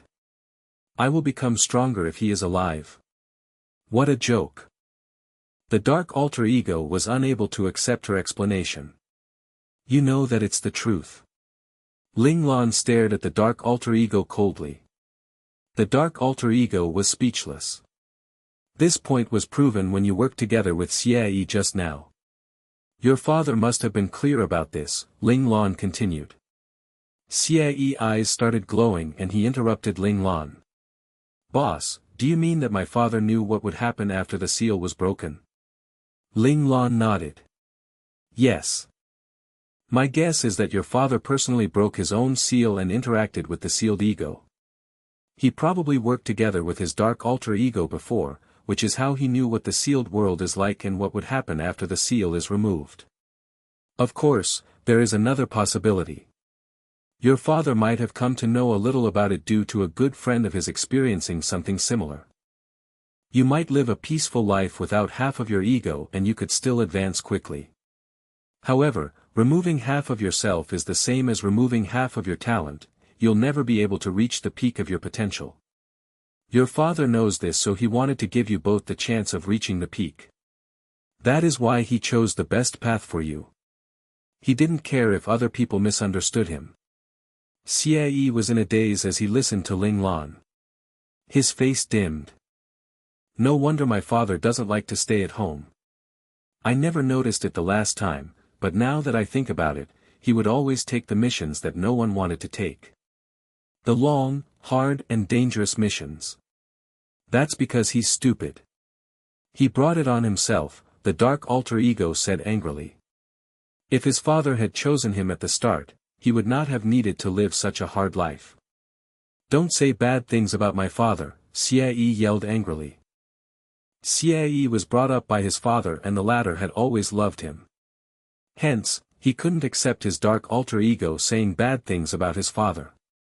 He pounced at the dark alter ego and the two of them broke into a fight, rolling back and forth on the sea. Ling Lan raised her eyebrows and moved away from them. Both of them harbored grudges against each other, so it would benefit them if they had a small fight now. Also, Ling Lan felt that boys should fight occasionally. It was a good way of improving their relationship. Xie egos were both guys, so this rule would apply to them. Xie and the dark alter ego fought for almost half a day before finally getting tired. They lay on the floor together, panting. Having calmed down, Xie looked at the dark alter ego. He no longer hated or feared his dark alter ego. He opened his mouth and said, "I'm sorry." "Thank you." The dark alter ego was stunned. He knew what these words meant. Xie continued, "Father was right. With my personality, I wouldn't have been able to survive a day in this world. I would definitely not have been able to survive for 16 years. He suddenly smiled. "If you were the main ego, I might not have been able to break through the seal for my entire life. There would have only been two endings for me, going crazy or disappearing totally. My endurance isn't as good as yours." He was not as strong as Luo Lang either. If it was Luo Lang, he would be able to survive in any kind of environment. He had so many personalities inside his mind and every single one of them never gave up pestering and trying to control him. However, he still maintained his personality. He was optimistic and happy. On the other hand, he, Xie, had only one dark alter ego. He would become frustrated, agitated, scared. He felt that he was quite weak. His father's concern was right. Xie was grateful to his father for all the things he had done. When he thought about this, he felt sorry towards the dark alter ego and was grateful to his dark alter ego as well. His dark alter ego had been sealed for 16 years, yet he still controlled his hatred and anger to work together with him. The dark alter ego pouted with disdain. "It's good that you know." He had been fighting Xie for 3 years, so he knew what kind of person the latter was. Xie would definitely not have been able to survive in this sealed world. Even if the seal was broken accidentally in the future, a crazy or dead Xie would have been no threat to him. However, Xie's boss was right too. Without Xie, he would lose the chance to reach his full potential. The two people became quiet again. After a long while, Xie said carefully, "I would like to know how we can solve our problem." His expression was firm. "Mind you, I won't give up this body." The dark alter ego sneered. "So you'll continue to control this body and I'll continue to live in this world?" Xie frowned. "That's not what I meant. Boss said just now that we can cooperate with each other. Since that's the case, why not we continue this cooperation?" "Continue cooperating? How? By releasing me every few days?" The dark alter ego was not pleased. "I'm not sure either. However, I believe that my boss will know." Xie revealed his trust in Ling Lan through his eyes. "You think your boss knows everything?" The dark alter ego glanced at Ling Lan with doubt. Although she was very strong and he feared her, he didn't have much hope that she would be able to solve their problem. "Of course, my boss will definitely find a solution," Xie replied with certainty. "Fine," he was brainwashed. Before the dark alter ego could reply, Xie raised his voice and shouted, "Boss." "Yes." Ling Lan appeared before them within a second and looked at them calmly. "Boss, do you know how to solve our problem?" Xie asked hopefully.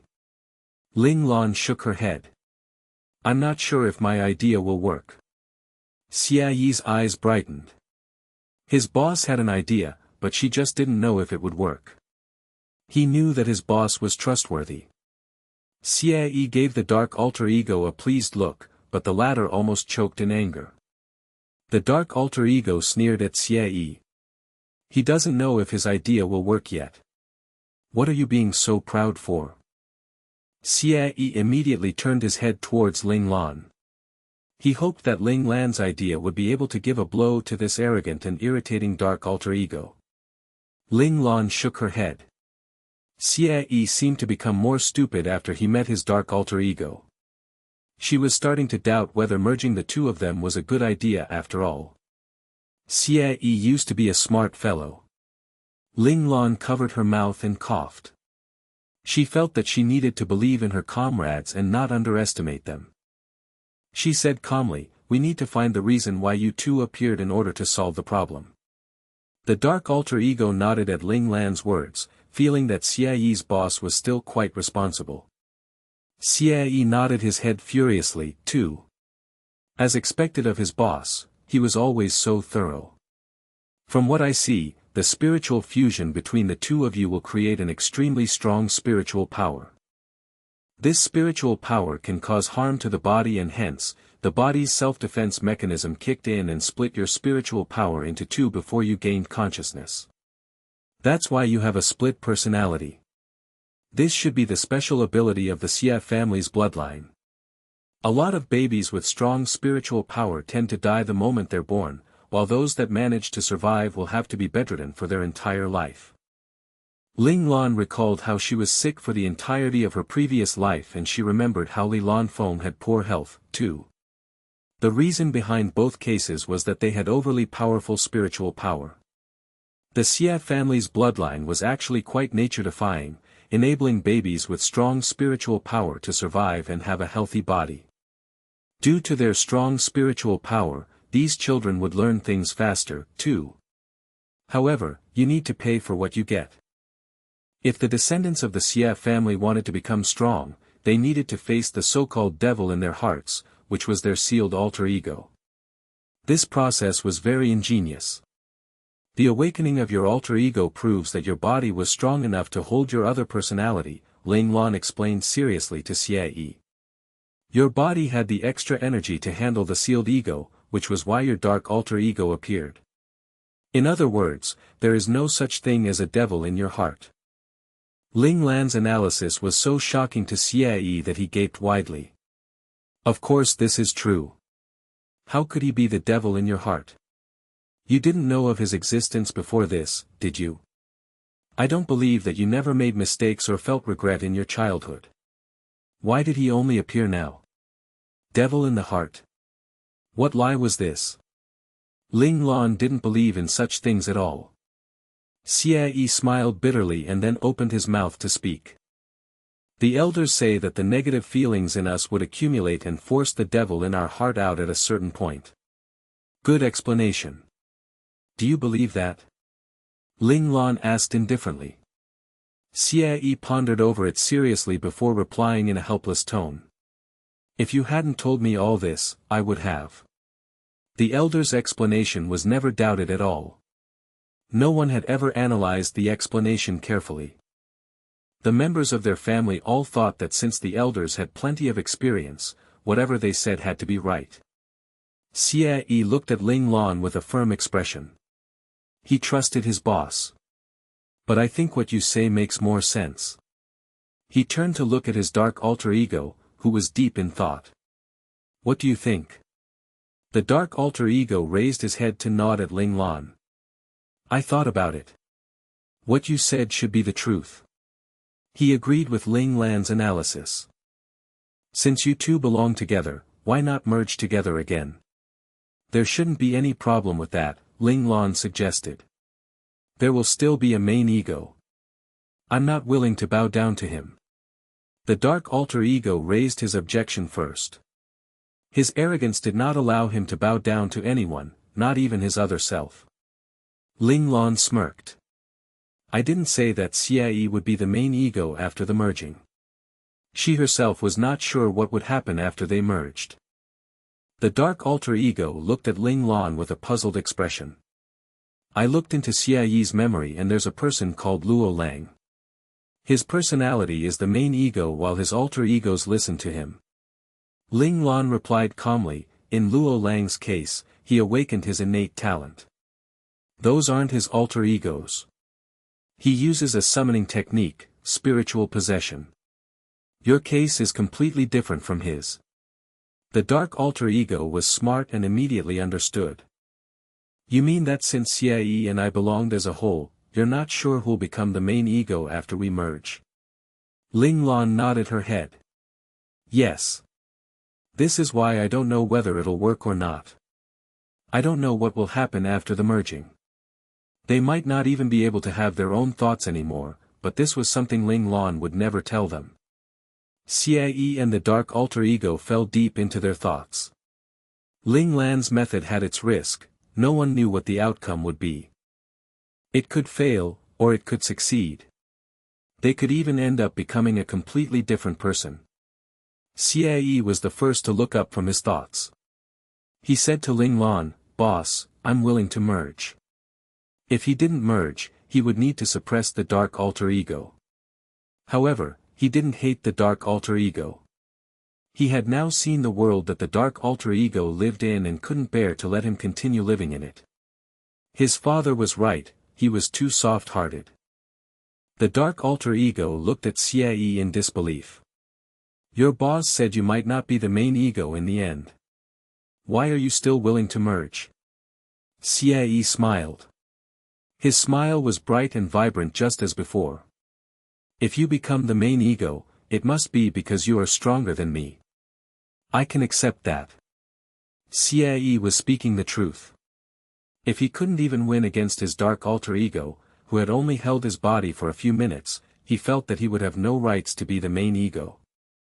The dark alter ego stared at Xie intently. After a few seconds, he turned his head and said to Ling Lan, "Since he's willing to take the risk, I have nothing to worry about either." Ling Lan was very powerful. If Xie chose to suppress him, Ling Lan would definitely help Xie. The dark alter ego knew that at that time, he would be sealed again and this seal would be stronger than the one before. He might not be able to break it at all. Xie's decision had given him another path. He finally understood what his father's last words meant. Xie was a soft-hearted person. Xie gave him a chance to live after he broke the seal. If he had been the main ego, he would have calculated all his gains and losses and chosen the path that benefited him the most. He would not have given Xie any chances. As the dark alter ego felt gratitude, the hatred and anger in his heart disappeared. The two people began to grow closer to one another in front of Ling Lan. Open your minds and accept one another. Ling Lan's cold voice rang beside their ears and they followed her words. Xie accepted the dark alter ego's negative emotions and the dark alter ego accepted Xie's life in the past 19 years. So this is how painful it felt to stay here alone, but all of that is going to end soon. You'll have an interesting life just like mine in the future. I'll accompany you for the rest of your life. So you have negative emotions, too. Your life wasn't all happy and smooth. You also had your downs. When the dark alter ego saw the memories of how Ling Lan tormented Xie till he almost died, he laughed silently. Will I be able to experience all this as well? Yes, we're supposed to be together. You only slept for a few years and missed out on that period. But my memories are yours, just like how your memories are mine, too. We'll learn and grow together. Xie and the dark alter ego smiled at each other, following which they turned into two balls of mist, which began to intertwine. Gradually, a new human figure was formed. What will Xie's personality be like? Ling Lan thought curiously. She wanted to smile but got a shock instead. She waved her finger and a piece of cloth wrapped around the human figure. What the hell? Did the new human figure have to be naked? Ling Lan was once again reminded that she was a female. She didn't have what the other party had. Xie abruptly opened his eyes and, noticing the cloth wrapped around him, waved his hand. The cloth disappeared. Ling Lan appeared in front of him. He smiled and cried out, "Boss! Wear your clothes." A cold voice entered his ear. Xie looked down and he patted his forehead while laughing. He was grateful for his boss' thoughtfulness which prevented him from feeling awkward. He snapped his fingers and his school uniform appeared on him. He looked at himself and made sure that he was presentable before crying out again, "Boss, I'm done." Ling Lan turned around to look at Xie and asked calmly, "How do you feel?" Xie took a deep breath and narrowed his eyes, enjoying his current state of being. "I feel good. My body feels energized." He widened his eyes and looked at Ling Lan seriously as he continued, "I want to fight you again. I want to see if you're worthy of my loyalty." "Loyalty?" Ling Lan raised her eyebrows. "I don't lack people who are loyal to me. Like how I was in the past." Xie gave a sinister smile. "That's my comrade." Ling Lan walked closer to Xie. Her eyes pierced right into his gaze and he couldn't maintain his smile anymore. "Aren't you sad that I'm the one here?" Xie tried to force out a smile again. He had made a deal with Xie, he needed to find out what Xie was to Ling Lan. "He is him, you are you. Is there a difference?" Ling Lan replied indifferently. "I believe him. He won't disappoint me. Unfortunately, he lost. He was taken over by me. Your comrade has disappeared." Xie retracted his smile and cold insanity filled his eyes. Xie's words didn't anger Ling Lan. She reached out to calmly fix Xie's tie, following which she lightly touched Xie's clothes as if she were patting some dust away. After doing all this, she said, "If you want to understand me and understand my relationship with Xie, stay alive. Find and feel it for yourself." Xie's eyes turned red and tears silently fell from his eyes. "Can I still live?" "Of course. As long as you want to live, you can. Merging doesn't mean that one of you has to die. You two can live together," Ling Lan replied sincerely. "I want to live, I want to live," Xie repeated these words over and over again. "Continue to live then." Ling Lan hugged Xie tightly and patted his back hard. Xie's expression became more firm. When he opened his eyes again, the cold insanity in them was gone, his eyes were calm. He raised his head to look at Ling Lan and smiled. "Boss, you're hugging me too tightly. It hurts." Ling Lan let go of Xie and carefully examined him. She nodded after a while. "Doesn't look bad. Isn't it better if I destroy the dark alter ego?" Xie asked unhappily. "Destroying him won't solve anything," Ling Lan replied nonchalantly. "Also, you can't destroy him. I think that he will most likely destroy you instead." "Then why didn't you believe him just now?" Xie was curious. "Because you can't bear to destroy him," Ling Lan replied. "Not fun at all. How did you know that the personality I showed just now wasn't me?" Xie felt unhappy. "By feeling," Ling Lan answered. Before Xie could ask anything again, she said, "Since your problem is solved, let's go back now."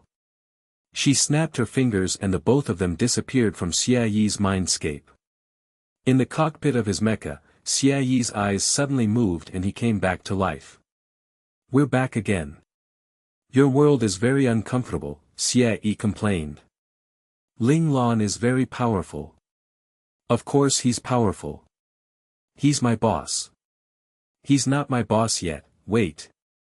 Xie rubbed at his eyebrows as he talked to himself, and then he worriedly continued, "We need to discuss how we'll be communicating from now on. It's okay right now since there's only the two of us here, but it would be quite strange if we talked like this in front of someone else. What shall we do then? Do you want me to disappear?" "Of course not. My boss doesn't want you to disappear either. Can we not talk and use our consciousness to communicate instead?" Xie replied. "We can try. Using my consciousness.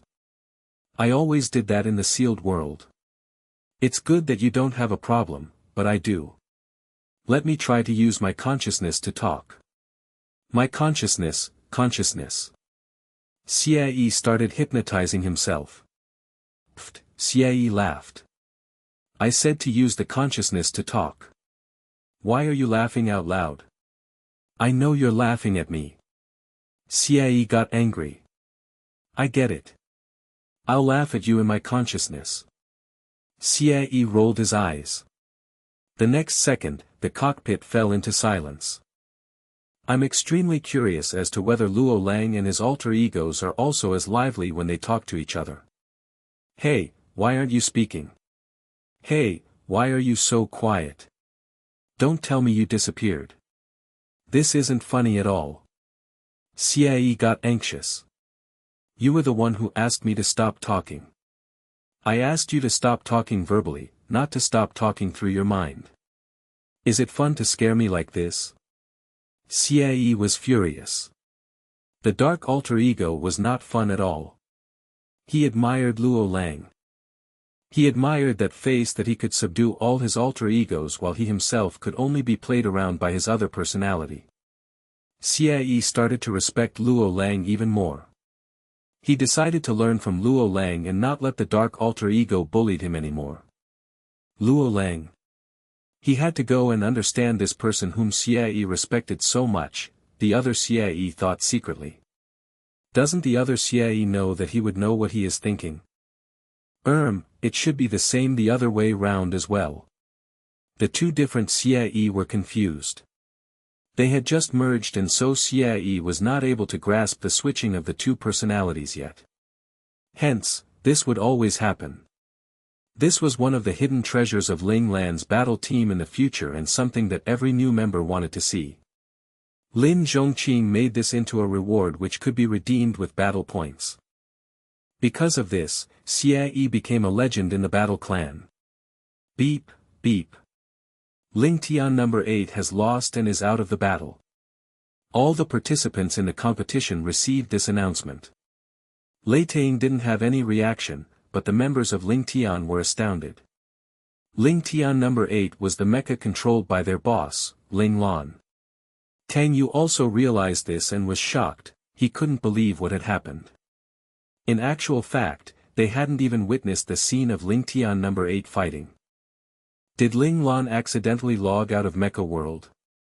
Was he forced to log out due to his login pod short-circuiting? The members of Ling Tian understood what had happened quickly. Did someone win against their boss? That was impossible. Everyone rejected this speculation. Ling Lan opened her login pod in her villa. Her face was pale. She wanted to get up, but blood gushed up her throat and she spat it out. The login pod was stained with her blood. Boss, are you okay? Little Four shouted in concern through her mindscape. Ling Lan quickly started practicing her chi exercises and slowly recuperated. Her massive headache got better, too. After a long time, Ling Lan opened her eyes and gave a forced smile. I was still too rash. Her energy was not enough for her to execute the top-tier technique of the Divine Command sect, Invasion of Dreams. She had forced herself too much and got hurt, her spirit was heavily injured. She was kicked out of the competition by the mainframe due to no longer being able to operate her mecha. Invasion of Dreams was a dangerous technique, to both the user and target. If someone forcefully executed this technique, they would be heavily injured and might injure their brain. It could even render that person brain dead. It was similar to what specters were capable of, but was more powerful as it could be used in the real world. Invasion of Dreams required the user to use their spiritual power to enter another's spiritual world and read their memories. A powerful person could change a person's memory. They could even destroy a person's spiritual world. The victim would either injure the brain or turn brain dead. This was similar to the abilities of the specters in the virtual world. The Divine Command sect was able to survive because they only passed this technique to one disciple in each generation. This disciple would be taught personally to prevent the secret from being leaked. If they didn't do this, the different countries would definitely kill them as they would not allow this formidable technique to exist. Even if there were survivors, they would become the secret weapons of a nation. Of course, this formidable technique could not be executed so easily.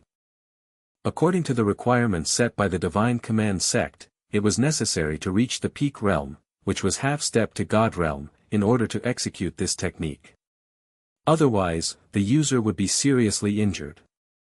Ling Lan would not endanger herself. However, she had carried out research with Little Four and realized that in a virtual world where everyone was using their spiritual power, she would be able to execute invasion of dreams with Little Four's help and enter the spiritual world of others. This conclusion allowed Ling Lan to make a plan. Ling Lan knew that she needed to enter Xia Yi's spiritual world in order to solve his problem, to meet the other Xia Yi. She was unable to do this in reality, but she could do so in the virtual world. However, the dark alter ego was very scared of Ling Lan and didn't give her any chances to invade his spiritual world. Ling Lan had no choice but to find other ways to catch him off his guard. In the end, Ling Lan chose to do it during the challenge. The results proved that her plan was a success. The dark alter ego appeared and she managed to enter his spiritual world successfully. However, she had still underestimated the recoil of this technique. She had forced herself to stay till the end, but by the time Xia Yi merged with his dark alter ego, she could not support herself anymore and ended her conversation with him. "Boss, you were too rash." Little Four reprimanded Ling Lan upon seeing her condition improving. "I didn't expect the recoil to be so strong," Ling Lan replied innocently. "Don't lie to me. If you didn't reenact Xia Yi's memory, the recoil wouldn't have been this strong." Reenacting the memory required an abundance of spiritual power. Ling Lan was already pushing herself when she used invasion of dreams. She was lucky that she didn't get worse injuries. Little Four got scared by the thought and started tearing up. Ling Lan blinked. She wanted to change the topic, but when she saw the fear and remorse in Little Four's eyes, she apologized to him instead. "I'm sorry that I let you worry. I won't let myself get hurt again. Don't worry about me." She reached out and touched Little Four's head, feeling grateful for his concern. Little Four's anxiousness taught Ling Lan a lesson and she told herself to prepare well before doing anything in the future. She could not let the people who loved and cared for her worry again. Ling Lan saw that Little Four was still sad and quickly changed the topic. She asked, "Do you think that our clan can win the challenge?" Little Four stopped crying and answered her seriously. "Although you got kicked out of the challenge, Lei Tang number 1 is out of the battle too. If Qi Long maintains his normal standard, the other members of Lei Tang Mecha clan won't be able to win against him if they fight one-on-one. I think that there's no way our clan will lose." Little Four raised his head proudly. The Ling Tian Battle clan had grown into a clan full of special class operators. They were able to become the pillars of the Ling Tian clan. His boss was not the only strong person in the team now. Everyone has grown up. I can let go now. Ling Lan stood up, walked to the window and looked at the scenery outside her house. She had been staying here for more than 2 years. Now that her team members had grown stronger, she could focus on herself. Little Four was puzzled at Ling Lan's words. "Boss, what do you mean?" "Closed-door meditation," Ling Lan replied with a smile. She had wanted to meditate so that she could merge all the things she had learned during this period of time. However, before this, there were too many things on her heart and she was not able to meditate in peace. The challenge this time was not only the start of her plans to unify the military academy, but it was also a challenge she posed for the clan. She wanted to know if they could operate all by themselves. This was also why she crossed realms to help Xia Yi solve his problem. Ling Lan liked to settle everything properly and make sure that nothing was left to chance. It was the only way she could put her heart at ease. According to her analysis, this trait was inherited from her mother. Actually, her real age was around the same as her mother. People of this age like to concern themselves with everything. It was hard for her to change. Little Four's eyes lit up, his face filled with surprise. "Boss, are you?" Ling Lan nodded. "It's time." It was time for her to stop protecting her teammates and let them battle with the other factions themselves. No matter what the result was, it would hasten their growth. "But you're going to unify the military academy soon. If you meditate now and they lose, your efforts will all be wasted." Little Four worried about leaving the situation in the hands of others. Ling Lan smiled gently and flicked Little Four's forehead. Do you think that I honestly want to become the king of the military academy? Little Four rubbed at his forehead, confused. If I don't give them a goal to work towards, they won't have the motivation to become stronger. Being the king of the military academy is a goal that's big enough for them to work hard for, Ling Lan explained. She was not an arrogant person. She would not have done this without a valid reason. So, let's make them work hard for me and for the goal. Ling Lan gave a brilliant smile, which brightened up her face, too. Mesmerized, Little Four suddenly wiped at the corners of his mouth. My boss shouldn't smile too much. The battle between Ling Tian and Lei Tang didn't end due to the exit of Tian Jiajun and Ling Lan. After a few hours of fighting and ambushing, the Ling Tian Mecha clan won against the Lei Tang Mecha clan with 3 members surviving the battle. This meant that the Lei Tang Mecha clan, which had been around for a few hundred years, would be disbanded and merged entirely into the Ling Tian Mecha clan. The name Lei Tang was merely history now. Some new members of Lei Tang might build another Lei Tang Mecha clan in the future, but it would not be the same clan as before. It would be a new Mecha clan. Everyone thought that there was no stopping of Ling Tian after they defeated Lei Tang, but it was during such a time that Ling Lan announced her closed-door meditation. This news caused an uproar among the people in the military academy. Everyone felt that Ling Lan made the wrong decision, that she chose the worst time to meditate. If she had gone to meditate a few months later, she would have been able to lead the Ling Tian Mecha clan in destroying all the other factions and become the king of the military academy. Her name would have gone down in the school's history as a true hero. Many felt that Ling Lan made a wrong decision, but the other Mecha clans were relieved. They felt hopeful about being able to win against the Ling Tian Mecha clan. This change made it difficult to predict the results of the future battles, but Ling Lan had achieved the results that she wanted. A human would only treasure the things that he or she fought hard for. The Ling Tian Mecha clan needed this training. After Ling Lan went into meditation, Ling Tian battled with many other Mecha clans. The former Lei Tang special class operators were still angry about the merger, so the members who participated in the battles were all operators from the original Ling Tian Mecha clan. Although the Ling Tian Mecha clan did not have as many special class mecha operators as the rest of the factions, they learned from Ling Lan's tactics and knew how to make the situation advantageous to them. Hence, the Ling Tian Mecha clan always chose the 12-man team challenge mode. They did not give the other factions a chance for them to use their numbers against them. The first match that took place after Ling Lan was gone was the match between the Ling Tian Mecha clan and Tianji Mecha clan. The Tianji Mecha clan was the third faction in the military academy. They had always been one rank below Ling Tian Mecha clan. They had a greater number of mecha operators as compared to Ling Tian, and the quality of their mecha operators was better too. Many people felt that Ling Tian Mecha clan would lose this battle and give up their first-rank position. At the start of the battle, the Ling Tian Mecha clan was taken by surprise and 5 of their members were eliminated within an hour. The people felt that their prediction was true. However, the remaining 7 members were not agitated at all.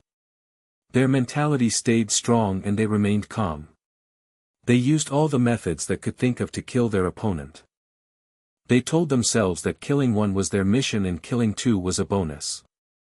They fought hard and managed to salvage the situation. The score was 2-3 towards the end of the battle.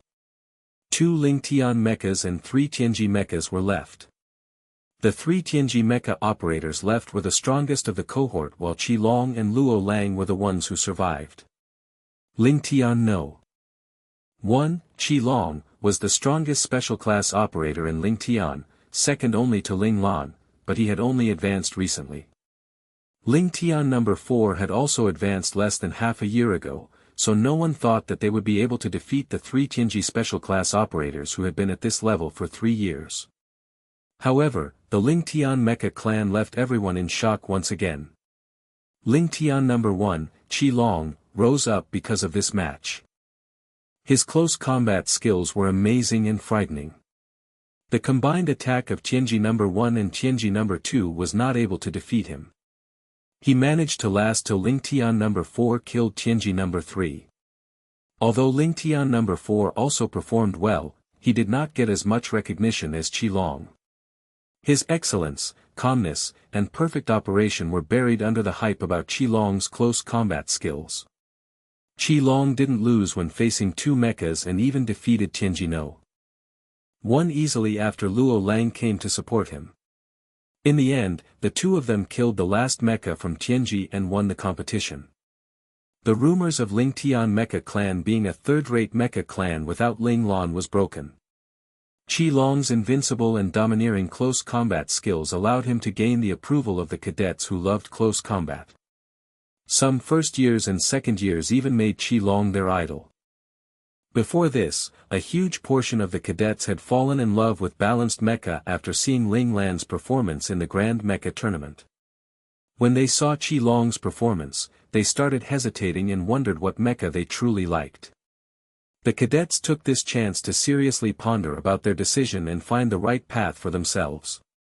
Hence, many juniors of Ling Lan became outstanding mecha operators. Of course, all of this happened in the future, so it was not important now. Qilong's exceptional performance proved to everyone that the Ling Tian mecha clan didn't only have Ling Lan, they had Qilong too. However, there were more challenges awaiting Ling Tian. Qilong's excellent performance caused the other mecha clans to be on their guard. In the upcoming third match, Ling Tian would face the Wuji mecha clan, who was ranked 4th. The Wuji mecha clan made some adjustments to their plan. Since they didn't have the confidence to defeat Qilong, Wuji clan chose to pester Qilong and prevent him from attacking anyone. They sent out a strong long-range mecha operator and succeeded in their plan. The plan made by Wuji was perfect. The long-range mecha operator had taken ample preparation. He maximized the speed of his mecha engine, so Qilong was not able to hit him. Qilong could neither attack nor shake him off. There was nothing he could do. The Wuji mecha clan's action enlightened the other mecha clans and they felt more at ease. Qilong's close combat mecha had its weakness too. It was not as fast as long-range mechas, and this was something they could make use of. Once they held Qilong up, Wuji mecha clan went to attack the other mecha operators of Ling Tian without any worry. Wuji was an old faction too. They had a strong foundation. Without Qilong, Wuji was stronger than Ling Tian, and the ensuing battle proved this point. The competition didn't lean to one side and both clans had mechas eliminated. As time passed, however, Ling Tian started to have more mecha operators being killed and Wuji started to gain the upper hand.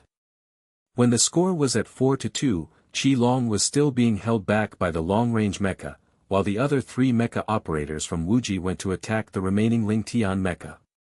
Everyone expected this mecha to be destroyed, after which Wuji would target Qilong together. However, a mecha operator from Ling Tian unleashed his potential again. This time, it was Xie, the mecha operator who had substituted Ling Lan in the first match that had passed. Although Xie had used the chain combo skill to defeat Tian Jiajun in that match, he was on the losing end from the start and Ling Lan suddenly announced her closed-door meditation right after the match. With the rose of Qilong after that, everyone's attention was drawn away and he was ignored. However, a capable individual would always appear in front of everyone again. Xie didn't get nervous in this dire situation. Unexpectedly, he was calmer than normal and his operating level suddenly rose from the intermediate level to the optimal peak. He used his exceptional skills to defeat two mechas and then self-destructed with the last mecha. This was the worst battle the Ling Tian mecha clan had ever experienced. Xie's self-destruction saved Ling Tian and angered Qilong. Qilong had a breakthrough in his hand speed during this moment. This breakthrough allowed him to catch up with the long-range mecha and defeat him. Ling Tian won the battle. If Xie hadn't unleashed his potential and was defeated by the three mechas, Wuji would definitely have won this match. This was a close call for the Ling Tian mecha clan. After the match, the members of Ling Tian felt fortunate. They were lucky that their opponent was Wuji and not Lei Tang or Tian Ji. Not all the special class operators from Wuji had reached the peak level of the special class. Among the 3 mecha operators that had surrounded Xie, only one was at peak level, while the other 2 were at intermediate level. This was why Xie was able to stay alive and even defeat 2 special class operators while running away. If all of them had been at the peak level, Xie could at most have defeated 2 mechas. He would never have been able to bring down the 3rd mecha in a mutual self-destruct. After reviewing their battle, the Lingtian mecha clan finally understood why their boss had chosen to start with the strongest mecha clan first. At the start, their opponents didn't know their true power. As their abilities became revealed to all the other cadets, the mecha clans that had yet to fight with them would carefully analyze them and think of countermeasures. However, since the mecha clans were weaker, Lingtian mecha clan would not be defeated easily. It would have been safer had they chosen to start from the weakest mecha clan, but then the stronger teams would have gained more information on them. If the mecha operators that Xie encountered had all been at peak level, luck might allow them to win once, but not twice. If they met a stronger opponent in the next match, they would lose the battle easily. Han Jijian looked in the direction of Ling Lan's meditation room and he sighed emotionally. Having realized that the seemingly crazy order of battle was actually the most advantageous to them, he admired his boss' decision-making ability. He would always make decisions with foresight and deliberation. Although the end of these 2 matches signaled the end of Lingtian's hardest period, it didn't mean that they would definitely win the matches thereafter. No mecha clan would want to give up their rights and bow down to another mecha clan. They would fight against them no matter how hopeless it seemed. As expected, in the 3rd match with Duotong drew a lesson from Wuji and Tianji and sent out their best long-range mechas to hold back Qilong and Xie who had turned the tables around for the 2 past matches. The other 10 mecha operators went to kill the rest of Lingtian. The Duotong mecha clan had equipped all their mechas with powerful long-range weapons. They prepared to use the long-range weapons against Qilong and Xie after killing the other members of Lingtian. That way, they could prevent any chances of having a short-distanced fight with Qilong and Xie. Duotong's plan was good, but yet another member of Lingtian released their potential. In the 3rd match, Lingtian No. 4, Luo Lang, had an outstanding performance and defeated 2 mechas in a row. He self-destructs along with a 3rd mecha and Duotong's plan failed. In the 4th match, Lingtian No. 2, Wu Jiong, was really impressive when he self-destructs with an opponent's mecha after defeating another one. Luoji mecha clan got flustered after losing 2 mechas and Lingtian seized this chance and won the battle. In the 5th match, Lingtian No. 7, Lin Zhongqing, released his potential and defeated 2 mechas. Afterward, he successfully held back the 3rd mecha and allowed Lingtian to have an advantage in quantity. In the end, Xiling got defeated. In the 6th match, Lingtian No. 3, Liangjie, amazed everyone by. The mecha clans that fought Lingtian in the following matches tried to hold back the members that released their potential, but the new members continued to exceed their expectations. They could not predict who would release their potential next. Hence, they could only be defeated by Lingtian and be merged into the Lingtian mecha clan. After Lingtian defeated the top 8 mecha clan of the military academy, the outcome was a foregone conclusion. No one expected Lingtian to fail at unifying the military academy unless the 12 members got a stomach ache on the day of the match and decided not to take part in it. There were some mecha clans who wanted to poison the Lingtian mecha clan in real life. They couldn't do anything to Lingtian in the virtual world, so they hoped that they could hurt them in reality. However, everyone knew that this was impossible. The disciplinary team of the military academy was keeping an eye on them. The disciplinary team wanted to have an opportunity to show the cadets their power to prevent them from forgetting their frightening existence. After the 6th match ended, Ling Yi walked out of his login pod in silence. He had watched all the 6 matches. The other login pods in the room opened soon after him and 5 people walked out. "Leader, why did you come out so quickly?" Tao Xiaotao looked shocked. Their leader had always come out last in the first few matches. He always had to rewind the match a few times before he got satisfied. Ling Yi didn't reply to him. He walked to the washroom and filled the basin with water, following which he suddenly dunked his head into the water and held his breath for a few minutes before looking up again. The water on his hair splashed onto the mirror in front of him. Ling Yi started at his reflection. He could see the doubt in his eyes. I'm not qualified. Pain filled Ling Yi's eyes as he widened them. The master that he wanted to protect had so many powerful people around him. Originally, he thought that he had the rights to stand beside him, but now, it just seemed to be his wishful thinking. He was nothing. Leader, we are still first years. Yi Qingge walked over and consoled him. I'm only 1 year younger than them, yet the distance between us is vast, Ling Yi said in a low voice, turning around.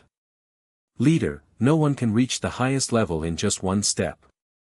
Among the first years, you are outstanding, too. I have looked up information on them. When they were first years, they were no stronger than you are now. We can catch up with them as long as we work hard, Rong Zirua said as he passed him a towel calmly, seeming confident.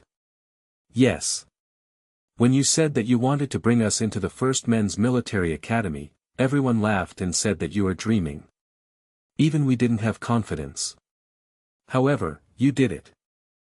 We passed the examination and entered together. You can do whatever you want to do. I believe that you can. Tao Xiaotao nodded his head firmly as he said all this. The trust in his eyes warmed up Ling Yi's heart and his self-doubt disappeared. Yes, I can do it. If they can do it, I can too. Ling Yi regained his confidence. Rong Zirua and Yi Qingge exchanged a glance with each other before looking at Tao Xiaotao and smiling. Although Tao Xiaotao always created trouble and was like a kid that never grew up, his pureness made him sincere and trustworthy. He was an excellent stabilizer to use when other people doubted themselves. It seemed to them that they needed to treat him better from now on. Ling Tian faced dangerous battle, but the overall situation was stable. The members of Ling Tian gradually got better in their mecha operating skills, so as long as they maintained their standard, Ling Tian would unify the military academy. As compared to the good news from Ling Tian Mecha clan, Ling Lan's meditation was not going smoothly. A few months ago, Ling Lan had managed to merge all her knowledge about mecha piloting and use them smoothly. She was confident that she would be able to make a breakthrough in her hand speed that had been stagnant for over a year. However, she would always lose control at the crucial moment and all her prior efforts would be in vain.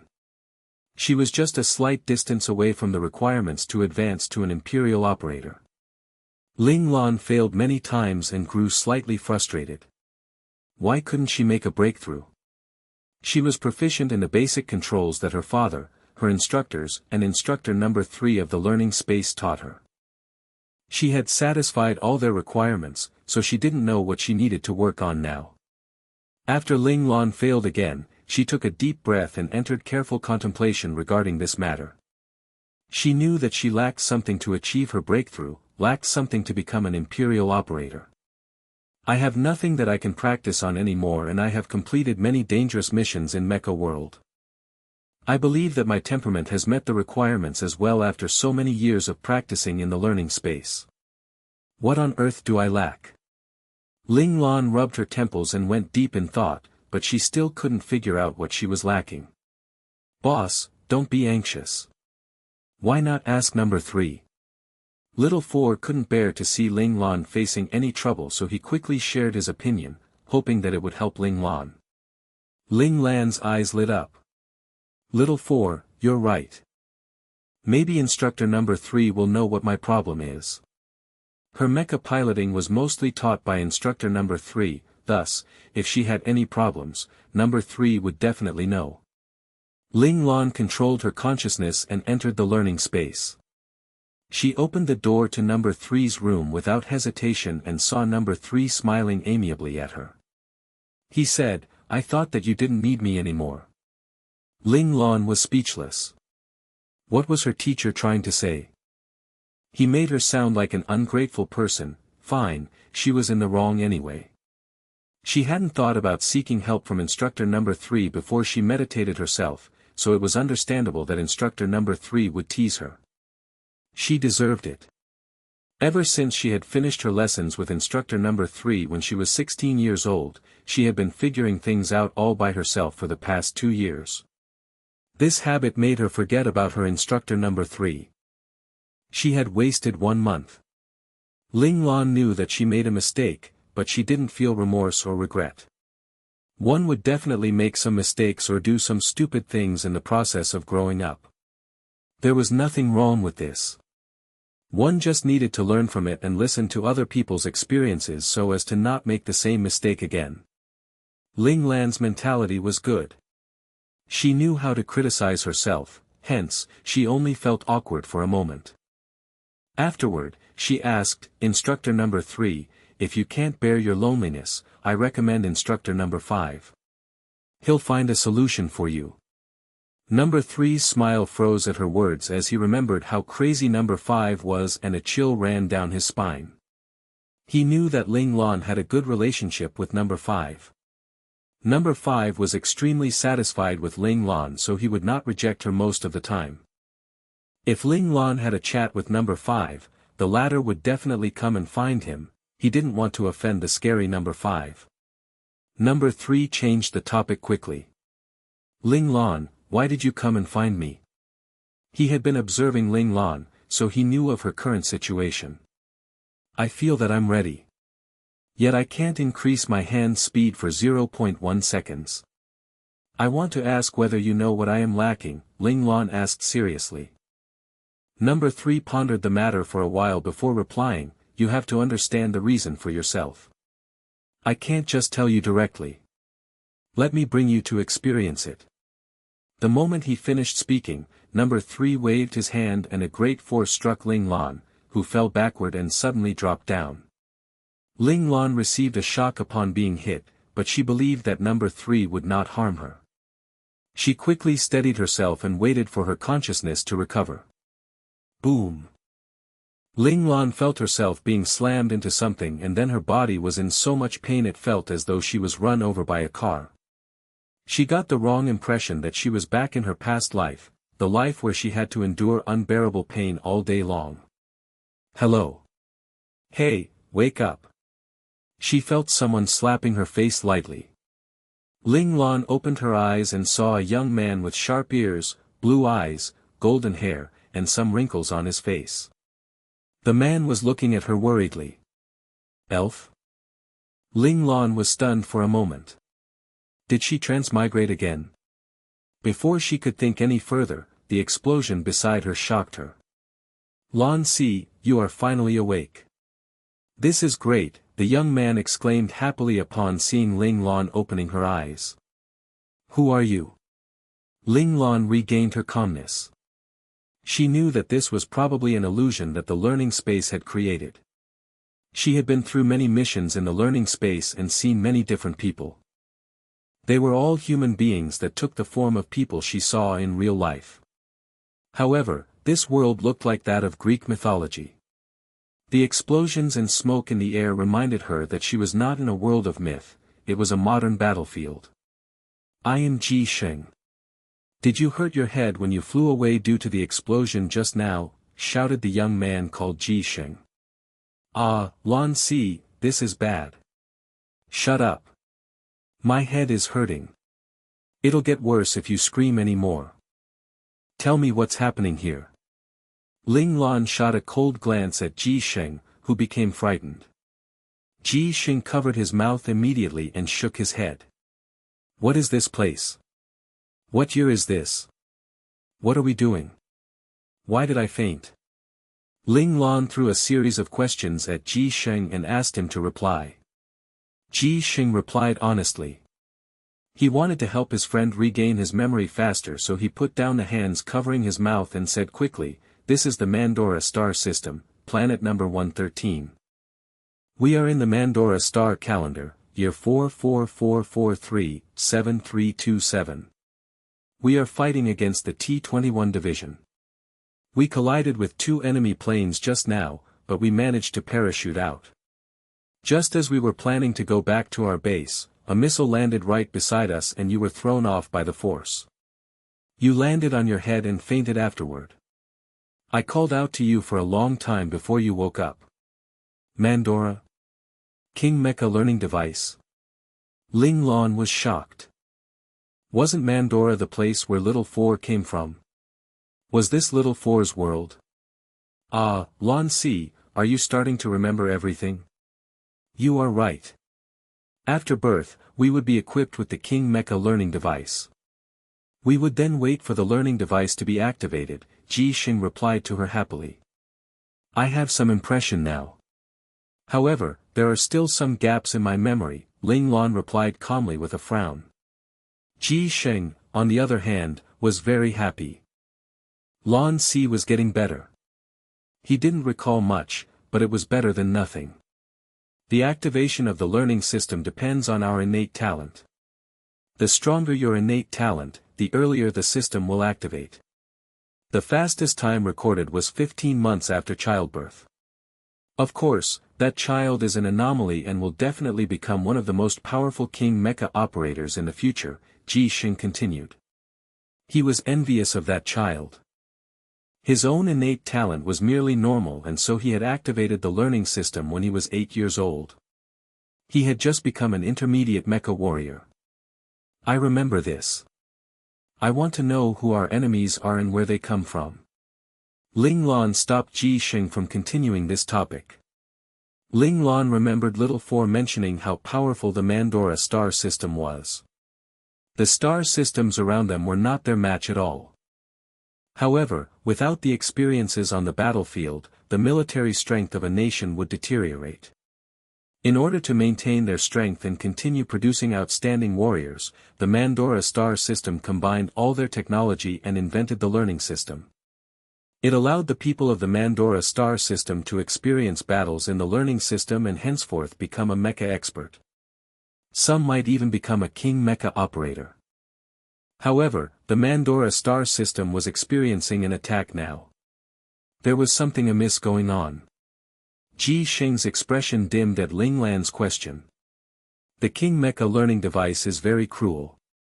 The elimination rate is as high as 30%. Some people even ended up harming their brain and becoming mentally disabled because they couldn't handle the vicious training.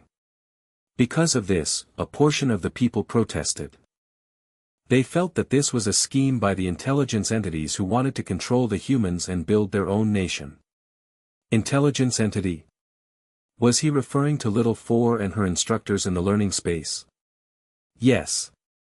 The Mandora star system is made up of two kinds of people. One group is made up of Mandora citizens like us and the other contains the intelligence entities. They were just an intelligent system at the start, but they evolved and started to have their own consciousness. We worked together and created this strong and powerful Mandora star system. To show that the Mandora citizens accepted them wholeheartedly, we used the current mainframe's name to name the current era. The name would only change when the next mainframe takes over. If that's what happened, why did the people feel that the intelligence entities wanted to control the humans? Survival of the fittest is an old law of nature. They could not suspect the intelligence entities just because of this, Ling Lan asked curiously. Someone suggested that the implantation of the learning system was a scheme by the intelligence entities to control the Mandora citizens. The intelligence entities could kill anyone that resisted against them using the learning system's chip. After some time, a huge bunch of important talents died suddenly from an explosion in their brain. It almost destroyed an entire generation. People started suspecting that the intelligence entities were killing talents among the Mandora people to prepare for their takeover. General Leah also found evidence to support this hypothesis, so the Mandora citizens were enraged and killed all the intelligence entities. Ji Xing didn't believe that this was the truth. There was doubt in his eyes. However, he was just a normal person and his opinion would not affect the war at all. The only thing he could do was follow the flow of the crowd. Hence, the war started. We are fighting against the intelligence entities. Ling Lan already knew what happened in the Mandora star system, but she was not sure what the result was. Who won the war? If the intelligence entities won and Little Four knew about this war, he must have been produced after it happened.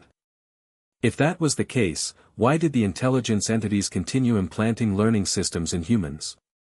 Was it just to cultivate mecha operators? Were they not afraid that humans would go against them again? Were they really aiming to control the Mandora citizens? Cold sweat fell down her forehead, but Ling Lan regained her senses and calmed down instantly. She rejected this line of thought. She could feel Little Four's sincerity, which was not something that could be faked. Her instructors were strict and vicious, but their motive was clear, to make her stronger, with the exception of number 5. Did the Mandora citizens win, after which the rulers of the country used the learning system again because they knew the benefits it could give? No, if the Mandora citizens won, the rulers would not have gone back on their words. The only possibility was that the learning system was implanted in a small number of people. For instance, their secret military forces.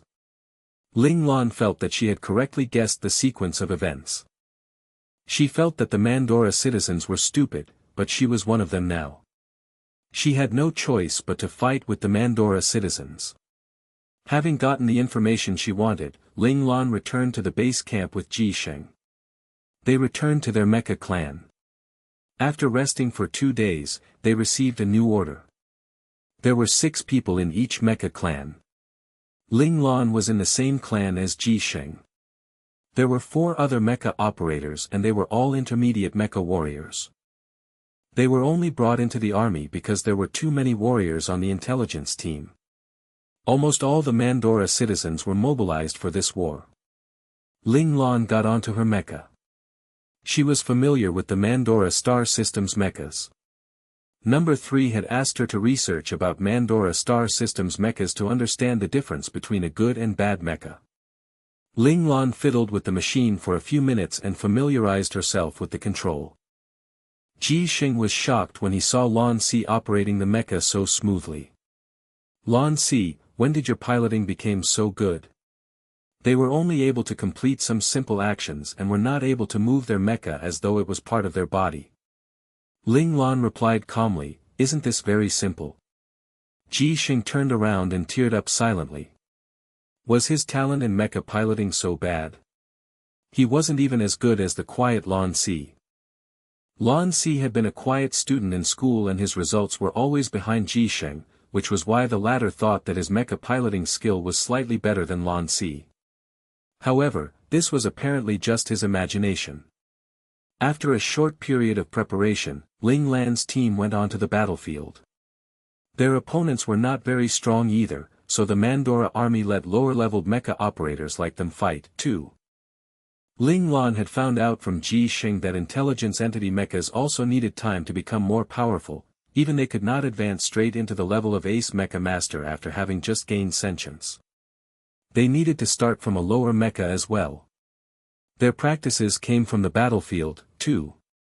Experiences on the battlefield would stimulate the intelligence entity to evolve and advance to an intermediate mecha operator. Afterward, the intelligence entity would go forth to become an advanced mecha warrior, a special class operator, an ace mecha master, an intermediate mecha warrior, and ultimately, a god class mecha master.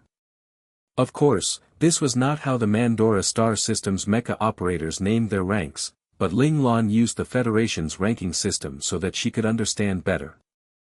The intermediate mechas controlled by intelligence entities were naturally stronger than the intermediate mecha warriors of the Mandora citizens. Hence, Mandora citizens had a higher casualty rate as compared to the intelligence entities. Ling Lan's team lost more than half their members during this mission. Only Ling Lan and Ji Sheng were left. If Ling Lan hadn't protected Ji Sheng secretly, he might also have been sacrificed. After some reorganization, new members were added into Ling Lan's team and she became the team leader. Months and years passed. Ling Lan continued her busy life, which consisted of fighting battles and changing team members. At the start, she had still wondered as to what her instructor number 3 wanted to teach her through this illusion, but as the days went by, Ling Lan didn't have the time to think on it anymore, she needed to fight for many hours every day. In one of the missions, the battle had lasted for a few days. If Ling Lan hadn't had the habit of filling up her energy storage units, she would have died along with the other mecha operators. A few years passed. Ling Lan almost felt that this was her real life and the life in the Federation was just her dream. Luckily, Ling Lan had been through much training in the learning space, so she kept her mind focused. This was just training. The battle continued and the Mandora citizens started to gain the upper hand. Ji Xing turned ever quieter as their team members continued to change and die, while the doubt in his eyes grew. When their team members died again, Ji Xing couldn't control himself anymore and asked Ling Lan, "Why do we need to have this war? Why can't we just sit down and have a discussion? Our ancestors could embrace other races and create the harmonious and powerful Mandora country. Why can't we do it? Are we wrong, or did the intelligence entities change?" Ling Lan didn't know how to reply to Ji Xing. Wars occurred due to the thirst for power. The higher authorities in Mandora felt that their power was taken away by the intelligence entity, which was why they wanted to get it back. The intelligence entities didn't want to become slaves. They wanted freedom and equality, hence, they would never give up their power either. Since both parties couldn't reach a consensus, a war started. No one cared about what the Mandora citizens thought. Ling Lan knew that she was biased towards the intelligence entities because of her relationship with Little Four and her instructors in the learning space. She didn't believe that the intelligence entities wanted to control the Mandora citizens and make them their slaves. They reached their 5th year on the battlefield. After all the experiences they gained, they had advanced to become ace mecha masters. However, their opponents grew stronger too. The intelligence entity army was also made up of ace mechas. The battles became fiercer and more dangerous. One time, due to a wrong prediction by the commanding officers of the army, the mecha division that Ling Lan was under ended up surrounded by 3 divisions of the opposing army. Everyone felt despair, as their opponents outnumbered them 3 times. They fought for 3 whole days but no reinforcements came. In the end, almost everyone was sacrificed. Ling Lan was held back by 3 ace mechas and so she couldn't help Ji Xing at all, he died before her eyes. Ling Lan managed to escape from the 3 ace mechas, but upon her return to the Mandora base camp, she realized that her entire division was nearly annihilated. Only less than 5,000 mecha operators came back when there had been close to 1,000,000 elite mecha operators at the start. However, their sacrifice was not in vain, as they managed to destroy 2 of their opponents' divisions, while the last one had only 2/3 of their ace mechas left. This battle had a huge impact on Ling Lan. In the past, she hadn't cared for the death of her team members. She would feel pity for them, but she was not sad. It was like playing a game, where the NPCs in the team died. However, Ji Xing was different. He had been with her ever since she entered this world. Ling Lan had started to treat Ji Xing as her companion. Ling Lan had thought that she would be able to protect Ji Xing before she found what she wanted and left this world. The reality, however, taught her a lesson. There were things that she too wasn't capable of doing. "I'm not strong enough yet. If I were an Imperial operator, I wouldn't have been held up by the 3 ace mechas and Ji Xing wouldn't have died." Ling Lan's heart ached as she clenched her fist and looked up at the vast sky.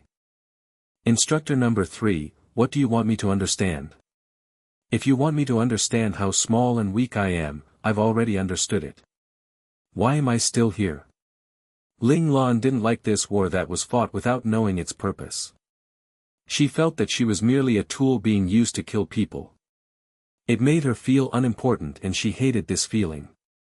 Unfortunately, Ling Lan didn't get the correct answer.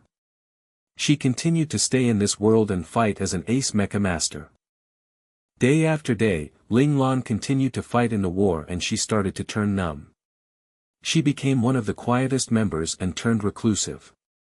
Her team members didn't talk to her and she always fought alone, while the rest of her team members would always help each other. Her team members continued to die and new members continued to replace them. The cycle went on for 5 more years. Ling Lan was the only one left from the original lineup of the team. No matter how much the other members helped each other, they still died. Ling Lan came to Ji Xing's tomb to visit him again. She brought along his favorite Mandora flower. The Mandora flower was the national flower of the Mandora star system, which was what Ji Sheng wanted to be loyal to. 5 years have passed and I'm still alive, Ling Lan said calmly to the tomb. Everyone else is dead. Why am I still alive when the others have died? Ling Lan smiled sarcastically. Because they weren't strong enough. I finally understood what my mistake was. I should have trained you like how I trained Qi Long and the rest of the Lingtian Mecha clan. That way, you would have become stronger and stayed alive just like me. I took 5 years to realize this. Ling Lan stared intently at the tomb as she spoke. Luckily, it's not too late. If I continue to worry like a mother for Qi Long and the members of Lingtian, they won't be able to grow. The things that happen to you would happen to them. Everyone needs to walk their own path. I need to learn to let go and let them find their own path. Ling Lan's gaze was clear. At this moment, the clan members of Lingtian were no longer her little children, they were comrades who would fight alongside her. Ji Sheng's tomb began to spin when Ling Lan had this thought, and she knew then that this was what number 3 had wanted her to understand. She returned to number 3's learning space. You finally understood it, number 3 said, smiling amiably at her. Ling Lan smiled bitterly. Seems like I was too stubborn. Yes. Your reason for becoming strong was too complicated, so it hindered your progress. Number 3 sighed. This was not a bad thing, but it had exceeded Ling Lan's capabilities. If she did not have a calm and free mindset, she would not be able to achieve a breakthrough. Ling Lan pouted. Number 3, you don't have to be so lenient. I'm just too greedy. I wanted to protect all the friends and families around me who loved and cared for me. She had been thinking too far ahead and placed too much pressure on herself, hence, she had failed in improving herself. Number 3 finally smiled. He didn't expect Ling Lan to be so harsh on herself. He said, I am glad that you know this. Remember, your friends and families are your motivation, not your obstacles. Number 3's words seemed to have a double meaning behind them. Ling Lan nodded. Number 3 waved his hand and Ling Lan was kicked out of the learning space. Ling Lan returned to the real world and sighed in her heart. Ever since she graduated from the learning space, her instructors didn't like it when she went back. Was she being disliked? Ling Lan sighed again and started focusing on improving her hand speed again. Ling Lan moved her fingers and everything went smoothly. Very soon, Ling Lan managed to achieve a breakthrough. She started the hand speed test, but at the crucial moment, her hand speed suddenly decreased again. Beep, beep, beep. Breakthrough failed. Do you want to continue or log out? The system that measured her hand speed immediately gave a reply when she slowed down. Ling Lan smiled to herself. Seems like my heart isn't calm enough yet, which is why I lost focus at the crucial moment. Ling Lan took a deep breath and cleared the thoughts in her mind, after which she chose to continue. Her fingers started moving. Her hand disappeared for a moment and appeared again soon after. However, it looked as though it hadn't moved at all. Others might not know what was happening, but Ling Lan did. She knew that her speed was faster than the last time, it was her fastest speed so far. She continued her speed for a while. No strange feelings came to her. Tap. Ling Lan finished the last operation given by the system. Beep, beep, beep. All operations completed. 59.93 seconds in total. You have completed it in under 1 minute. Congratulations, you passed. The results that Ling Lan had always wanted appeared on the screen. Her hand speed had gone under 1 minute, and this meant that she had fulfilled the minimum hand speed requirement for an Imperial operator. Ling Lan was elated. She had finally managed to achieve a breakthrough in her hand speed after more than a year. After the rush of adrenaline, she suddenly felt pain in her hand. Her hand was still unfamiliar to the speed, so there was a recoil. Ling Lan immediately practiced her qi exercises and rested her hands. After a few moments, the pain in her hand subsided. Reaching the hand speed requirement didn't mean that Ling Lan would advance to an Imperial Operator immediately. There were 3 requirements for an Imperial Operator. The first was hand speed, the second was the fact that she needed to have more than 3 S-rank Imperial techniques, and lastly, she needed to upgrade an A-rank mecha technique to an S-rank mecha technique. Either that, or she needed to upgrade 3 special class, B-rank techniques to Ace, A-rank techniques. Hand speed was the hardest requirement to fulfill. Many ace operators would be stuck at their hand speed for their entire life. Getting an S-rank technique, on the other hand, was not so difficult. Some elite ace could cross-level to practice. These ace operators either had an S-rank technique, or were capable of upgrading an A-rank technique to S-rank. Having one S-rank technique was the maximum an ace operator could have if they didn't achieve the required hand speed. The other obstacle that ace operators faced were the upgrading of techniques. Upgrading a technique was the same as refining a technique. For instance, if a B-rank technique could destroy 1,000 enemies, the mecha operator needed to refine that technique so that he could destroy 2,000 enemies with it. As long as the military's mecha technique department acknowledged that the technique was A-rank, it would be considered a success. Of course, there were many ways to go about refining a technique. It all depended on whether someone had refined the technique the same way before and whether the refinement was a success. After Ling Lan improved her hand speed, she worked on maintaining the speed.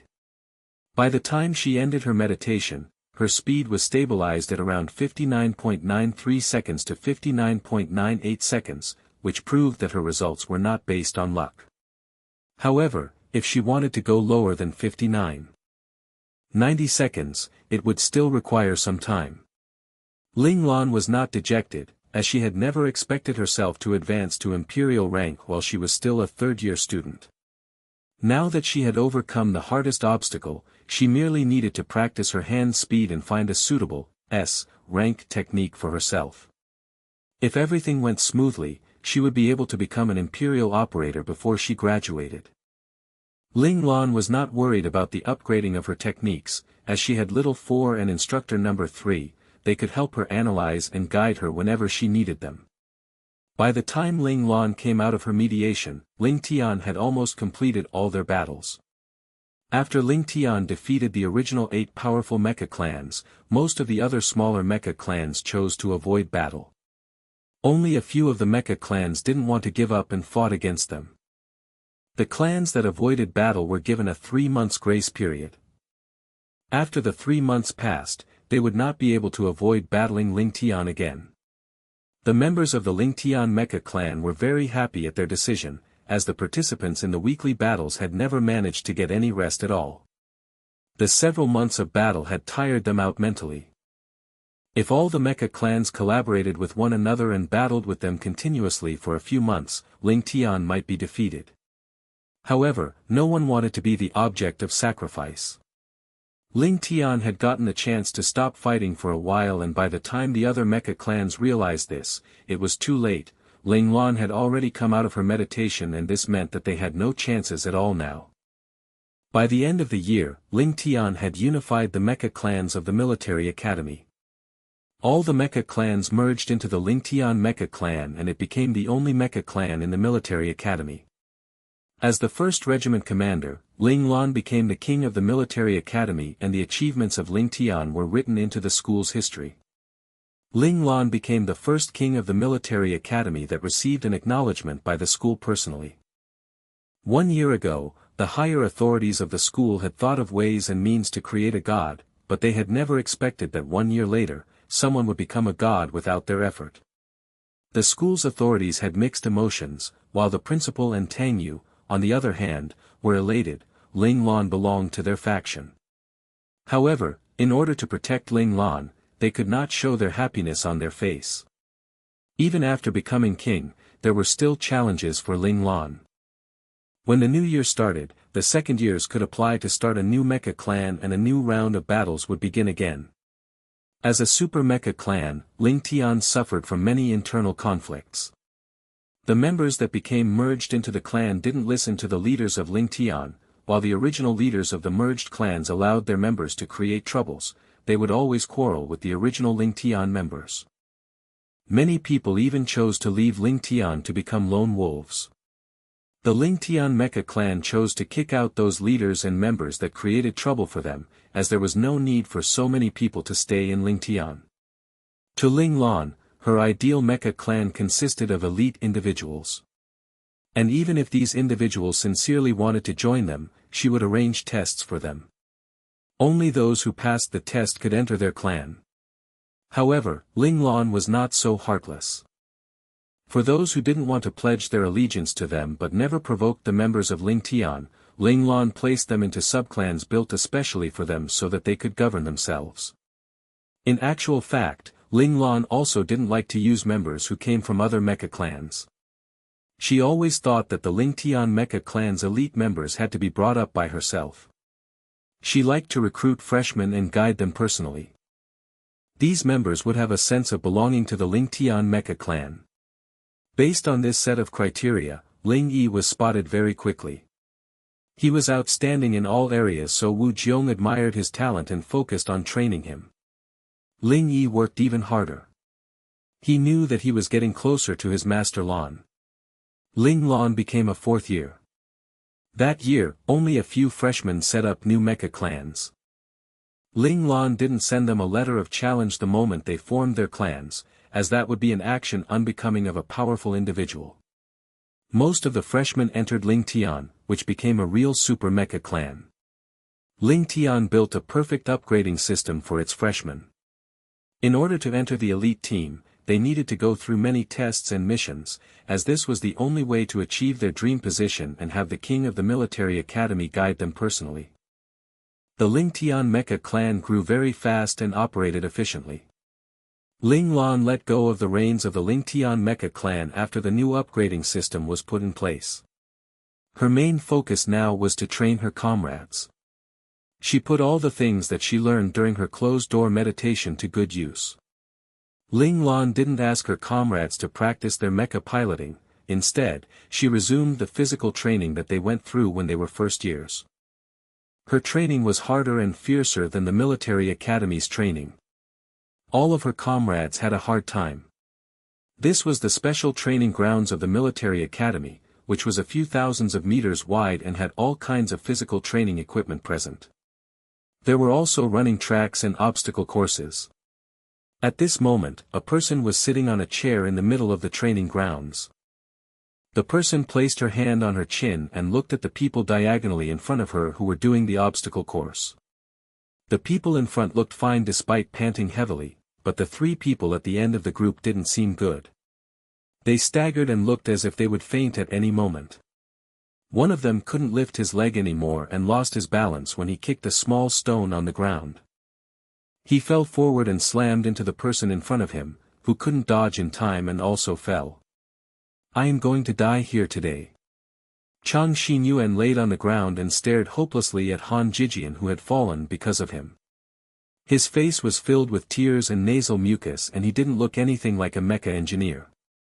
Even when this kind of incident had occurred, his boss, the regiment commander of the Ling Tian mecha clan, Ling Lan, continued to look at them coldly and didn't stop the training.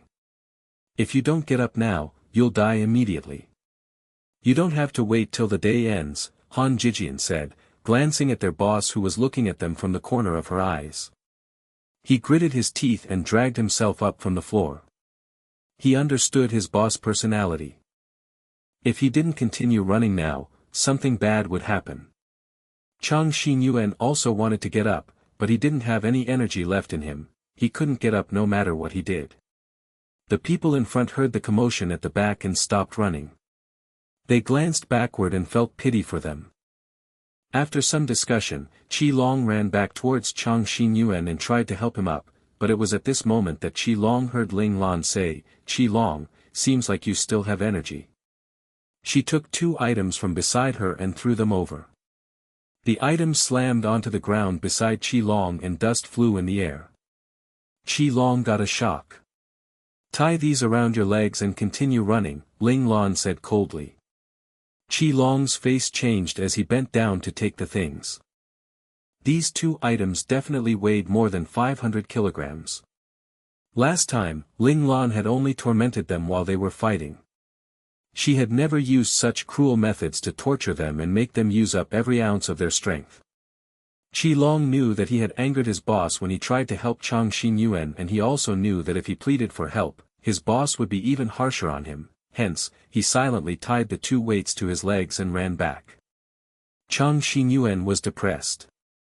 He had implicated Qi Long because of his uselessness. However, he didn't any energy left. Xie Yi. After settling Qi Long, Ling Lan turned around and looked at Xie Yi, who had been wearing a worried expression. Xie Yi's heart jumped. Was his boss targeting him now? Ling Lan pointed at Chang Xinyuan and said indifferently, use your lightning bolt on him. Xie Yi heaved a sigh of relief. He looked at Chang Xinyuan and felt pity for him. Better you than me. Brother Xinyuan, please forgive me. Xie Yi released his innate talent and a thick bolt of lightning flew out of his fingers which struck Chang Xinyuan.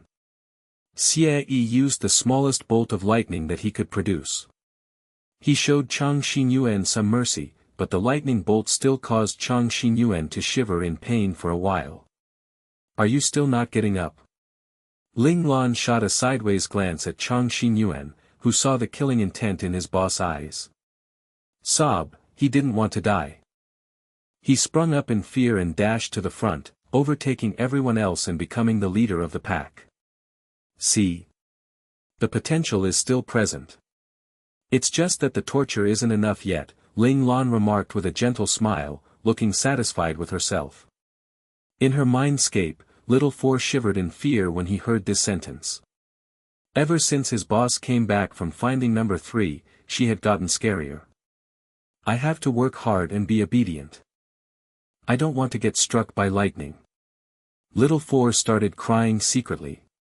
He felt that Chang Xinyuan was a depiction of himself in the future. In order to not get tortured, Little Four was obedient and he hit wherever Ling Lan asked him to. Ling Lan was puzzled. When had Little Four become so obedient? However, it was not a bad thing, so Ling Lan didn't think much about it. This kind of hell training took place every day. Everyone fainted during the training, but the medicine that Li Shiyu left behind were too effective. The recovery period was shortened from around 10 days to less than 2 days because of his medicine. No one had the time to laze around at all. Their torture continued. As the team members couldn't hate their boss, they started directing their anger on Li Shiyu, who was at the 23rd Division. Brother Shiyu, why did you leave so many medicines behind? You can't harm us like this. We hate you. Li Shiyu was currently in a laboratory at the military hospital, researching a new medication, when he suddenly felt a chill run down his spine and his hand shook. The agent that he was carefully pouring spilled. PSSS. The additional amount of agent caused the chemicals in the container to make a loud sound, following which Li Lanfeng ran out of the laboratory without thinking and shouted to Li Lanfeng and Zhao Jun, who were outside protecting him, "Get down on the floor. Open your shields." The two people immediately covered Li Shiyu and activated the shield on their arms simultaneously. Boom! A loud explosion occurred and the generated force destroyed the laboratory completely. Luckily, the shield was strong enough to block the explosion. Clank, the shield broke.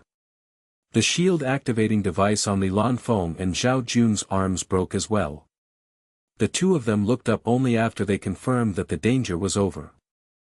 Li Lanfeng's face changed when he saw the destroyed laboratory in front of him. He asked, "Li Shiyu, what the hell are you inventing?" Li Shiyu smiled apologetically. "I thought that I could control the amount properly, but I made a mistake." He knew that he was able to escape unharmed because Li Lanfeng and Zhao Jun reacted fast enough.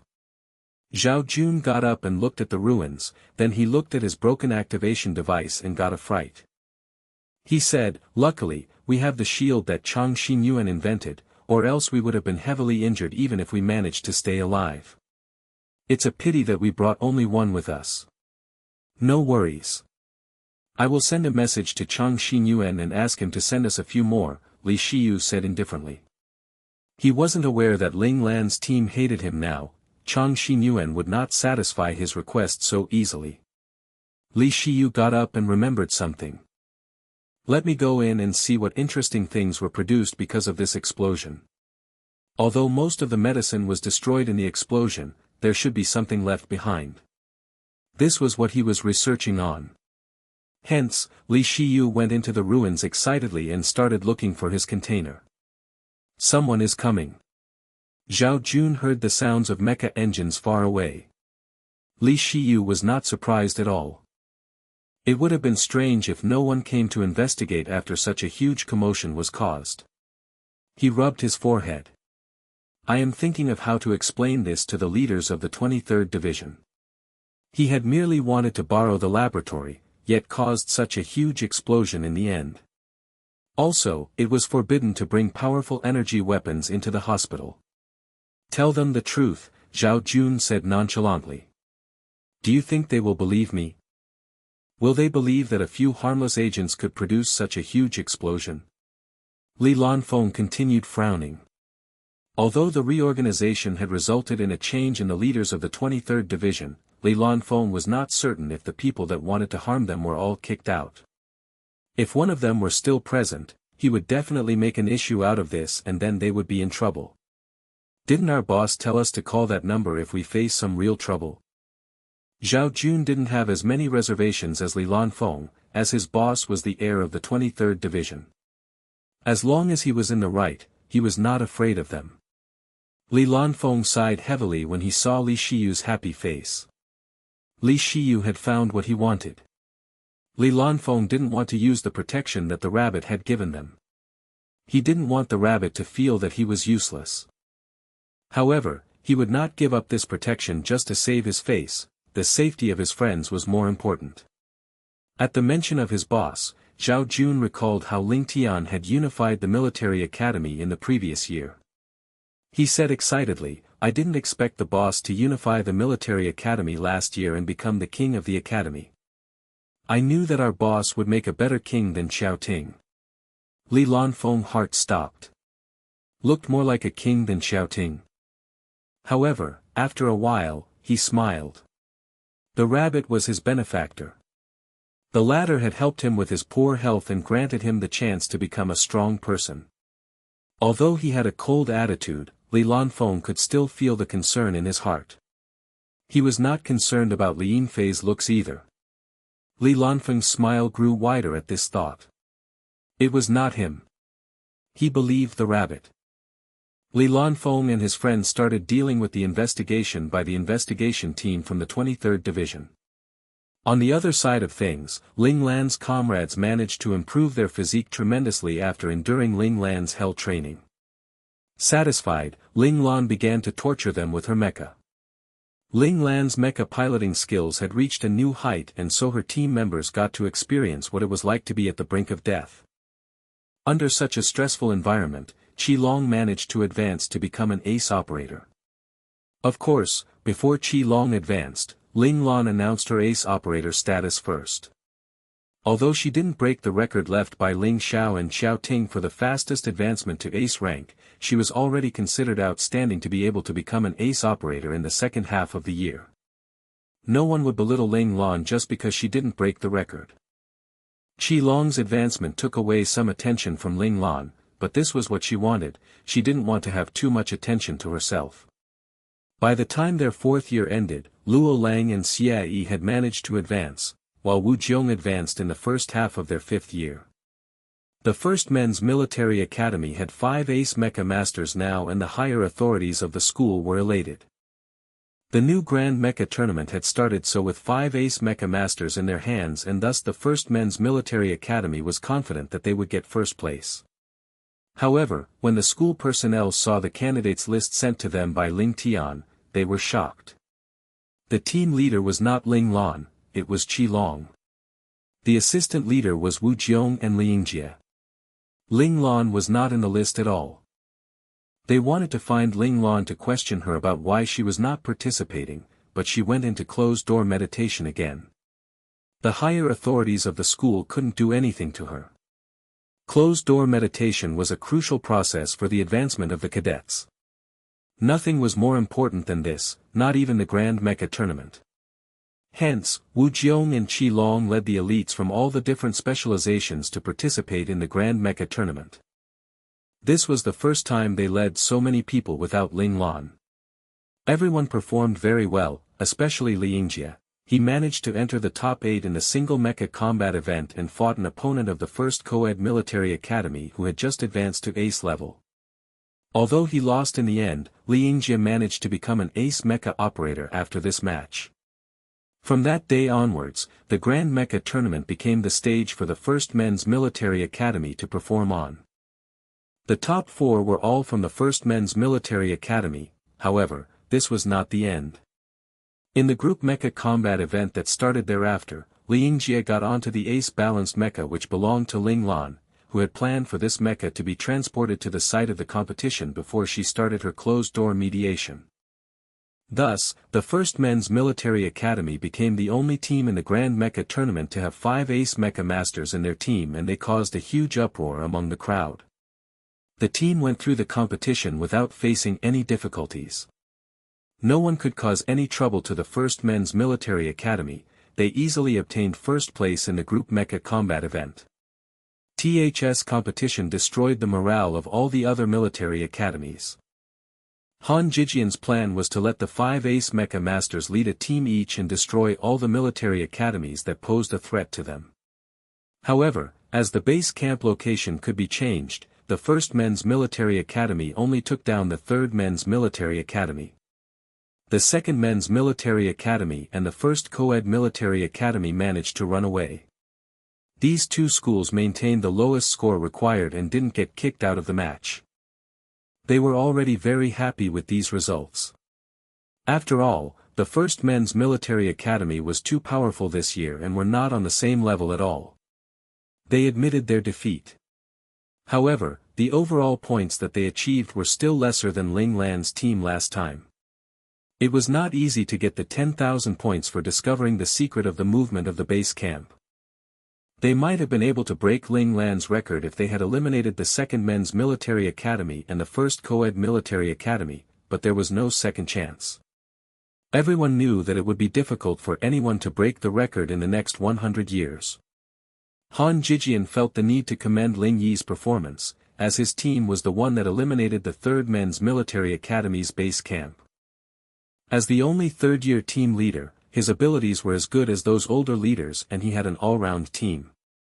Han Jijian realized that there was at least one military strategist in Ling Yi's team and that the overall ability of its members was strong. He felt that this allocation was similar to their battle team. Han Jijian didn't know whether it was a coincidence, or if Ling Yi was intentionally imitating them, but it did not prevent Han Jijian from taking a fancy on Ling Yi. He even felt that once all of the older cadets entered the 23rd Division, Ling Yi would be a great successor. The Ling Tian Mecha clan came back with many achievements, but before they could have the time to be excited, Ling Lan and the others in her year needed to prepare for the evaluation by the 23rd Division. The cadets who were in the same year as Ling Lan knew that she was going to register for the 23rd Division, and so they chose to register for the same division as her. The regiment commander of the 23rd Division was their idol as well.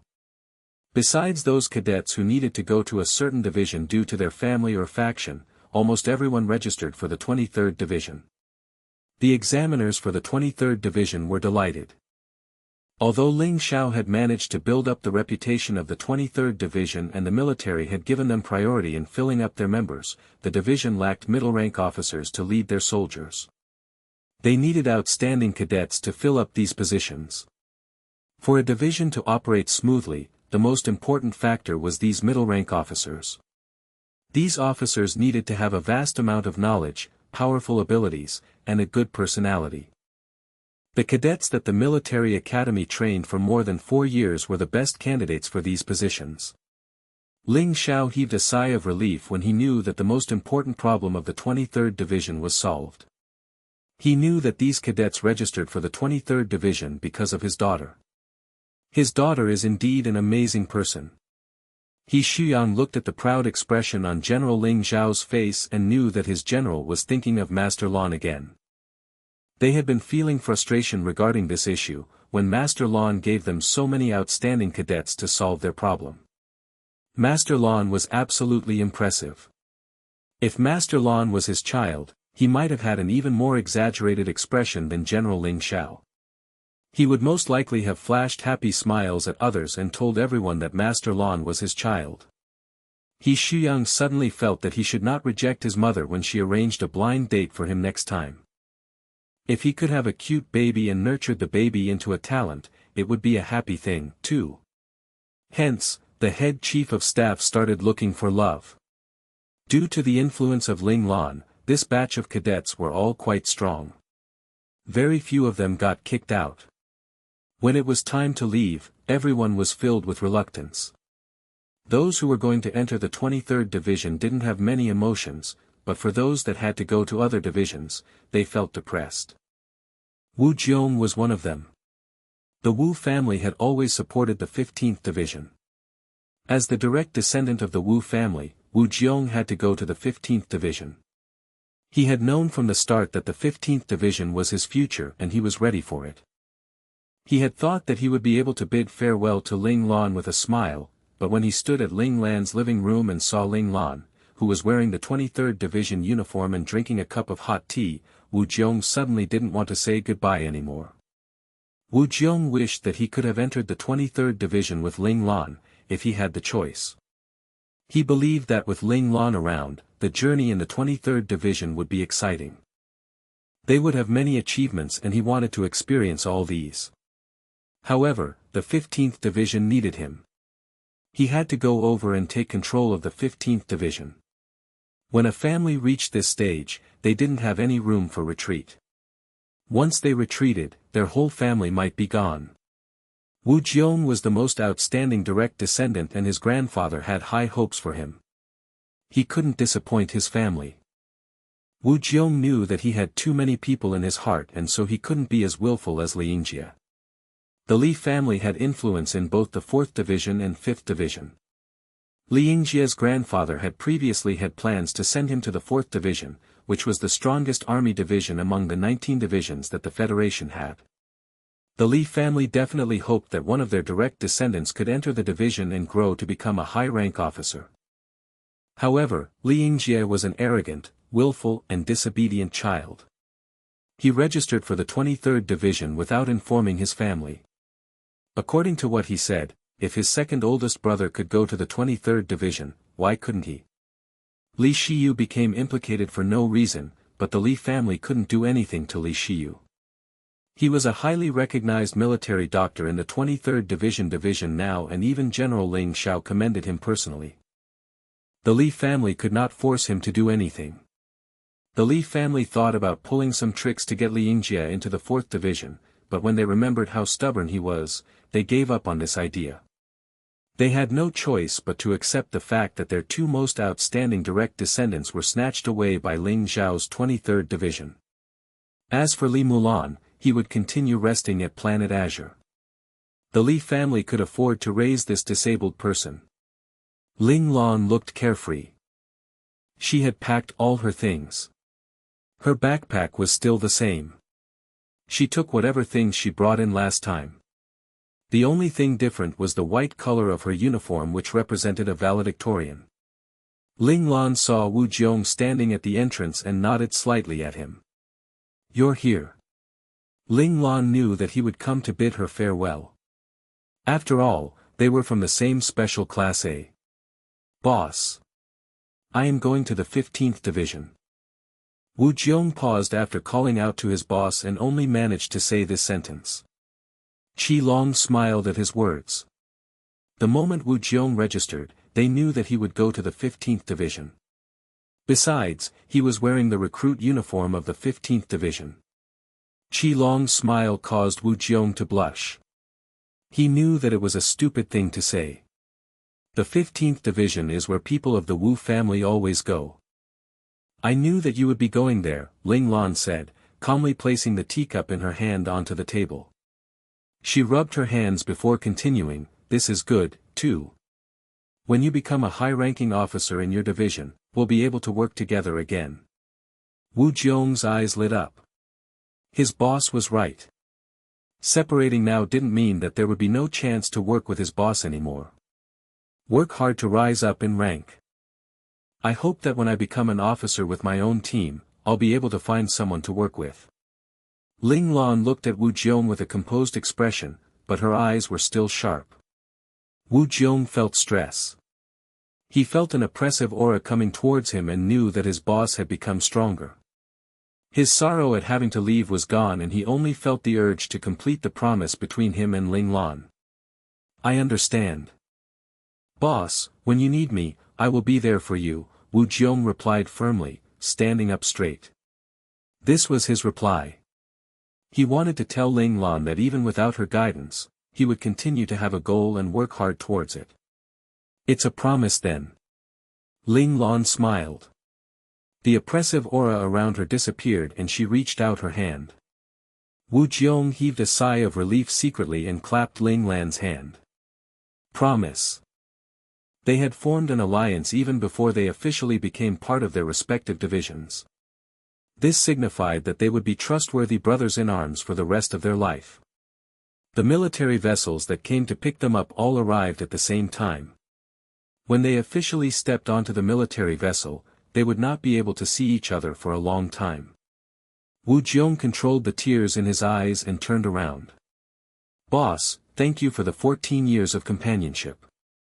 Thank you for your selfless guidance all these years, even though it might have been because you were afraid that we would pull you down. Boss, thank you for leading us in creating miracles one after another and letting me understand that my vision should be wider and further. Boss, thank you. I, Wu Jiong, will be your brother forever. Our relationship will never change. Right when Ling Lan led her battle team and walked out of their mansion, they saw many people waiting outside who all wore the uniform of the 23rd Division. There were around 100 or so people and were all more or less graduates from the Central Scout Academy. Ling Lan had personally given many of them pointers in the past. Those in the Mecha Major had all become special class operators, while the other cadets who were in other majors all became advanced mecha operators. The only reason they were all taken in by the 23rd Division was that they were the best of the best in their own majors. They had followed Ling Lan and grew up with her. Now they were all signing up for the 23rd Division. There was no doubt that these people wanted to become Ling Lan's subordinates, but that would depend on whether Ling Lan wanted to make a name for herself or not. Seeing Ling Lan appear, those who had been talking among each other instantly stood up straight.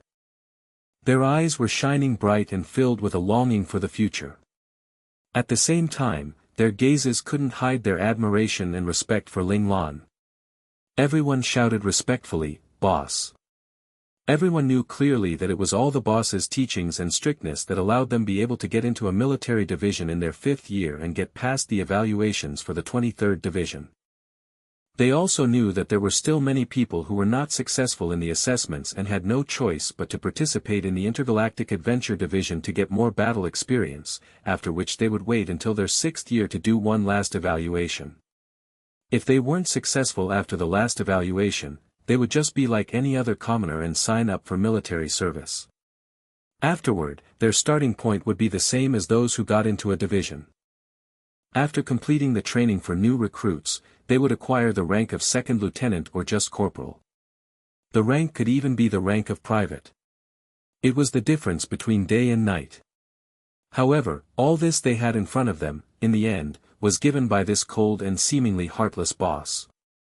Without their knowledge, the boss had given them a bright future. Seeing this scene, Ling Lan was a bit surprised. "Why are you guys waiting here?"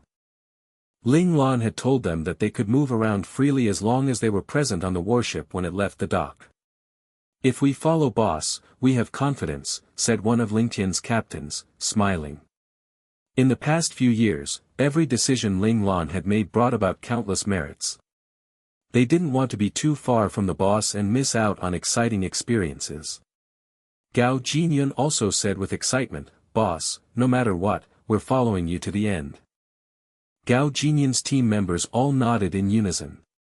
These past few years, Gao Jinyun had reached the peak of special class with the help of Ling Lan's teachings. He only needed a catalyst to advance to ace level. Besides that, after getting approval from Ling Lan, Gao Jinyun used the same training method for his own team members. Other than the few team members whose physical constitution were terrible and had only advanced to advanced level, his other members all advanced to special class without any issues. Compared to the other battle teams that had 2 or 3 special class operators, Gao Jinyun's team's strength was clearly greater than those other teams. In the Lingtian Mecha clan, he was on the heels of the other battle teams of the commanders, and this had turned Gao Jinyun's situation around. In the past, his rank among the battle teams was close to the bottom. All of this strength came from Ling Lan's teachings. Gao Jinyun had already made a decision that he would follow Ling Lan closely. This way, they would then have a chance to climb up the ranks. In reality, Gao Jinyun was envious of Qilong, Luo Lang and the others. They could be by Ling Lan's side and receive pointers from her at any time. If it were possible, Gao Jinyun also wanted to be like Qilong, Luo Lang and the others. Unfortunately, he was late by too many years. He didn't have the relationship that the others had built with Ling Lan during their childhood. Follow me to the end. Hearing this, Ling Lan frowned and her lips seemingly perked up. Yes, boss, Gao Jinyun replied with a serious tone. This was what he had wanted to say originally, and now he had said it. Ling Lan glanced at Gao Jinyun before taking back her gaze. She pulled on her sleeves and, with an indifferent expression on her face, said, "Since it's like that, then let's go." These words stunned Gao Jinyun and he instantly felt happy. He wasn't dreaming, right? Right? Right? Right? The captain standing beside Gao Jinyun patted his shoulder with envy. Gao Jinyun, don't forget to help me, your elder brother, in the future. Boss really took me in as a subordinate, Gao Jinyun said, wearing a dreamy expression.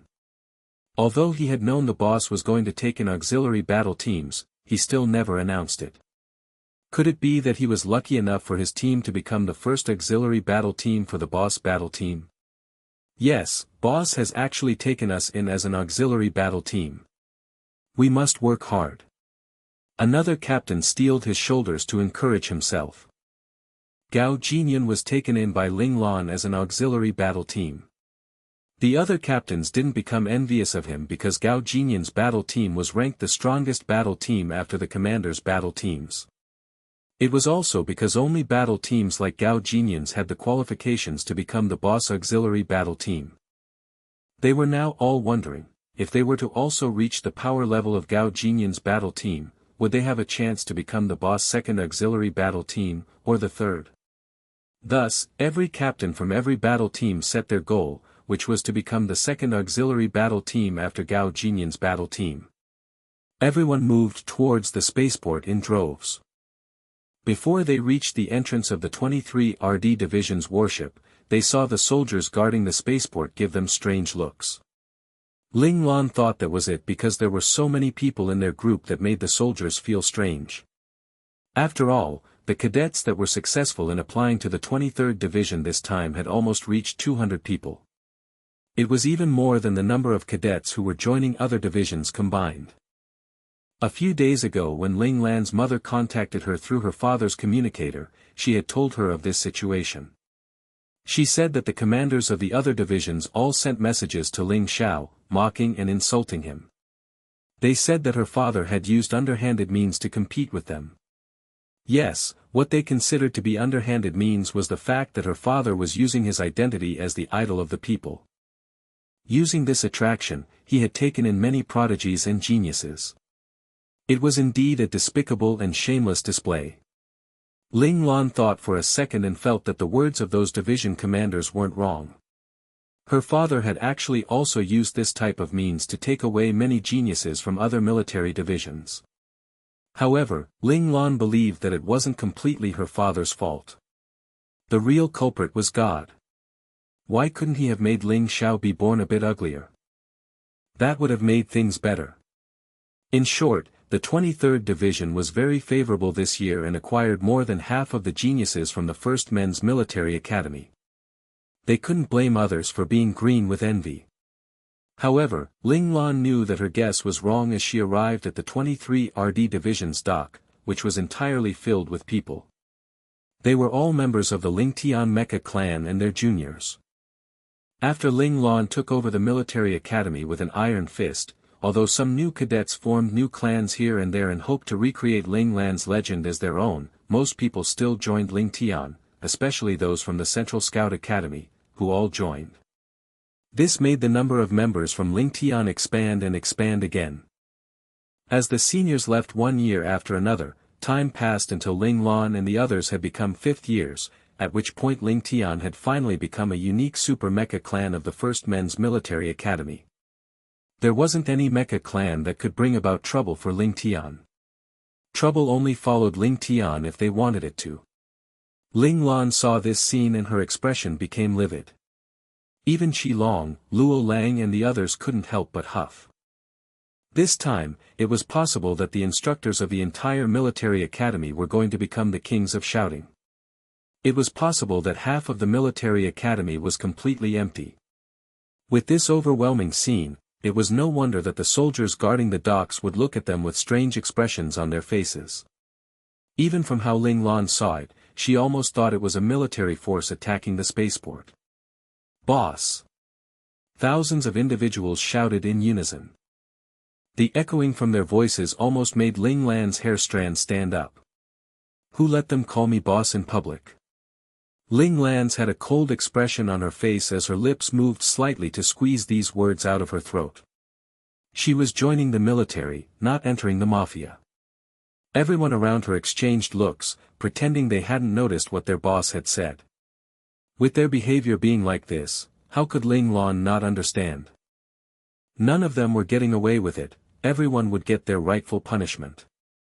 It should be known that Ling Lan was always low-key and didn't say anything to the other clan members. If it wasn't for these people beside her giving the orders, she believed that these clan members would definitely not have dared to call her boss out in public.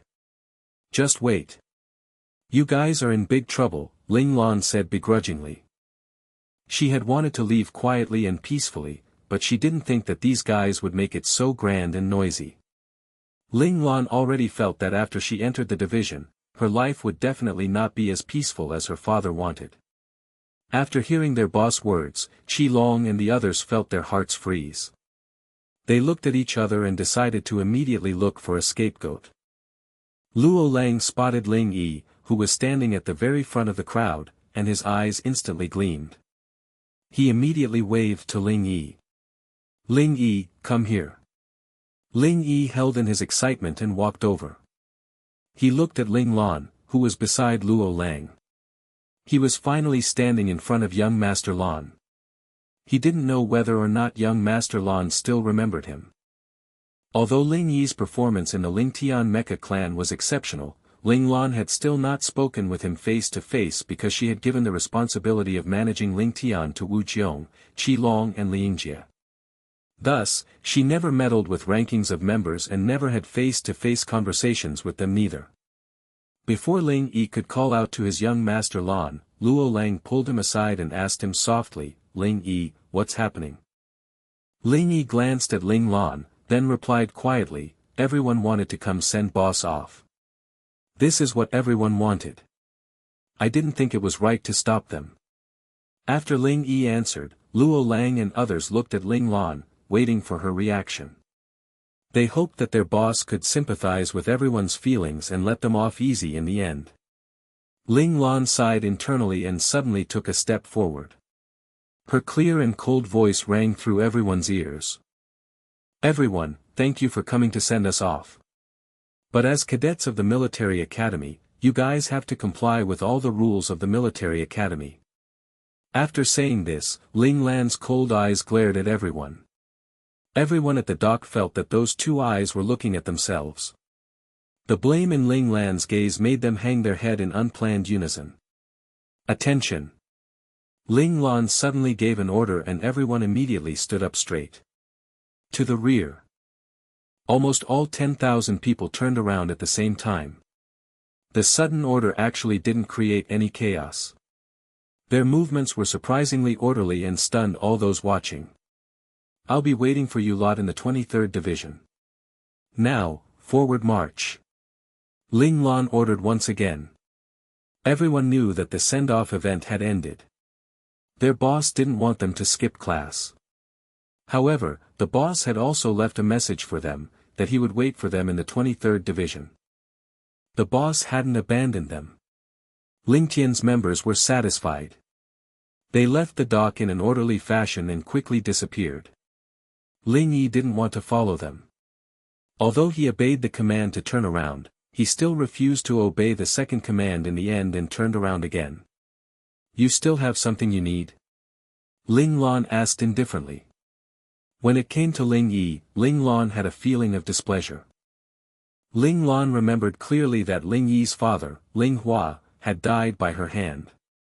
Although she had made a series of arrangements and made sure the possibility of exposing the truth behind that incident was zero, Ling Lan still felt that she couldn't get past her own feelings. She couldn't just treat it as if nothing had happened and accept Ling Yi. Thus, in the past 2 years, she had never given Ling Yi a chance to get close to her. However, Ling Lan wasn't someone that was completely hardened.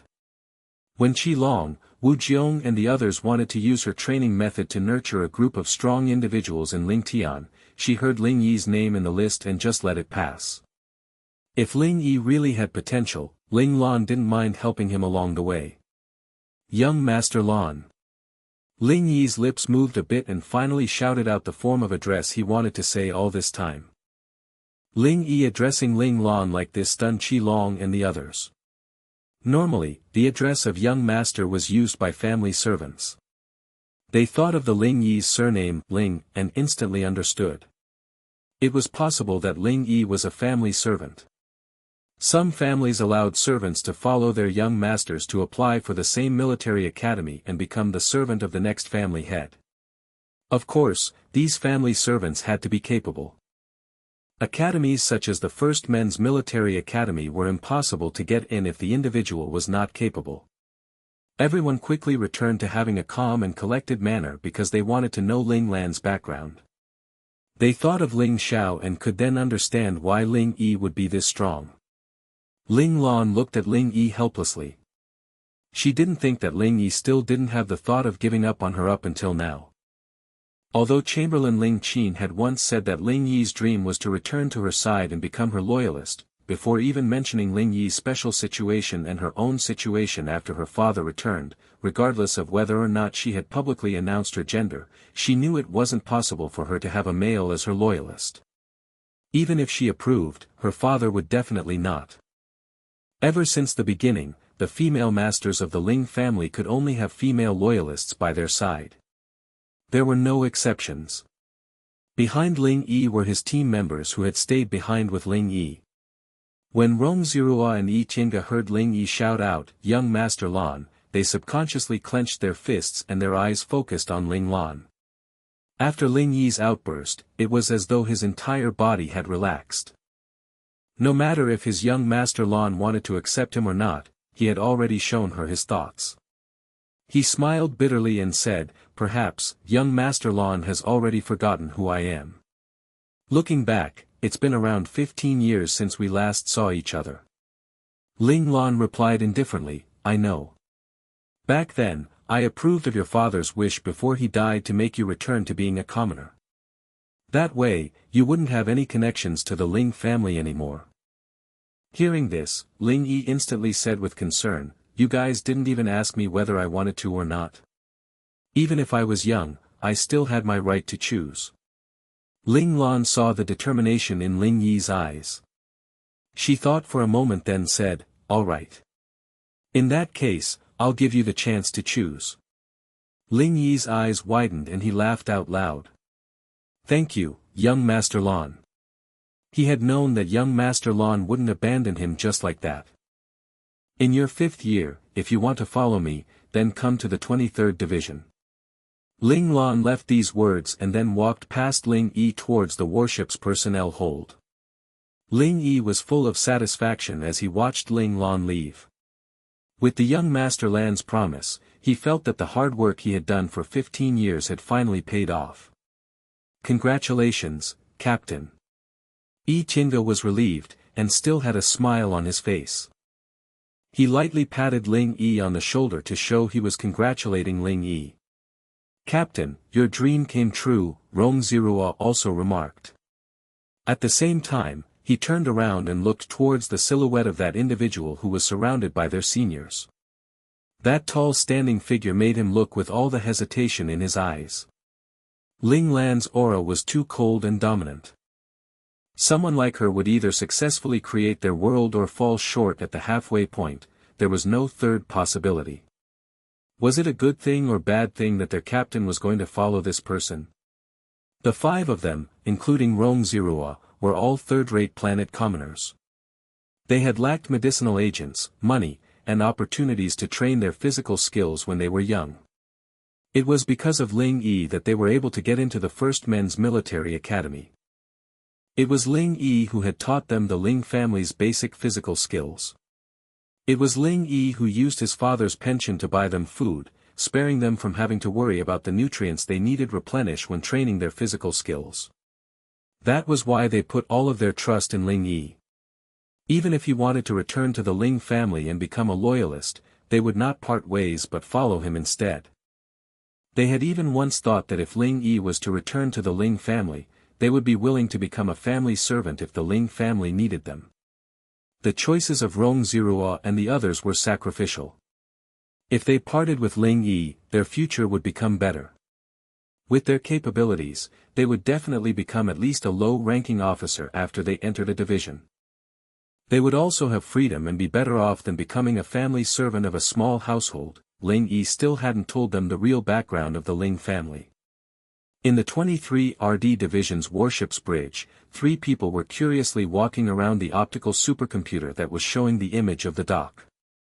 After picking up so many new recruits, this was the first time that they had seen such a large crowd that was sending people off. They saw Ling Lan order the crowd to return, saw her lead more than 100 people to board the warship. Amazing, isn't it? The dashing officer that was sitting on the main command seat smirked. He was the captain of this warship. His name was Lei Yiming. "Brother Ming, don't tell me that you brought us to the first men's military academy every year because of this person."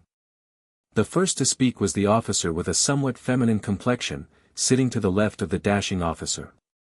He half smiled and glanced at Lei Yiming. Being very knowledgeable about Lei Yiming, this officer was almost certain that Ling Lan was the real purpose of this trip. "Yes, Junin." Lei Yiming didn't quibble and admitted to it with a smile. 3 years ago, I was sent here to pick up cadets. By accident, I saw this person break through, but even with my capabilities, I couldn't see his through limit. In addition, hundreds of people instantly protected him in unison when he broke through.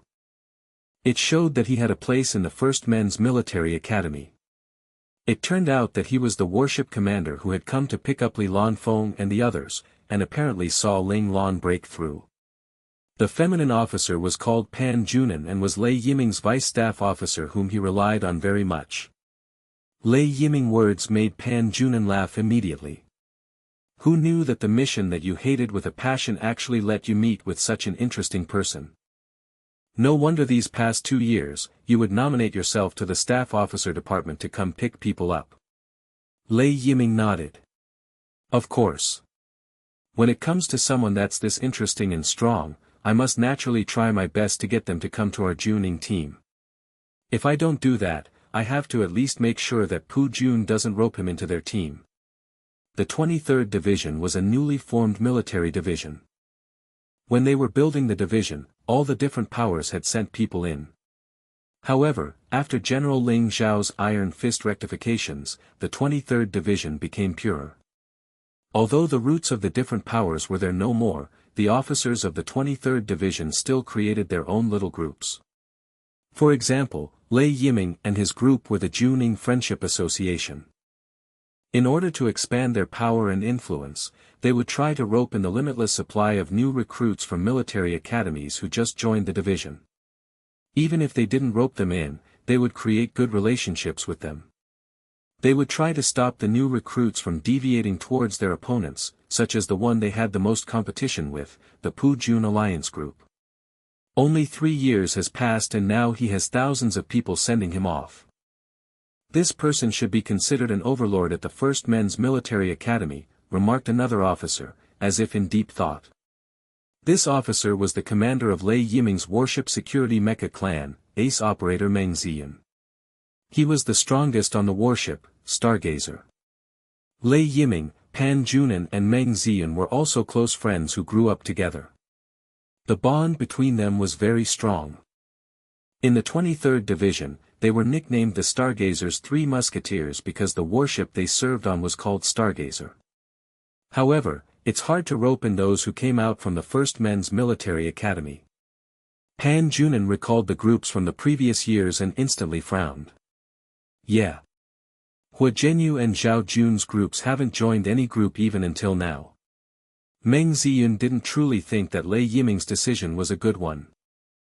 I know, that's why those guys from Pu-Jun were willing to go to other military academies, but unwilling to come to the First Men's Military Academy.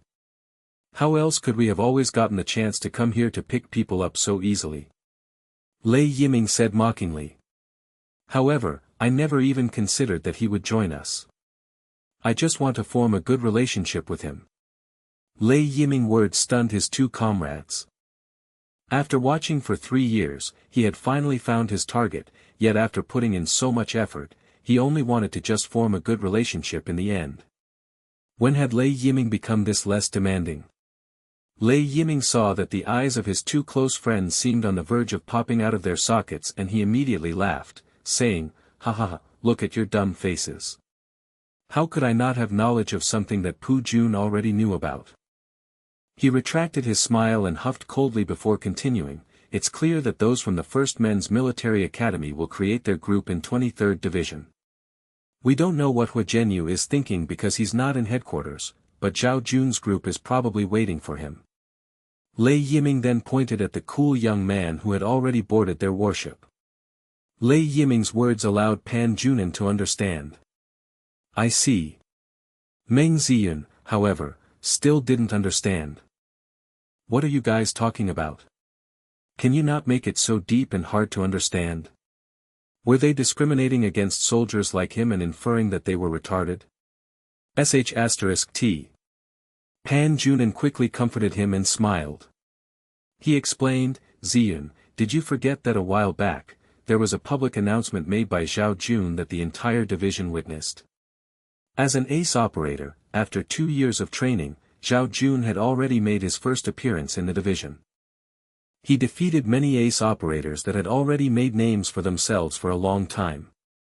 The strong Zhao Jun became the dream individual for becoming every battle team's main general and countless battle teams sent him invitations. Even the 23 RD Division's young general's Imperial battle team also sent him an invitation. This made everyone else become green with envy. Faced with the temptation of being able to instantly rank up, Zhao Jun kept a straight face and refused the offer. He already had a battle team and would no longer change his allegiance. It was just that having never activated a battle team totem, everyone thought his words were just excuses and no one thought more of it. Meng Ziyun didn't understand at first and his expression showed a hint of confusion, but then he quickly came to a realization and looked at the young man in the image with a stunned expression. He couldn't believe his eyes. Could it be that he's Zhao Jun's captain? 3 years ago, he was the one who sent Zhao Jun off. Lei Yiming told them the truth. Meng Ziyun looked at the cool young man in the image with a complicated gaze. He really is lucky to actually have such a strong member. This member is also completely loyal to him. Which battle team wouldn't want a genius like Zhao Jun? Even Meng Ziyun and the others wanted to take him in. Additionally, there was a super-skilled military doctor and a sinister strategist behind Zhao Jun. After remembering these two people, Meng Ziyun exclaimed, "Don't tell me, the other two are both from this battle team." Li Shiyu was definitely a one-in-a-million doctor in the past few centuries. The horrible effects of the medicinal agents that he had invented terrified people, but their taste made everyone remember taking them as if it was yesterday and not dare to forget in their lifetime. Meng Ziyun recalled an incident from last year, when he had been heavily wounded. Right when he returned to the 23 RD Division's headquarters, he was sent to the division's hospital. What? I have to rest for a month. *T. Which quack doctor set up my treatment plan? Get the F***ck over here.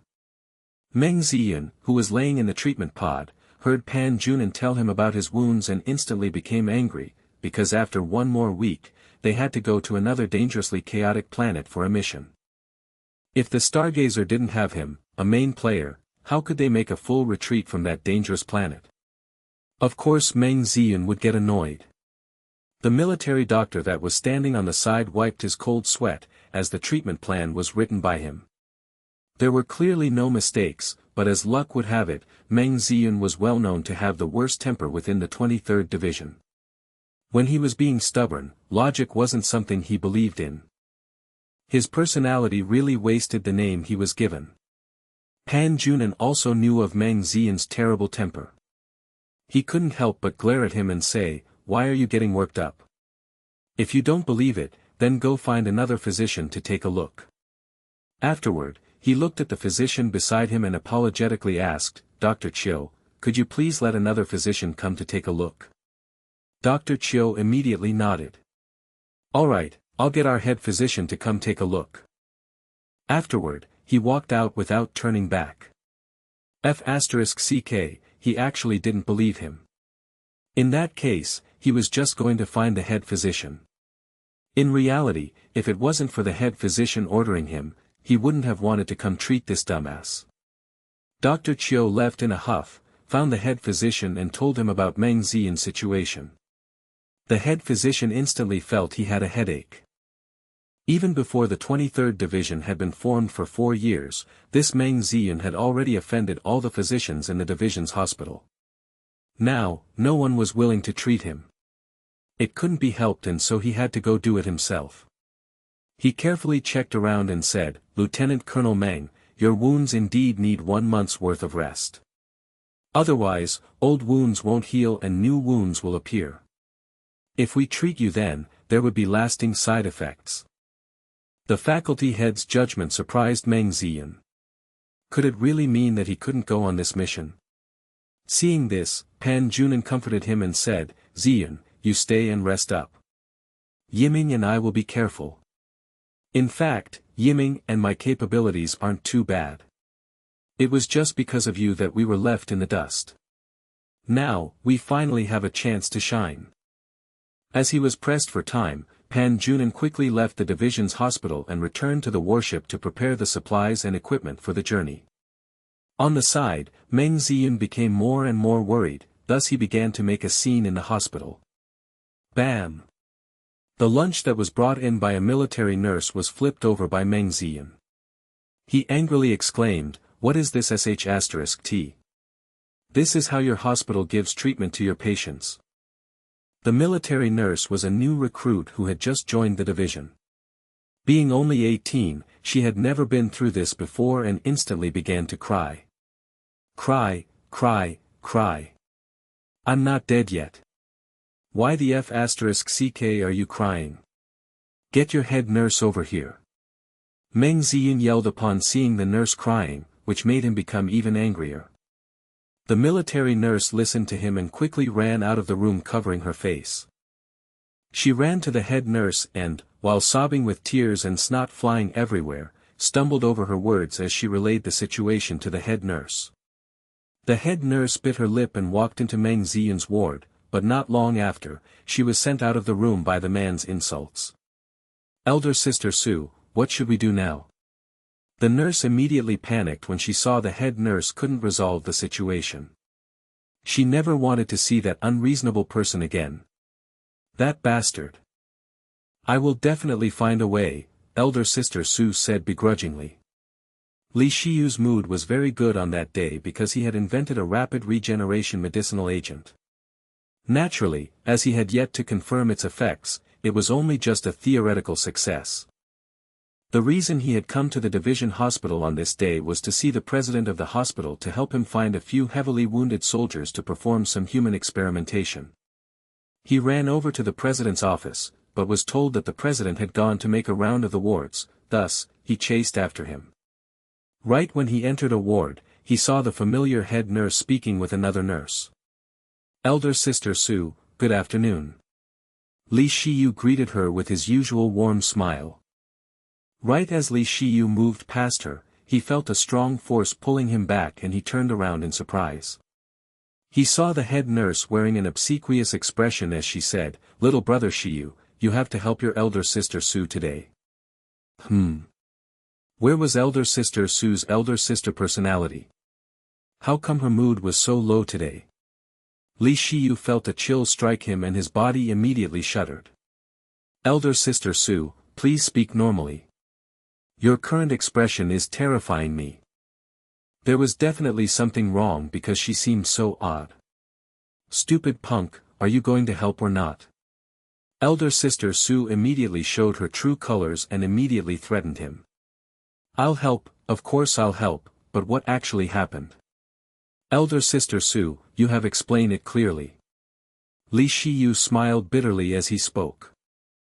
Elder sister Sue immediately told Li Shiyu about Meng Ziyun, after which she angrily said, "Although he's a lieutenant colonel, he still shouldn't be so unreasonable. We're only corporals, but we still shouldn't just take things lying down and do nothing about it." "So?" Li Shiyu asked confusedly. "So, little brother Shiyu, please teach him a lesson." Elder sister Sue's expression was stern, but her eyes were filled with anticipation. After hearing elder sister Sue's words, the terrified nurse who stood on the side immediately clenched her fists before her chest after she finished wiping her tears and looked at Li Shiyu with anticipation in her eyes. The look in her gaze seemed as if completely seeing Li Shiyu as a savior, which made Li Shiyu's forehead scrunch up. "He's a lieutenant colonel," Li Shiyu said, then pointed at his own shoulder medal and continued, "I am only a major right now." What he meant was that Meng Ziyun outranked him. How did he have the power to help them teach Meng Ziyun a lesson? After working hard for 1 year, Li Shiyu had already advanced from the rank of senior captain to the rank of major. Zhao Jun had also advanced to major. As for Li Lanfeng, he had advanced the fastest. He had successfully become promoted from second lieutenant to senior captain. It was possible that before long, he would be able to advance to major. Elder sister Sue looked around and after seeing that no one had noticed them, she quietly said, "Little brother Shiyu, don't lie to me. I know your methods. As long as you convince the president and that person in there becomes your specimen for experimentation." Elder sister Sue's hand clenched with great force and her eyes showed a bit of killing intent as she continued, "How is he to escape your clutches?" Elder sister Sue's evilness made Li Shiyu feel cold. As expected, you could offend anyone, but just not women. Elder sister Sue saw that Li Shiyu didn't say anything and believed that was him agreeing with her. She excitedly said, "Come, I'll go find the president with you." After that, she dragged Li Shiyu to go find the president to carry out her plan. Perhaps Li Shiyu's performance in the past year was too good.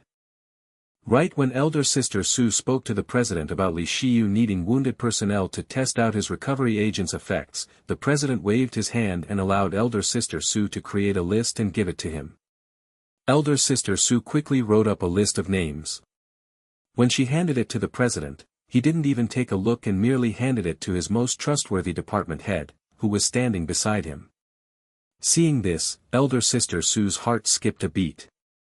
She had originally hoped to be able to add Meng Ziyun into the list of names while the president was busy and didn't have time to look at the list in detail. Now that the president handed the list to the department head, she felt that her plan might be foiled. Those who were research subjects for new medicinal agents were all lower-ranking officers or soldiers. Any officers ranked major or above were not given a chance, which was why elder sister Sue's list would not abide by regulations if it was thoroughly examined. Right when elder sister Sue was feeling worried, the department head saw Meng Ziyun's name and smiled. He looked towards elder sister Sue and Li Shiyu with a satisfied expression, thinking that they were helping him get back at Meng Ziyun. He decisively gave the list to the president and said, "Li Shiyu's new medicinal agent has amazing recovery effects. I think Meng Ziyan will be very happy to receive the treatment. He was even more capable than elder sister Su in making sure the plan didn't fail and instantly spoke out the main point. Of course, he dared to do this because he knew how the president thought. The president looked at Meng Ziyan's name and his eyes showed understanding. He nodded and said, "Indeed. Little Su, Little Li, you guys have made a keen observation on treating patients that need emergency treatment. Not bad, not bad. Just prepare this list. Meng Ziyan, didn't you say you wanted to recover faster? I'll give you a chance to do that as long as you can survive through Li Shiyu's methods of experimentation." The president remembered the wounded personnel who were cured by Li Shiyu. Every one of them had cried for their mothers during the treatment. They had been sobbing with snot dripping from their noses. Even the toughest soldier who might not have cried while being treated would still talk about the terror of Li Shiyu after they had recovered. It seemed that Li Shiyu's methods were very terrifying. Even many soldiers from the army knew that within the division's hospital, they should definitely not offend the terrifying Dr. Frankenstein, Li Shiyu. Otherwise, they would become stuck between life and death. The president's mood improved greatly and the expression he wore as he looked at Li Shiyu and elder sister Su turned warmer and more comforting. He saw that his subordinates were truly clever, understanding how to sympathize with his troubles and immediately thinking of a solution. With this, he had to take care of them more in the future. Alright, the president was also very annoyed at this troublemaker, Meng Ziyan. It was just that if he made a move using his authority, it would be picking on the lower ranks and would be bad if it got out. Thus, he could only endure it. Now that he saw Li Shiyu making a move, he would naturally give the green light and make it convenient for him. Just like that, with all the powerful personnel in the division hospital banding together, Meng Ziyan easily landed into Li Shiyu's clutches. Seeing this, Li Shiyu couldn't help but sigh. Everything was in elder sister Su's favor. This meant that Lieutenant Colonel Meng brought all this upon himself. It was his own fault that he offended everyone within the division's hospital. Meng Ziyan felt that the military nurses that came to his room today seemed to have a hint of sympathy in their eyes. Could it be that his wounds had worsened? Meng Ziyan was in a very bad mood. He wanted to find someone to ask, but discovered that the nurses that were beside him tending to him had run off somewhere. These be asterisk cheese, only knowing how to gossip. Not one bit professional. I'll definitely teach them a lesson.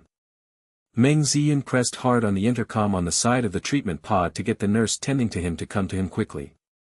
After a few seconds, the door to his room opened and a young, handsome man wearing a white robe walked in with a warm smile on his face. Behind him was actually the nurse that tended to Meng Ziyan exclusively, the one he had insulted to the point of making her cry and disappear.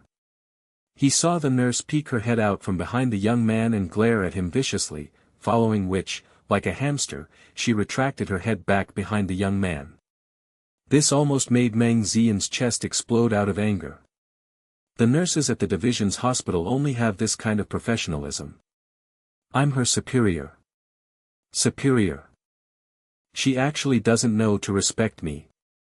How could the 23rd Division keep such a clueless soldier? I'll definitely make her leave the division. Meng Ziyan felt as though he were going crazy. Right when Meng Ziyan wanted to teach the nurse a lesson, he heard the young man speak in an indifferent tone. Meng Ziyan, Lieutenant Colonel Meng. Hello, I am your physician, Dr. Li Shiyu. You will be in my care from now on. Humph, the 23rd Division really is a sh** though. They actually let a small kid be a physician. Get out, get your president here. I want to change my physician. Meng Ziyan's anger rose. He paid no mind to the fact that they sent a clueless nurse to take care of him, but even the physician was a teenager without any facial hair. This was definitely looking down on him. Change? Sure, if you don't want to recover quicker. Li Shiyu didn't get angry. He calmly turned off the medical records card screen and was ready to leave with the nurse. Wait, what did you just say?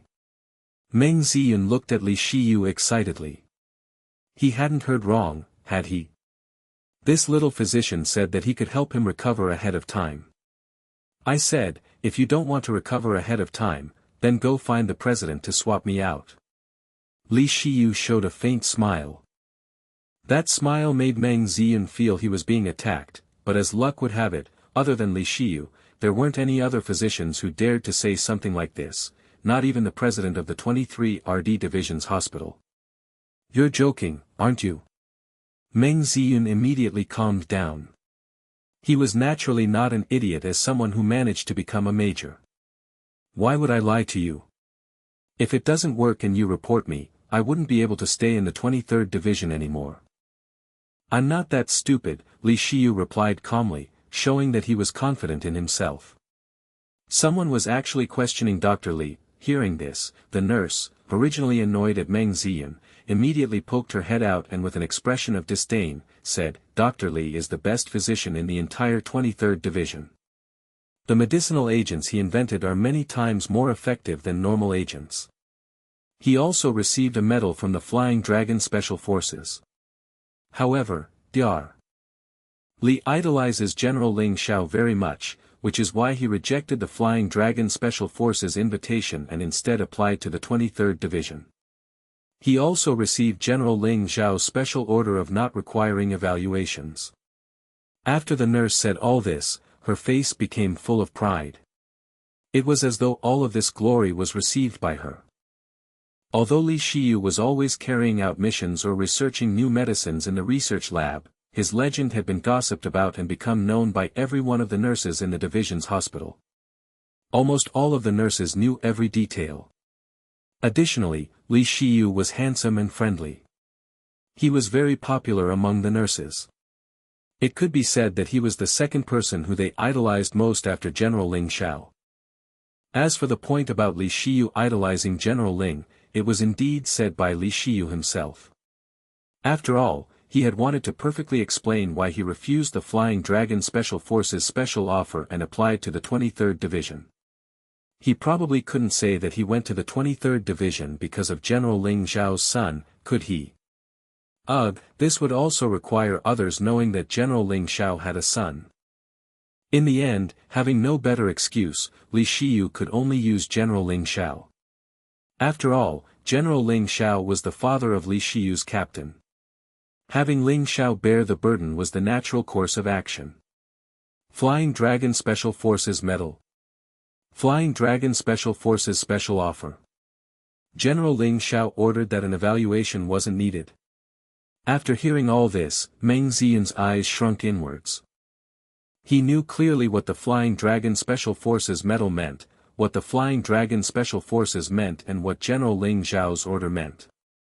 They all meant that the young man had already shown talent in the military medicine major. He might have even reached the top level, as he wouldn't have been able to receive the acknowledgement of so many people otherwise. Okay. Meng Ziyun's mood was very excited. Perhaps, he really could battle with his comrades again. Do you still want to change your doctor?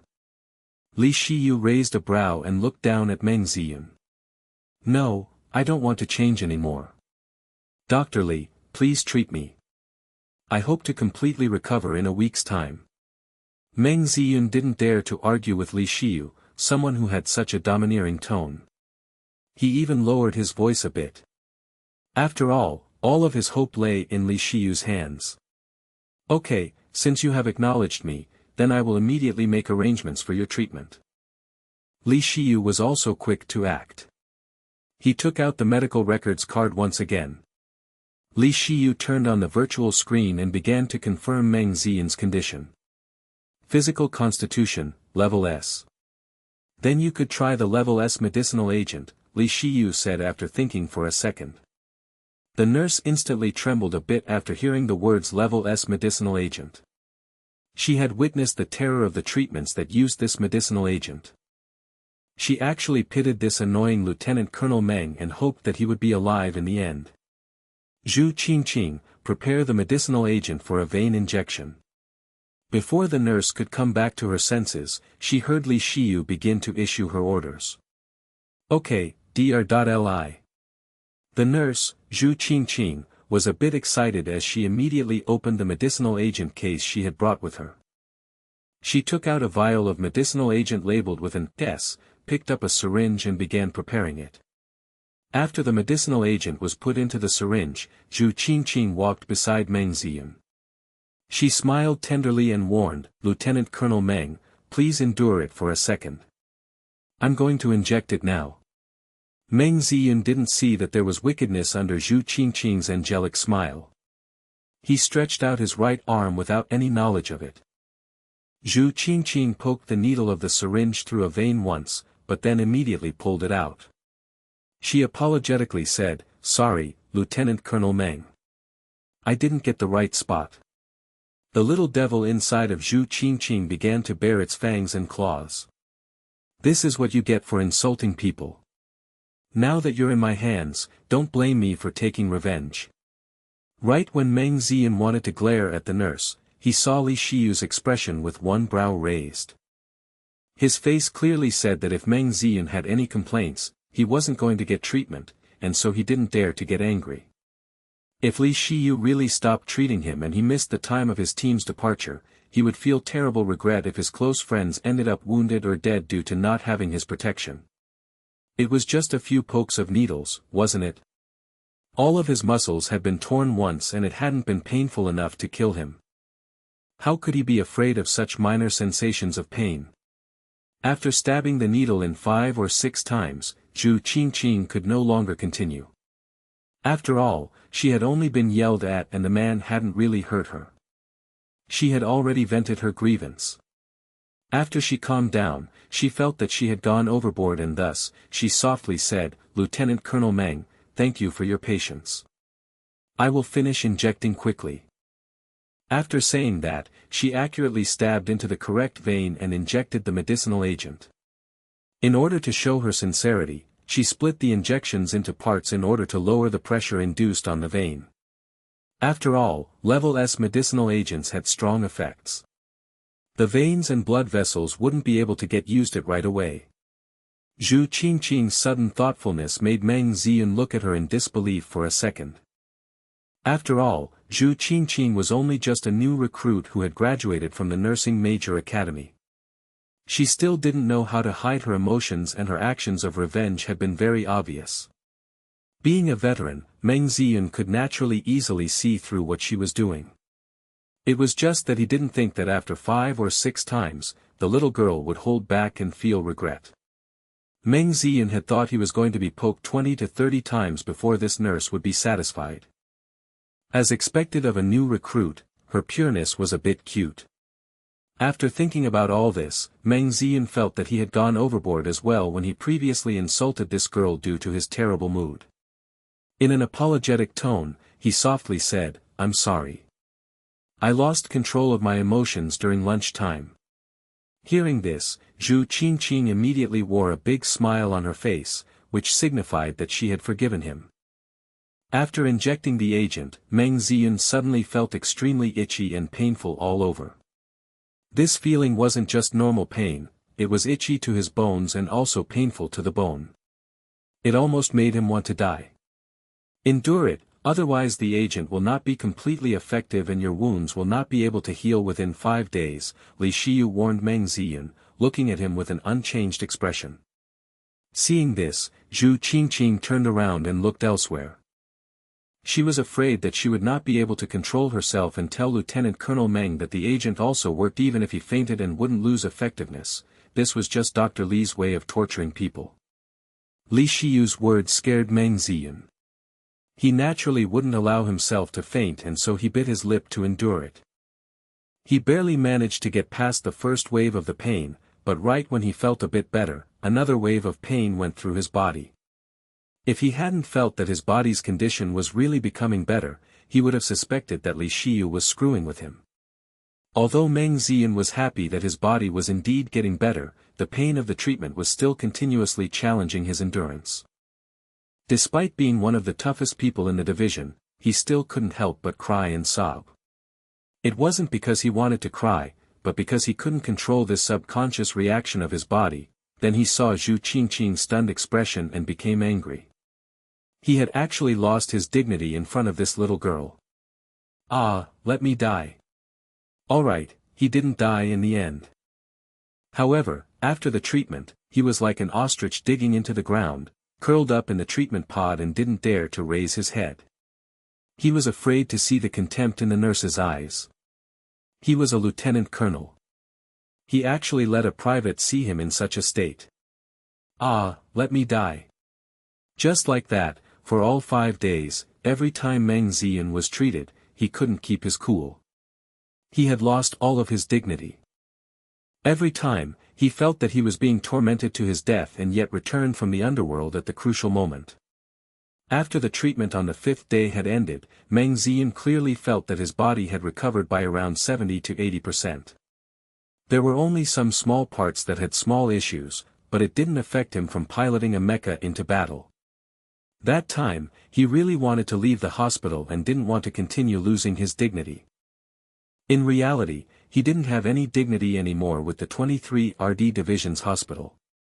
The entire hospital knew that a lieutenant colonel with the surname Meng was scared of needles to the point of crying and sobbing like a child. As luck would have it, he couldn't deny it because he did indeed cry and sob due to the medicine's effects during the injections. However, he still needed Li Shiyu's final confirmation to see whether he could leave the hospital or not. Li Shiyu examined Meng Ziyan carefully before closing the screen. He said, "Operator Meng, congratulations, you can leave the hospital now. I will prescribe some of my special recovery medicines to you. You will need to drink them for another 3 days before you recover completely." "I still need to drink medicine?" Meng Ziyan asked in surprise. He had been elated at finding out he could leave the hospital, but before he could smile, he heard that he needed to drink some special medicine. He was horrified. "Military Doctor Li, I know that your special medicines are precious. You should keep it for patients who need it more than me. You can just prescribe me some standard medication." Meng Ziyan immediately rejected the offer. He didn't want to experience that excruciating pain again.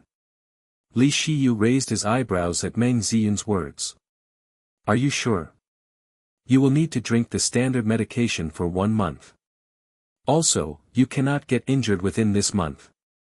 Otherwise, your past efforts will be wasted." "I understand.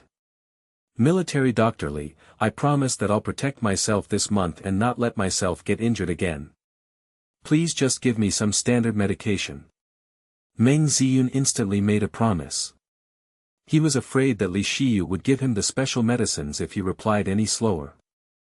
"I have already reminded you what to take note of. Do not push the blame on the doctors of the 23rd Division after you injure yourself again," Li Shiyu warned him. "I won't." Meng Ziyan nodded his head profusely and smiled bitterly in his heart. He had already suffered the consequences, so he would not do it again. What happened was that in the 5 days he spent here, he built a good relationship with the nurse, Zhu Qingqing, who took pity on him and thus told him the truth. Zhu Qingqing told him secretly that he suffered so much because he offended the people in the hospital, which was why Li Shiyu was invited to teach him a lesson. She said that Li Shiyu was able to remove the pain during the treatment, but he purposely didn't do so for him. The nurse was good at speaking. She hid some lies among the truth, so Meng Ziyan believed her entirely. Meng Ziyan finally understood why he had to endure so much torture in the past 5 days. However, he knew that he couldn't take his revenge. Li Shiyu was an excellent military doctor, so he might need his assistance in the future. It was better had to have a good relationship with him. Hence, Meng Ziyan swallowed his unhappiness. He couldn't let Li Shiyu feel that he had a grudge against him. Meng Ziyan left the hospital feeling depressed. He reminded his 2 brothers and told them that if by any chance they went into the 23 RD Division's hospital, they had to display a good attitude and not offend the doctors and nurses in the hospital. This experience made Meng Ziyan feel grateful towards and afraid of Li Shiyu. Whenever he thought about Li Shiyu, he would recall the pain and torment he went through. His body would shiver in fear uncontrollably. "Ziyan, what happened to you?" Pan Junin was waiting for Meng Ziyan's reply when he saw his face suddenly turning pale. Meng Ziyan regained his senses and took a deep breath to expel the fear from his mind. He forced a smile on his face and replied, "I'm fine. I just remembered Li Shiyu again." Lei Yiming and Pan Junin exchanged glances with each other. They understood what Meng Ziyan was talking about. Ever since Meng Ziyan came out of the 23rd Division Hospital, his temper improved and would not flare up as easily as before. Whenever he was about to explode in anger, they would mention Li Shiyu's name and his anger would immediately be dispelled. They were relieved at his change, but at the same time, they were curious about what Li Shiyu did to Meng Ziyan. Li Shiyu, Pan Junin purposely mentioned his name and as expected, Meng Ziyan shivered. Pan Junin laughed at him silently. He coughed to hide his smile and continued, "He probably won't be joining any battle clan. With his status, only a team like the Flying Dragon Special Forces will have the right to accept him. Also, even if he was willing to join other teams, the 23rd Division will not allow it. They will want him to serve at the headquarters of the 23rd Division." Lei Yiming nodded in agreement. A military doctor was an important asset. Bigger-sized battle clans might be able to get a normal military doctor, but a standard battle clan would not have any doctors with them. It was already a privilege if they had a mecha operator who had previously learned some medical skills. As for Li Lanfeng, there is a high possibility that he will enter a team. Pan Junin grew serious as he talked about Li Lanfeng. Li Lanfeng seemed like an amiable and harmless person, but he was the one that always saw through the schemes of others. Many had tried to harm Zhao Jun before, but they were all stopped by Li Lanfeng. He was the reason why Zhao Jun was able to live peacefully until today. The two of them would most likely enter the same team. "We will know the results soon," Lei Yiming said with a smile. Pan Junin and Meng Ziyan looked at the young man on the screen who had a cold expression. They understood what he meant. On the other side of things, Wu Jiong arrived at the spaceport of the 15th Division with Qin Yi and the rest of the team members. He got a shock when he saw a few hundred faction members there. "Why are you all here?" Wu Jiong asked them in surprise. He thought that all the faction members would go to the 23rd Division spaceport to send their boss off. A fourth-year faction member smiled and replied, "You have been taking care of us for all these years. We are grateful to you, so we definitely have to send you off." Wu Jiong had put in much effort and time into the Lingtian Mecha clan for the past 5 years. He had gained the respect of many faction members. Not everyone liked the cold and merciless boss, so Wu Jiong had his supporters, too. Wu Jiong was touched and his eyes turned red. He nodded profusely. "That is something I should have done. You all don't have to do this." Another second-year faction member said, "Captain Wu, we want to join the 15th Division next time, too. You must take care of us when we join you." Wu Jiong smiled. "Sure. If you all come to the 15th Division, I will definitely help in any ways I can." The 15th Division belonged to the Wu family. Wu Jiong was also someone important to the Wu family. Hence, if he wanted to help take care of someone in the 15th Division, it would not be difficult. However, Wu Jiong chased these faction members away just like Ling Lan. He knew that these fellows had skipped their lesson to come here. If they hadn't taken any leave, they would be in trouble. Wu Jiong smiled happily as he sent them off. His mood having brightened up due to their actions, he didn't feel it was that difficult to part with his boss. When Wu Jiong finally stepped onto the military ship of the 15th Division, he saw someone unexpected at the corner of the ship and stopped in his tracks. The smile on his face disappeared. "Yi Su, what are you doing here?" Qin Yi saw Yi Su and immediately questioned him in anger. "I came to send you all off," Yi Su replied calmly. "Huh, send us off? Do you still have the face to send us off?" Qin Yi gave a sarcastic smile. He looked at Yi Su with anger and sorrow in his eyes. "I know that you all will not forgive me, but I still want to send you all off." Yi Su's expression was indifferent. He didn't lose control of himself because of Qin Yi's attitude. Qin Yi wanted to refute, but Wu Jiong stopped him. Wu Jiong looked at Yi Su carefully. When they were still in their first year at the Scouts Academy, they had worked together to go against Ling Lan's team. Wu Jiong looked at him and suddenly realized that he had never understood this person despite having lived with him for 15 years. Wu Jiong remembered in his second year in the military academy, he told his battle team members that he would register for the 15th Division. The 15th Division belonged to the Wu family, so he had to go there. However, he didn't force his team members to go with him to the same division. If they didn't want to come, they could tell him and they would settle the necessary procedures in the morning. Everyone chose to follow him into the 15th Division, including the vice-captain, Yi Su. Wu Jiong trusted Yi Su and felt that he would definitely join him. However, his feelings were hurt when Yi Su requested to leave the team at the last moment just before the registration for the military. Wu Jiong was caught off guard. Besides that, Yi Su also took 5 other members. These were all core members of Wu Jiong's battle clan. Because of this, Wu Jiong's battle clan fell from a 2-star battle clan to a 1-star battle clan. There was a limit to the number of people in a 1-star battle clan, so Wu Jiong had to put some members on the reserve team. Wu Jiong hated Yi Su.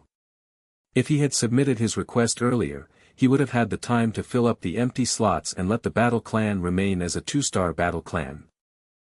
That way, he would have had the confidence to gain a position in the 15th Division the moment he entered and outshine all his other competitors. However, Yi Su had destroyed all these plans.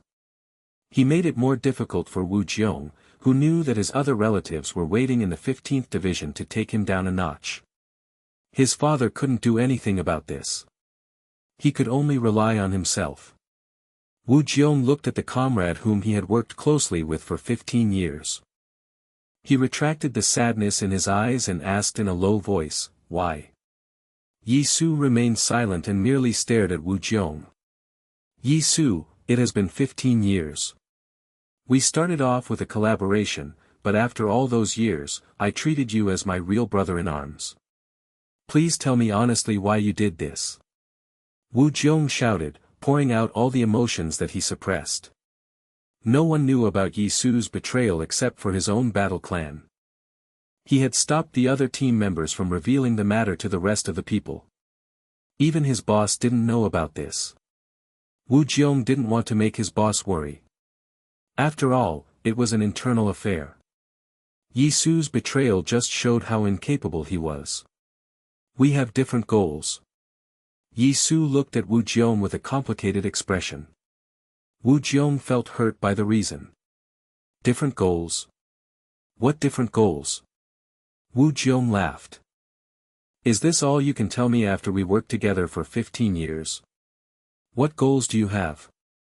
Wu Jiong ceased his laughter and glared at Yi Su coldly. "I will not bow down to anyone," Yi Su replied. Wu Jiong immediately patted his chest in anger. "I have never seen you as my subordinate for all these 15 years. If you wanted to be the team leader, you could have."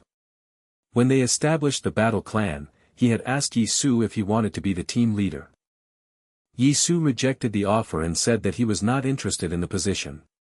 Why did it become the reason for his betrayal? Wu Jiong was unconvinced. Yi Su looked down. "I am not referring to you." Wu Jiong narrowed his eyes. "You meant our boss?" Yi Su looked up at him sharply. "Yes. No matter how strong the battle clan gets, you all will bow down to Ling Lan naturally whenever he appears. I needed teammates who were not afraid of Ling Lan. That is why you left us." Wu Jiong suddenly calmed down and stared at Yi Su's face. Yi Su slowly nodded his head seriously. Wu Jiong's eyes became filled with sorrow and he closed them. "Seems like we have different goals. It has been 15 years. Do you still think that you can win against boss? Why not? As the son of Ling Xiao, he will not have any future." Yi Su's eyes were cold and ambitious. Wu Jiong opened his eyes. They had turned clear. "Fine, fine. You have great ambition. I will not drag you down. I will wait for you to realize your dream." He turned and looked at Qin Yi and the rest of his team members. Let's go. Wu Jiong and his team members boarded the military ship without looking back. Young Master 13, the military ship for the 9th Division is arriving. We need to leave now. A member beside Yi Su opened his mouth to say this. Zhou Ling. No, I should call you Yi Ling. Hatred flashed past Yi Su's eyes as he sneered secretly.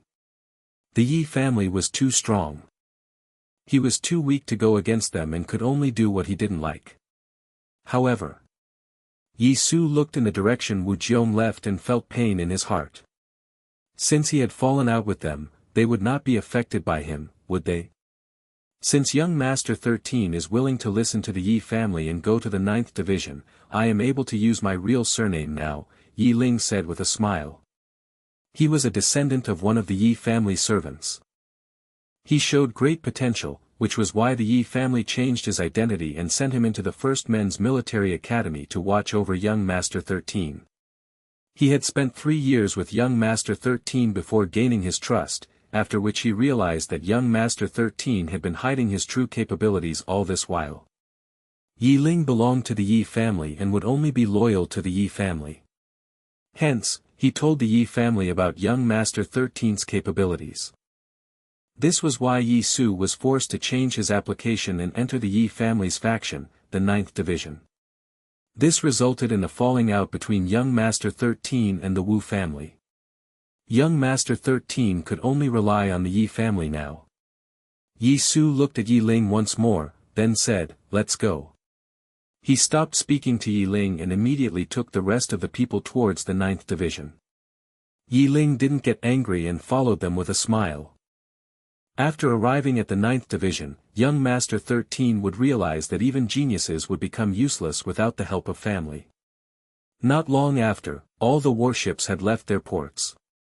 This year's outstanding individuals from the 1st Men's Military Academy, whether it be Ling Lan or others, had all started on their new paths in life. A warship was slowly approaching Planet Southcrest's port. Wow, this is Planet Southcrest, the headquarters of the 23rd Division.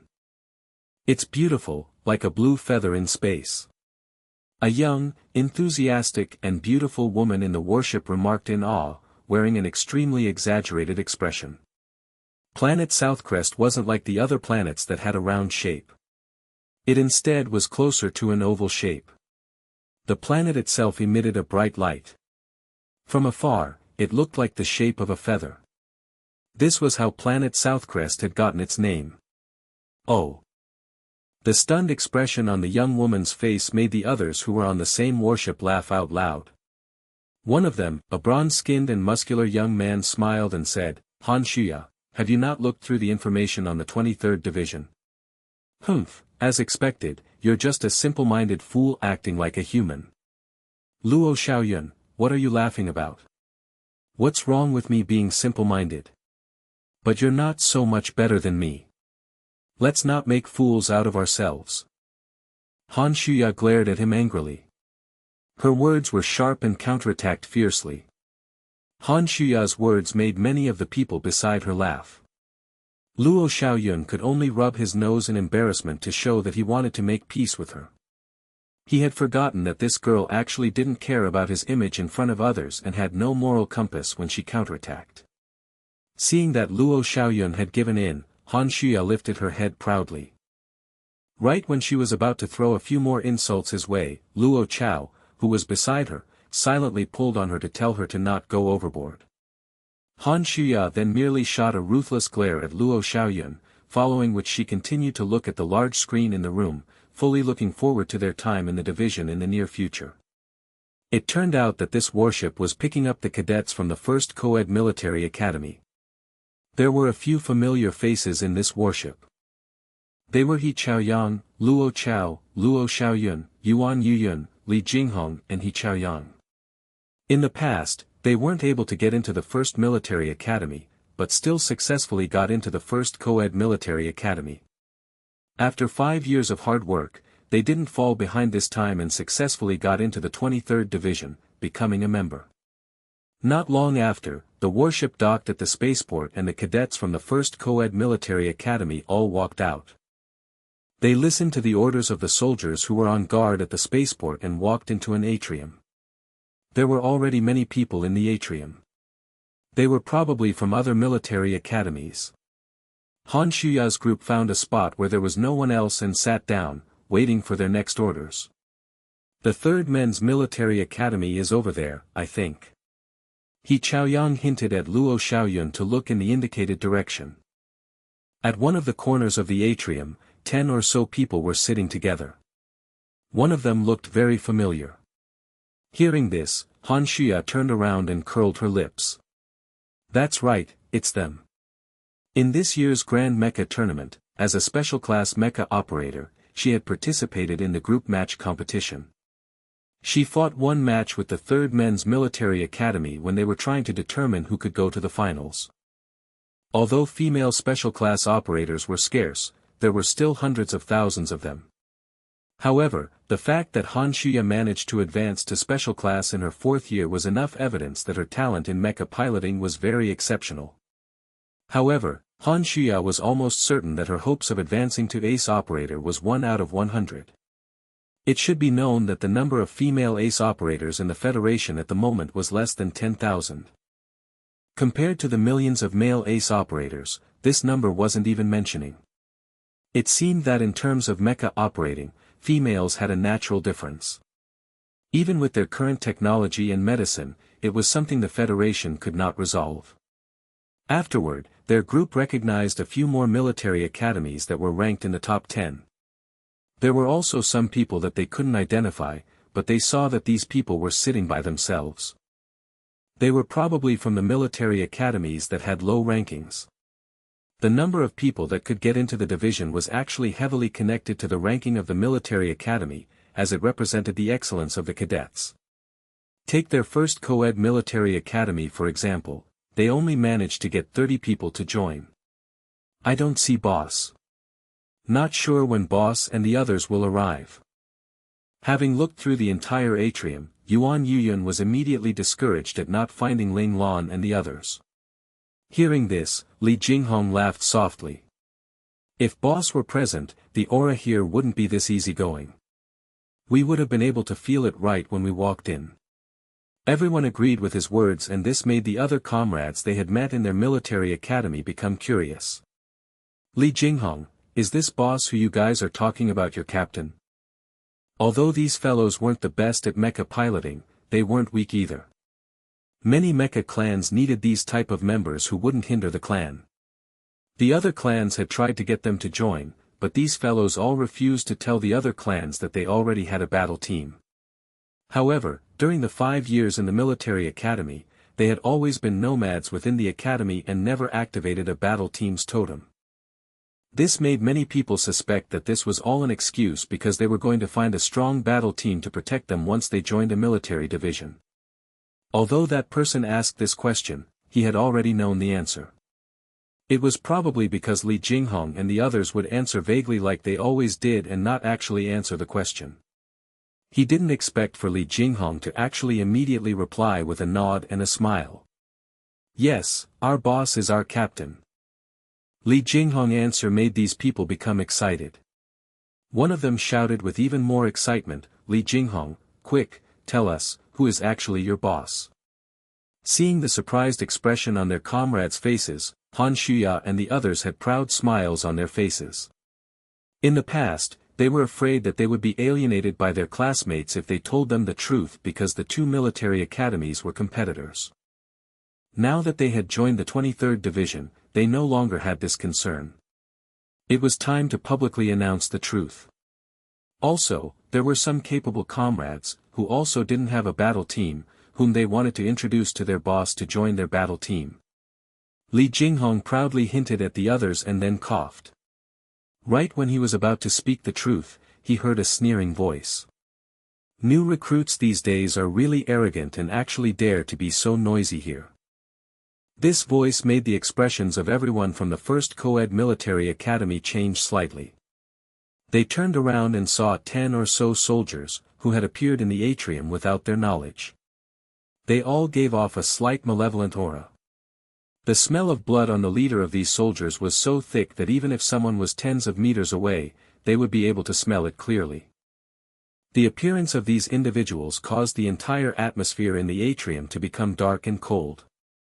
The cadets for the first co-ed military academy couldn't hold out against such a strong aura, and their faces instantly became pale. It's actually them. Seeing these people appear, the expression of the soldier on guard in the atrium changed slightly. He looked at the first co-ed military academy's cadets with worry in their eyes, hoping that they wouldn't anger these people, otherwise they would be in big trouble. These guys were a bunch of demons that even veterans like him didn't dare to anger. Cowards, one of them said in disdain upon seeing that the cadets from the first co-ed military academy were stunned by them. What did you say? Luo Xiaoyun's inner rage suddenly erupted and he angrily glared at that person with reddened eyes. Luo Xiaoyun knew they were in trouble, but before he could say anything, that man walked in front of him and laughed coldly. I said. You guys are cowards. He spoke very quickly, every word jumping out of his mouth one after the other. It was even more insulting than saying it all at once. Apologize. Luo Xiaoyun shouted angrily. As a man and as a soldier, he couldn't accept this kind of humiliation. This shout made the expression of the soldier on guard instantly change. He quickly pushed down on the button for reinforcements, hoping that he could stop a murder from happening. A loud boom sounded out. Luo Xiaoyun was sent flying and struck against a chair with a great force. The man who spoke mocking words lifted up his fist and blew on it softly. With disdain, he said, "In the division, you talk with strength." He slowly walked towards Luo Xiaoyun, who was now spitting out blood. He bent down and patted Luo Xiaoyun's face softly. He smiled and continued, "This is something you have to learn, punk. If you don't have this kind of strength, then you should just tuck your tail between your legs like a good boy. Don't shout so loudly or you'll die. You should thank me for teaching you such a valuable lesson. Bastard." Luo Xiaoyun's eyes were red with anger. His right hand formed a fist and threw it towards this man. The man lifted his hand and caught Luo Xiaoyun's fist. Berserker. This innate talent isn't bad, but unfortunately, your strength isn't enough. Even if you go berserk, it won't have any effect. Bam! The ground suddenly cracked and dust flew into the air. Han Shuya slowly stood up. Luo Xiaoyun was no longer lying down at where he was previously. Behind Han Shuya, Li Jinghong was holding Luo Xiaoyun. They had already safely returned among the first co-ed military academy's cadets. The man who attacked Luo Xiaoyun had already stepped away from his original position. He looked at Han Shuya and laughed. Innate talent, violence. I didn't think that this innate talent would actually appear on a woman. How very interesting. The fastest thousandly astral projection. Not bad. These new recruits all have pretty good innate talents. The group the attacker came from immediately saw through Li Jinghong's method for rescuing Luo Xiaoyun and their eyes instantly flickered. They hadn't cared initially, but now they were very interested. However, you men are prepared to hide behind women? The person who started the fight provoked them. Here, there's no gender difference, only comrades. Han Shuya shouted. Immediately after saying that, she pounced on the man and hurled a fist towards him. Bam! The man didn't dodge and met up the fist with a fist of his own. The two fists collided fiercely. Han Shuya held on for a few seconds, but was then sent flying. She smashed into a chair with great force. Shuya! Luo Chao screamed. At that moment, many people from the first co-ed military academy pounced on the man and attacked him. The man didn't panic and kicked everyone away with a whirlwind kick. Merely one move had defeated half of the first co-ed military academy. Han Shuya crawled back up, wiped the blood dripping from her mouth and shouted, "Everyone, attack together." The opponents in front of them were definitely within the levels of Qi Jin. As they were still in the refinement level, they couldn't even go against them and could only use numbers to compensate for it. Han Shuya was the first to charge forward. This time, everyone in the first co-ed military academy made their move aside from Luo Chao, who was a non-battle member. Bam, bam, bam, everyone was sent flying to plummet into the ground and were unable to get up for some time. At that moment, other than the man who attacked Luo Xiaoyun, another man appeared amidst the battle. "What are you doing?" Seeing that his comrade was disturbing his excitement, the man that attacked first had an expression of discontent. "The captain said that if you're done playing, then immediately get back to the team," said the person who stepped in late. He also knew that these new recruits couldn't bring about any trouble for his comrade, but he had to listen to his captain's orders. That was why he made his move. "Man!" The other man spat on the ground and then angrily prepared to head back. However, coincidentally, the direction that Han Shuya was sent flying in was exactly in the way of his return path. As he walked past Han Shuya, he saw her spit out blood while glaring at him angrily. His mood that had changed for the better from venting became violent once again. He raised his leg and ruthlessly kicked towards Han Shuya. He was prepared to send this annoying roadblock flying. Bam! His kick was blocked by someone. Luo Chao. Han Shuya shot a stunned look at Luo Chao, who was standing in front of her. This shy girl who always hid behind her, Luo Chao, the little sister she always protected, was now actually using her body to protect her. Luo Chao had crossed her arms and managed to block the kick. Even if the opponent hadn't used Qi Jin, the kick itself had already injured her. *T, these little bugs are all looking to die, huh? They came toward him one after another and he couldn't wipe the floor with them. The man's heart that was angry and frustrated to begin with, grew even wilder at that moment. He immediately lifted his foot, added the force of his Qi Jin, and ruthlessly kicked towards Luo Chao. Seeing the situation, Luo Chao's expression changed. She knew she was in trouble, but she couldn't retreat as Han Shuya was heavily wounded and behind her. Thus, she bit her lip and crossed her arms to prepare to endure the kick. Seeing this, the soldier on guard couldn't help but close his eyes. It was too late. There was really going to be trouble. The subordinate's captain saw this and only raised one brow, but he didn't stop his subordinate from committing the violent deed. Bam! Right when that man's kick was about to hit Luo Chao, it was blocked by another kick. Luo Chao raised her head and her feelings of grievance immediately emerged from inside her. Her eyes became reddened as she softly cried out, "Big brother." It turned out that the kick that blocked the attack in a timely manner belonged to Luo Chao's twin brother, Luo Lang. "Little sis, take Shuya and back up. Leave this to me." Luo Lang's eyes showed a hint of killing intent. He hadn't expected to actually see his own sister almost about be badly hurt by someone upon entering the atrium. The force of that kick was definitely enough to have made his soft and beautiful sister lie in a treatment pod for at least 6 months or more. The man who attacked saw that someone else had appeared, someone whose looks resembled that of the young woman who got in his way earlier.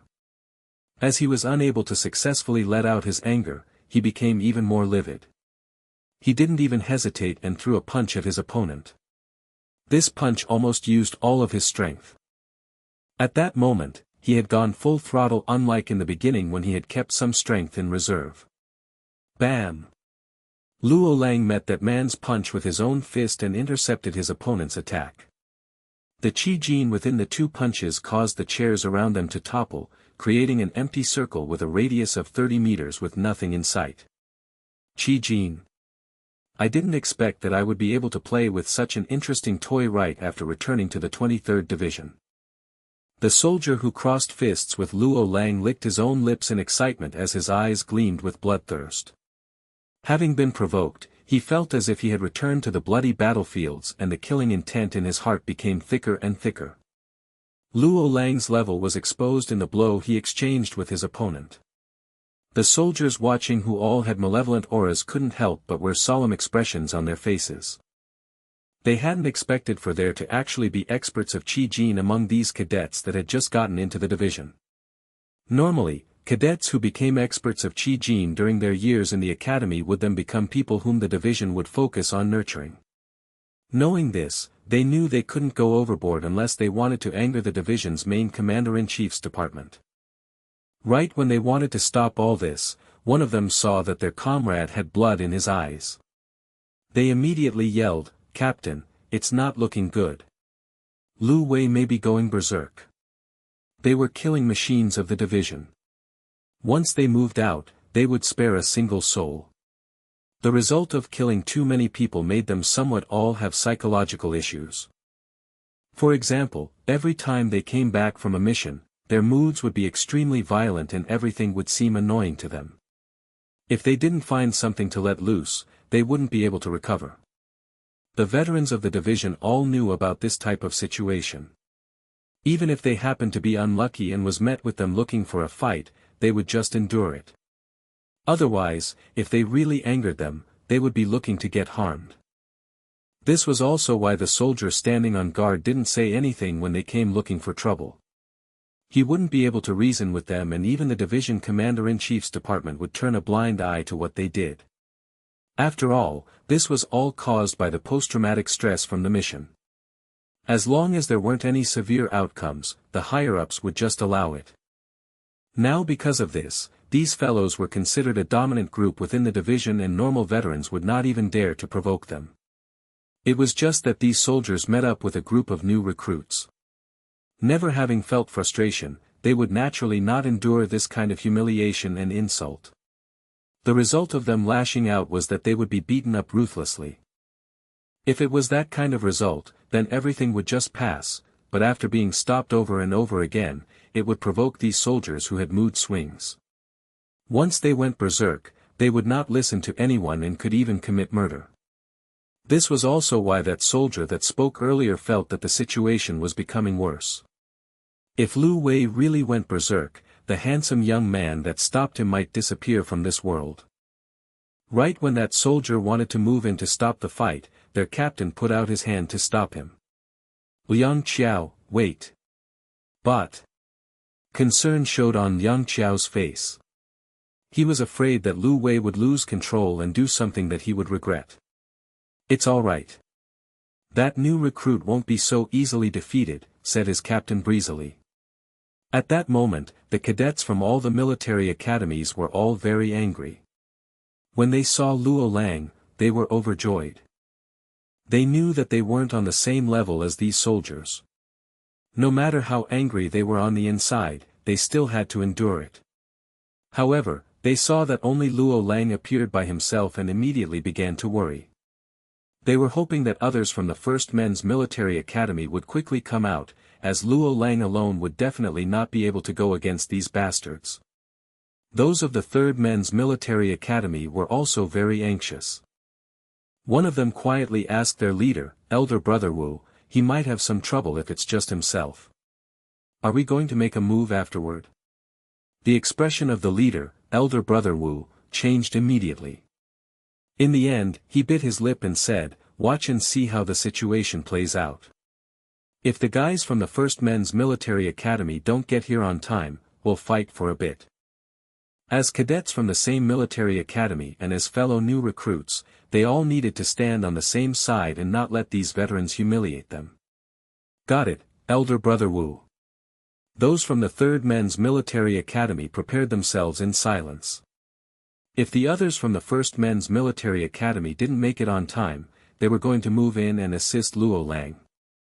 Luo Lang quickly felt the change in his opponent's aura. His face became stern and he carefully put his guard up. The two of them looked at each other for a few seconds. Suddenly, they moved simultaneously and disappeared. Bang, bang, bang.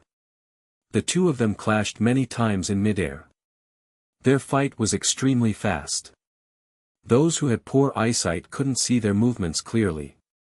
These people could only listen to the sound of their punches and kicks colliding. "Eat my fist!" Lu Wei shouted, punching towards Luo Lang with great force. Luo Lang wasn't scared and met the attack with his own fist. Boom! The clash of their Qi Jin-coated fists suddenly exploded outwards. This time, because both of them used all their strength and didn't hold back, the large force instantly sent them both flying. Lu Wei smashed onto the ground and uncontrollably slid a few meters backward.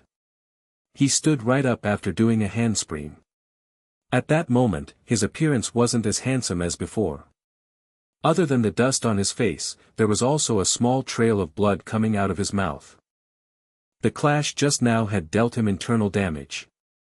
On the other hand, Luo Lang had turned his body and held himself up with his two hands right before he was about to hit the ground. Using the force from his two hands, he flipped, landed firmly on the ground and stood up straight. Although Luo Lang felt his blood boiling, he wasn't actually wounded internally. In this fight, he was stronger than his opponent. Seeing that he had been injured by a new recruit that he looked down upon, the common sense in Lu Wei's mind disappeared.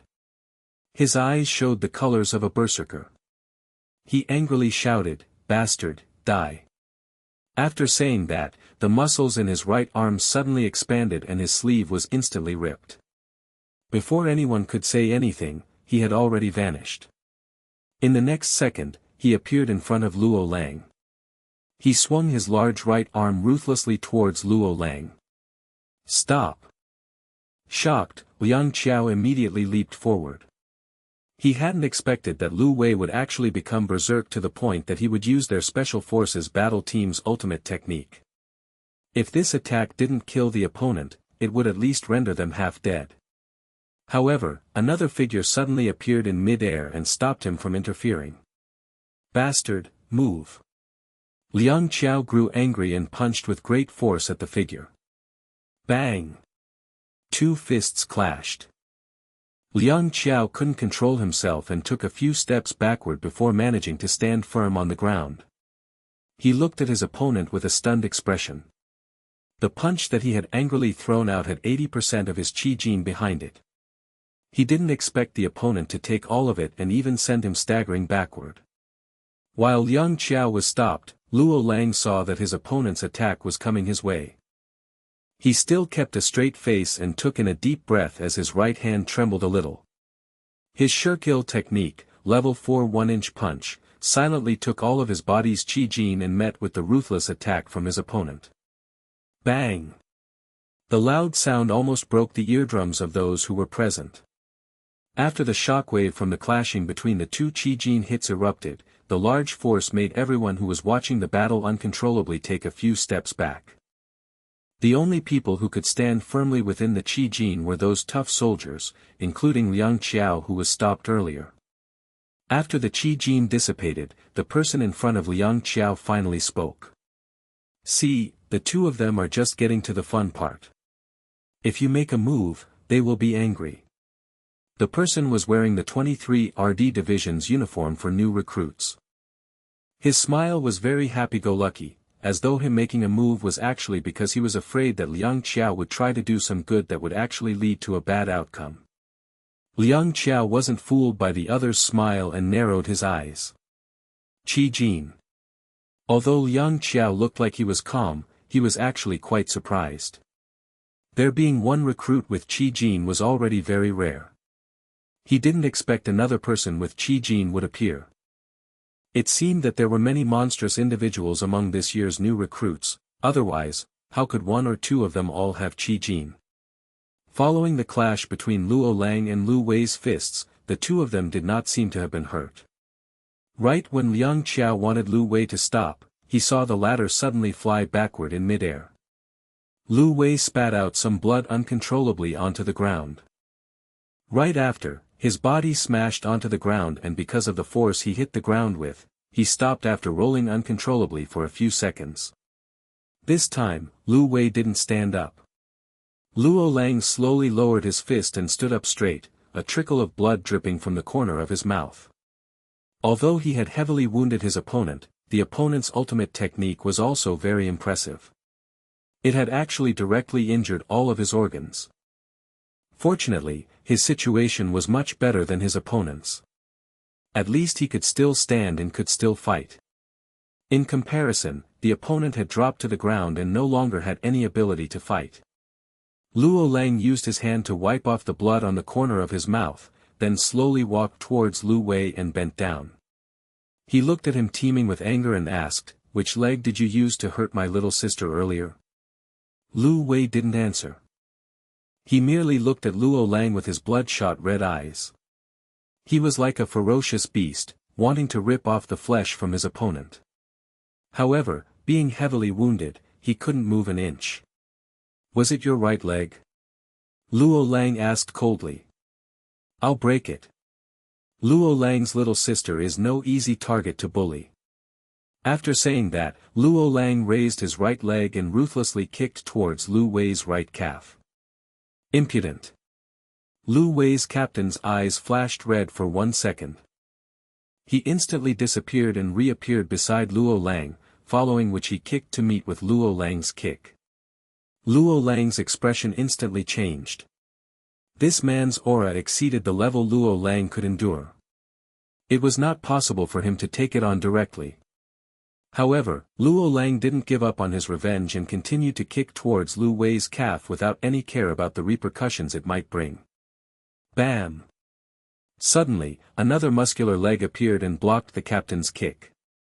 Crack! Luo Lang ruthlessly kicked Lu Wei's calf and instantly broke his leg. The one who intercepted the captain's attack was a short-haired and cool-looking individual, who wasn't smiling in the least and actually looked menacing at that moment. The individual slowly lowered his leg and calmly said, "Your opponent is me. Qi Long, you almost arrived late." Luo Lang felt a bit dissatisfied seeing that someone had come to him. Their boss had told the three of them to come together, but Qi Long had actually arrived later than him and Xie despite being the strongest. "Better to come on time than early," Qi Long replied calmly. In reality, he had already arrived a while ago. It was just that his boss had ordered him to let Luo Lang have a good fight to let out his anger, as Luo Lang would definitely go wild if he didn't vent, what with him having a sister complex. "Who are you people?"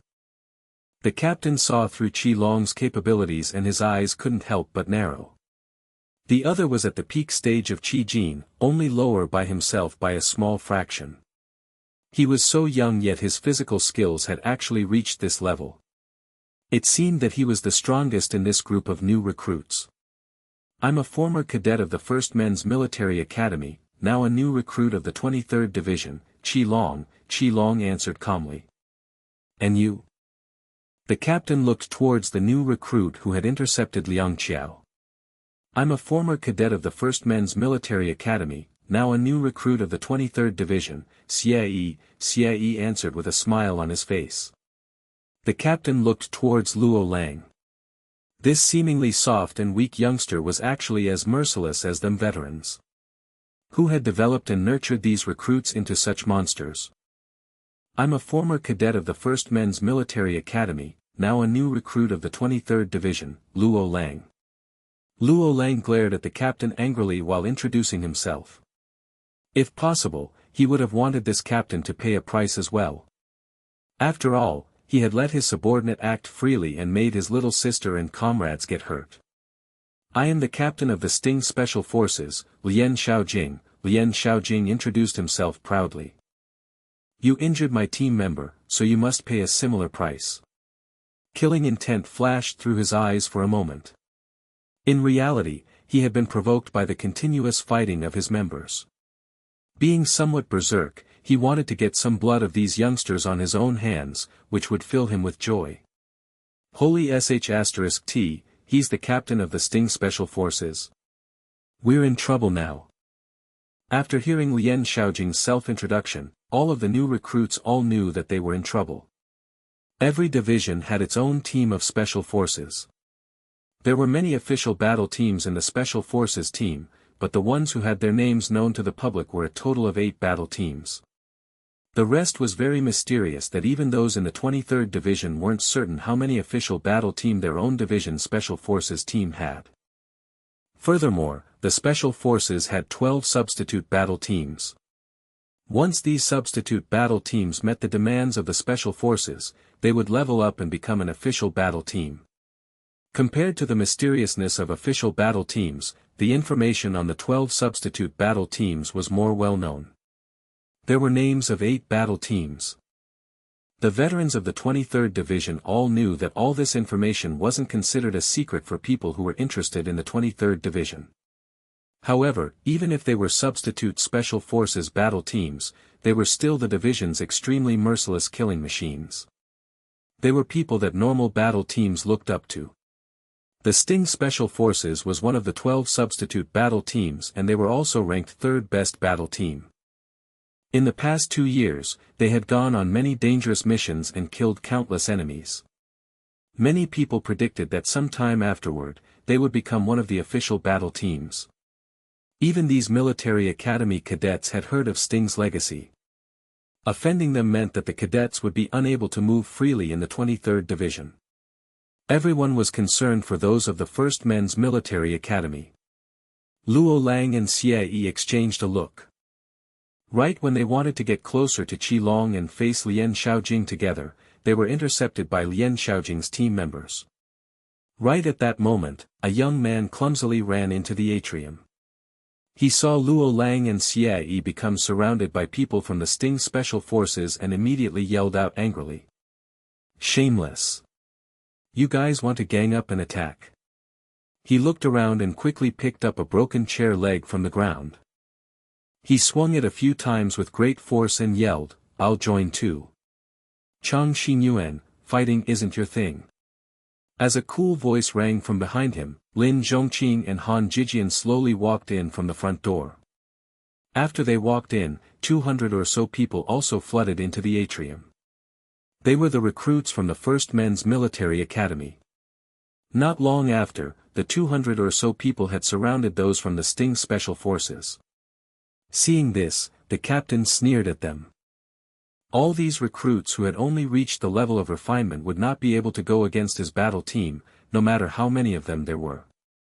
But suddenly, his expression changed and he looked at the door with great surprise. A cool-looking young man had appeared at the door and his cold gaze focused on Lian Xiaojing, making him feel as though he had been frozen in place.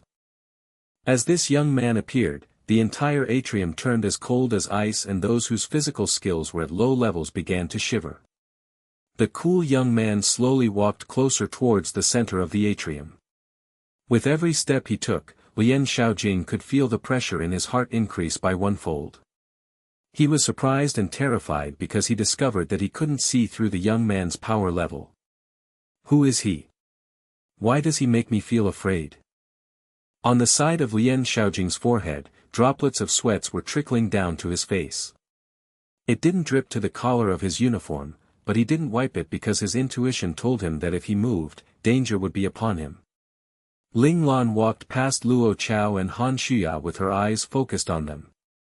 Her originally cold and heartless gaze instantly became somewhat warm as she said, "Luo Chao, Shuya, we were late." These words made Han Shuya become uncontrollably red. As for Luo Chao, these words made the feeling of grievance well up from inside her and tears instantly poured out from her eyes. When Luo Chao saw her older brother Luo Lang, she could still hold in her tears. However, after hearing Ling Lan's apology, Luo Chao's strong-willed heart collapsed.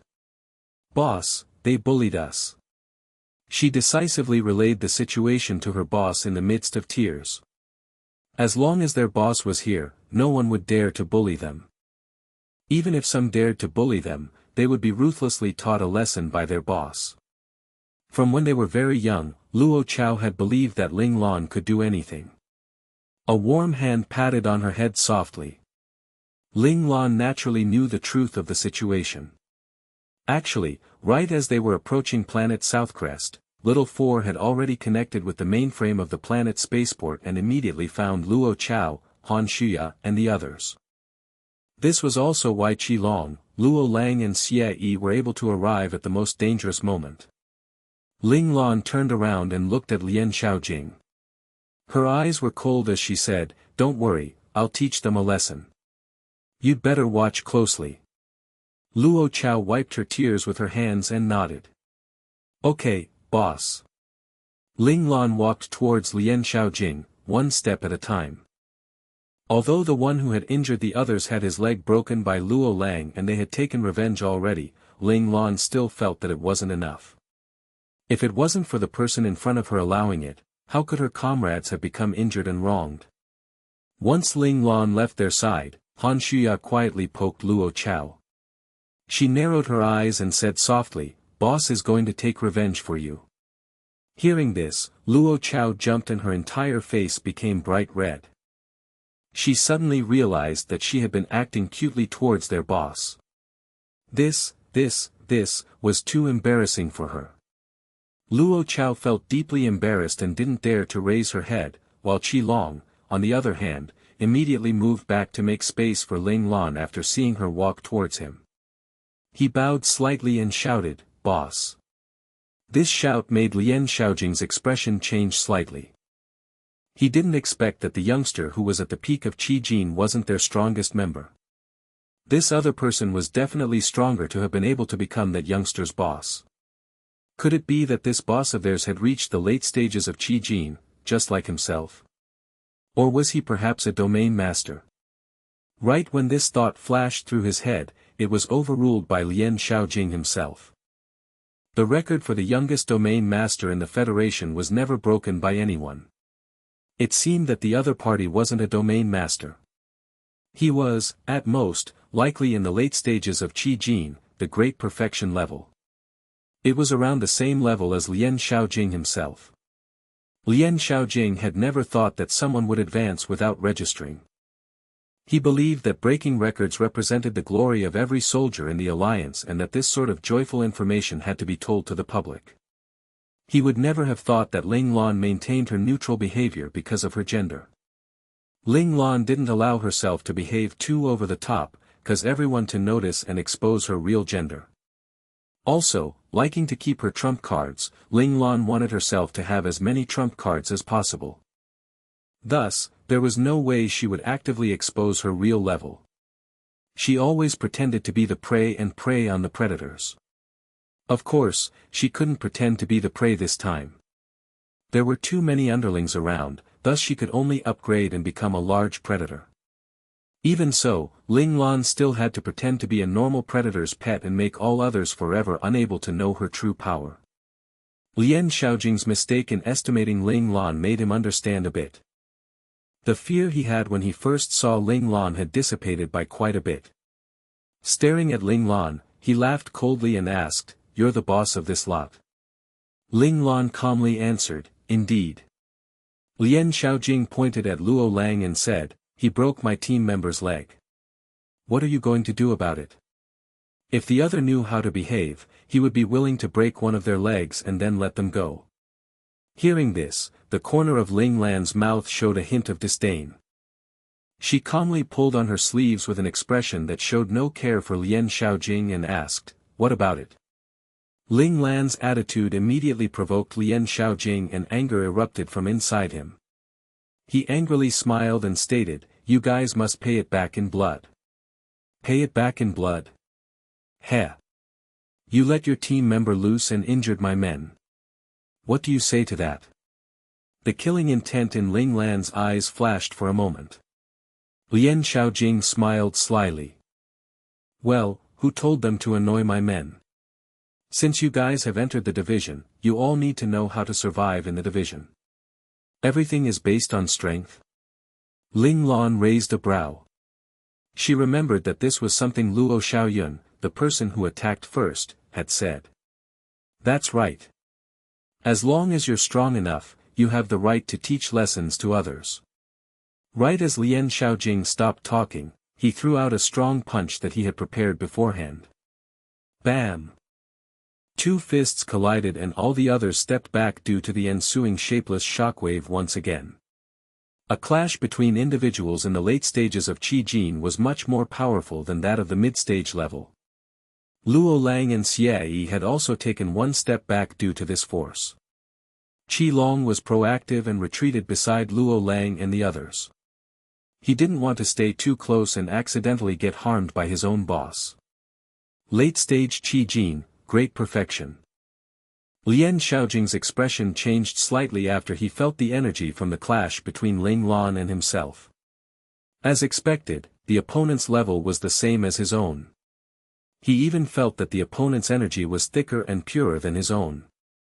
Even though they were at the same level, there would still be some differences in terms of energy. This attack seemed as though they were on par with each other, but in reality, his opponent was stronger than him. It should be known that he had attacked first and the opponent had attacked to intercept his punch. The active attack that was blocked by a passive attack made it very clear. After feeling that he might actually lose to this new recruit who was standing before him, the blood in Lien Xiaojing's eyes became thicker and thicker. There was the look of a wild beast in his eyes. Right at that moment, a battle team that was on duty in the spaceport rushed into the atrium. It was the soldier on duty who had asked for them to come to the atrium. This team saw the people inside and instantly cried in agony internally, while their captain hated the situation even more and almost bit his own tongue off. It was the Sting Special Forces again. It was this bastard Lien Xiaojing again. Couldn't he just return to headquarters in peace? Every time they would make a scene at the spaceport area. They were only this arrogant because the battle team on duty in the spaceport couldn't do anything to them, weren't they? The captain of the battle team on duty wished that he was also a master in Qi Jin and at the great perfection level. That way, he would have been able to ruthlessly teach this bastard Lien Xiaojing a lesson. Although the captain on duty couldn't teach Lien Xiaojing a lesson, he still had to keep the new recruits safe. He could only force himself to lead his team member to rush to the battle between the two sides. Right at that moment, 5 or 6 people suddenly appeared in front of him and blocked his path. He narrowed his eyes and saw that it was actually some new recruits. These guys were Gao Jinyan's group. They didn't want the battle team on duty to disrupt their boss fight. Move out of our way. We have to stop the fight immediately, otherwise everyone in here will be in danger once Captain Lien loses control, shouted the captain on duty, wearing a pale expression at seeing the wild beast within Lien Xiaojing's eyes. Did these new recruits not know that the reason why they were rushing to stop Lien Xiaojing's fight was that they wanted to ensure everyone's safety? Being knowledgeable about the Sting Special Forces, this captain knew the capabilities of the captain of the Sting Special Forces very well. Once Lien Xiaojing lost control, there most likely wouldn't be anyone at the spaceport that could stop him. In the entire 23rd Division, only the physical skills instructor at headquarters, the Special Forces commander and several captains of the official battle teams had the ability to stop a berserk Lien Xiaojing. It was just that if they waited for reinforcements to arrive, it was possible that most of the people here would have already died. Unfortunately, his words didn't move Gao Jinyun and the others.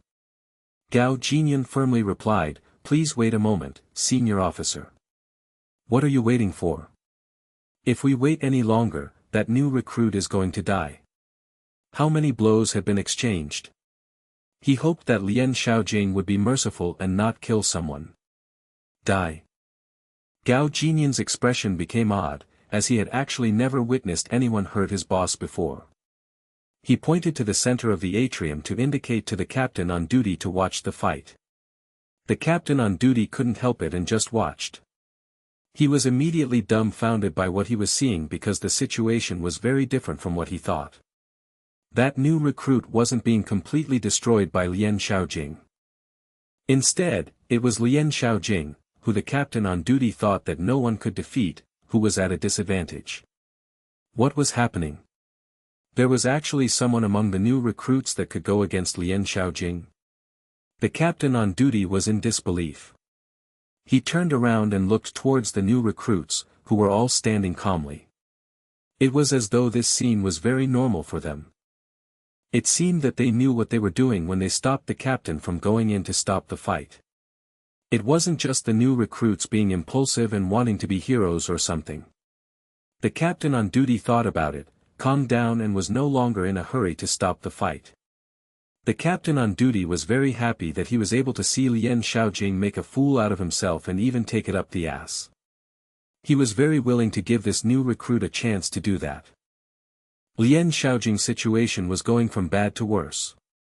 He couldn't understand it.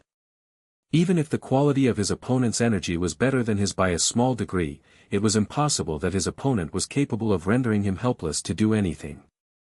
But no matter how much he attacked or changed his moves, he still couldn't get out of the bad situation his opponent had put him in. He fought with frustration. This type of frustration made him anxious. The color of blood in his eyes became thicker and thicker and his eyes became redder and redder. At the very end, both of his eyes were full of rage. Seeing this, Ling Lan's lip perked up. It was time. Whoa! Lien Xiaojing suddenly howled. As his uniform suddenly burst off his body and his entire body became extremely muscular, he charged towards Ling Lan. The expression of the captain on duty changed instantly. Lien Xiaojing had actually gone berserk and used a restricted military physical skill, which increased the energy of the entire body by 5-fold. Once that new recruit was hit by this attack, he would at least have all his bones and muscles shattered if he didn't die from it. Even if he underwent surgery, in the end, he would become a disabled person. Right that moment, Ling Lan, who was facing Lien Xiaojing all this time, suddenly vanished. In the next second, she appeared behind Lien Xiaojing and stood back to back with him. It was as though Lien Xiaojing had lost his target and was stunned in place. He stayed in his charging position. After a few seconds, he slowly turned his head to look behind him. His expression now was perplexed and somewhat afraid. Bam! Ling Lan raised her right hand and snapped her fingers. Lien Xiaojing's body suddenly began exploding with countless lacerations forming on his body, following which he fell to the ground with great force. Immediately, the ground around him was painted by his own blood. Captain! Seeing this situation, Lien Xiaojing's team members were all in dismay. They didn't even think and all jumped towards Ling Lan, wanting to take revenge for their captain. However, they couldn't even get close to Ling Lan. Qi Long, Luo Lang, Xie Yi, Lin Zhongqing, Han Jijian, Gao Jinyun and other captains from the First Men's Military Academy all moved forward. Following this, all the new recruits of the First Men's Military Academy moved forward and attacked them all at once. Even Han Shuya and the others who could still move joined in and ruthlessly pounced towards the rest of Lien Xiaojing's team. Their boss had once said that normally, they should fight advantageously when they had the chance. Since they had the power in numbers, then they had to use it to the best of their abilities and not waste it. Everyone of the Lingtian Mecha clan might not listen to their instructors or captains, but they definitely had to listen to their boss' words. Not long after, overrun by the sheer number of people, every member of the Sting Special Forces had all died. All of them were lying on the floor lifelessly. The captain on duty was terrified by the ruthlessness of these new recruits. These guys weren't new recruits. Their mercilessness wasn't less than any veteran. His worry in the beginning was definitely a mistake. However, because he was afraid that the new recruits might not know their bounds and commit murder accidentally, the captain on duty immediately led his men to stop the fight. Unfortunately, the new recruits were just getting excited from the fight and weren't easy to stop. They couldn't even squeeze into the crowd and was thrown out by the new recruits. Chang Xinyuan shared a similar treatment because his ability was too weak. Although he wanted to join in, he would still be squeezed out by the others before he could squeeze in. This made him very annoyed. At that moment, he saw his boss standing on the side and coldly watching everyone engaging in a group fight. He immediately had a thought and quickly found a chair that was still somewhat intact in the rubble, and happily brought it over to Ling Lan. "All right." A cold voice rang in everyone's ears. It was as though everyone in the First Men's Military Academy had received an order and immediately stopped moving. They turned around and looked towards their boss. Chang Xinyuan walked beside Ling Lan and put the chair beside her. He obsequiously patted the chair and said, "Boss, the chair is very clean. Please take a seat." This scene made everyone very angry. How could they have forgotten to serve their boss? *T, that chance was taken by that bastard Chang Xinyuan. Seeing this, Ling Lan was speechless and she felt herself becoming increasingly more like the antagonist of a story. However, as she didn't want to disappoint Chang Xinyuan, she calmly sat down. "Since everything has been resolved, we'll wait for the arrangements of the spaceport," Ling Lan calmly instructed. "Now, everyone find a seat and sit down." After Ling Lan gave the order, the sound of chairs being moved around echoed throughout the atrium. Less than 1 minute later, everyone had already found seats and sat down. The speed the new recruits tidied up the Sting Special Forces, stunned the captain on duty along with his team members. Were these recruits really soldiers who just joined the division? They were even more organized than themselves, the veterans. The captain on guard stared at the cool young man sitting at the very front of the crowd. He was guessing who could this young man be. Right at that moment, as though the young man had sensed something and shot a sharp look to the captain on duty. The look was like a frost arrow piercing through the captain's heart, consuming it with an icy feeling. However, it was also this icy glare that woke up the stunned captain on guard. He immediately ordered his subordinates, immediately provide medical attention. The Sting Special Forces had lost all of their members. They were all sprawled on the floor, some were even still able to groan weakly. However, most of them were lying on the ground lifelessly. This scene made the captain on duty become surprised and terrified at the same time. He only hoped that these new recruits held back, otherwise someone would have died. Even if these recruits had many reasons to hurt these people, the Special Forces wouldn't just let it slide if one of them would have died. The members heard the order and immediately rushed forward to check on the conditions of the members from the Sting Special Forces who were lying on the ground. The captain on duty originally worried that these new recruits would stop them from giving medical attention. He didn't think that these ruthless new recruits from the moments ago were now sitting on side in an orderly fashion and staring coldly at them while they gave medical attention to the Sting Special Forces. This scene made the captain on duty almost believe that the cruel and ruthless image from before was all an illusion. The captain on duty cleared his head of all the chaotic thoughts. He ran beside Lien Xiaojing and checked his body in detail. He discovered that every muscle in Lien Xiaojing's body had been damaged, allowing blood to flow out of his wounds, dyeing his whole body red. However, although the wounds seemed to be severe, in reality, his life wasn't threatened by these injuries. Of course, if the blood wasn't stopped immediately and continued to bleed through, it would eventually become life-threatening. At that moment, his team members had reported the conditions of the other members from the Sting Special Forces to him. These new recruits knew what they were doing and all left them with some life still in those who laid on the ground. As for how long it would take for a complete recovery, that wasn't clear. The captain on duty heard this and instantly let out a sigh of relief. As long as no one died, no matter how bloody battles among soldiers in the divisions got, the higher-ups would just brush it off like nothing happened. In order to develop the soldiers' killing intent and will to fight, these types of fights between teams were allowed. This was also why Sting could be so arrogant and attack new recruits. Unfortunately for them, they had gone up against a brick wall this time. They didn't bully anyone and instead were beaten down. It was just as those who do bad deeds will eventually have karma to bite them in the ass. The captain on duty had feelings of schadenfreude on the matter. However, he still quickly contacted the spaceport to ask for many ambulances to be sent to their location. After around a minute, they heard the sirens of the ambulances. The emergency response by the spaceport was very timely. Not long after, everyone from Sting were put on stretchers and taken into their respective ambulances. They wanted to send them to the military division's hospital as fast as possible. Right at that moment, a cool handsome young man walked through the door while rubbing his stomach. As he walked in, he looked at the ambulances behind him slyly. He guessed that some people were very unlucky and were sent to the hospital at this time.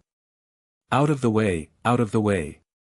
Two paramedics saw that their path was randomly blocked by this young man that had just appeared and immediately shouted at him. They were holding a stretcher with an injured individual. In order to give him emergency medical attention, they ran with all of their might to the ambulance and it was impossible for them to slow down.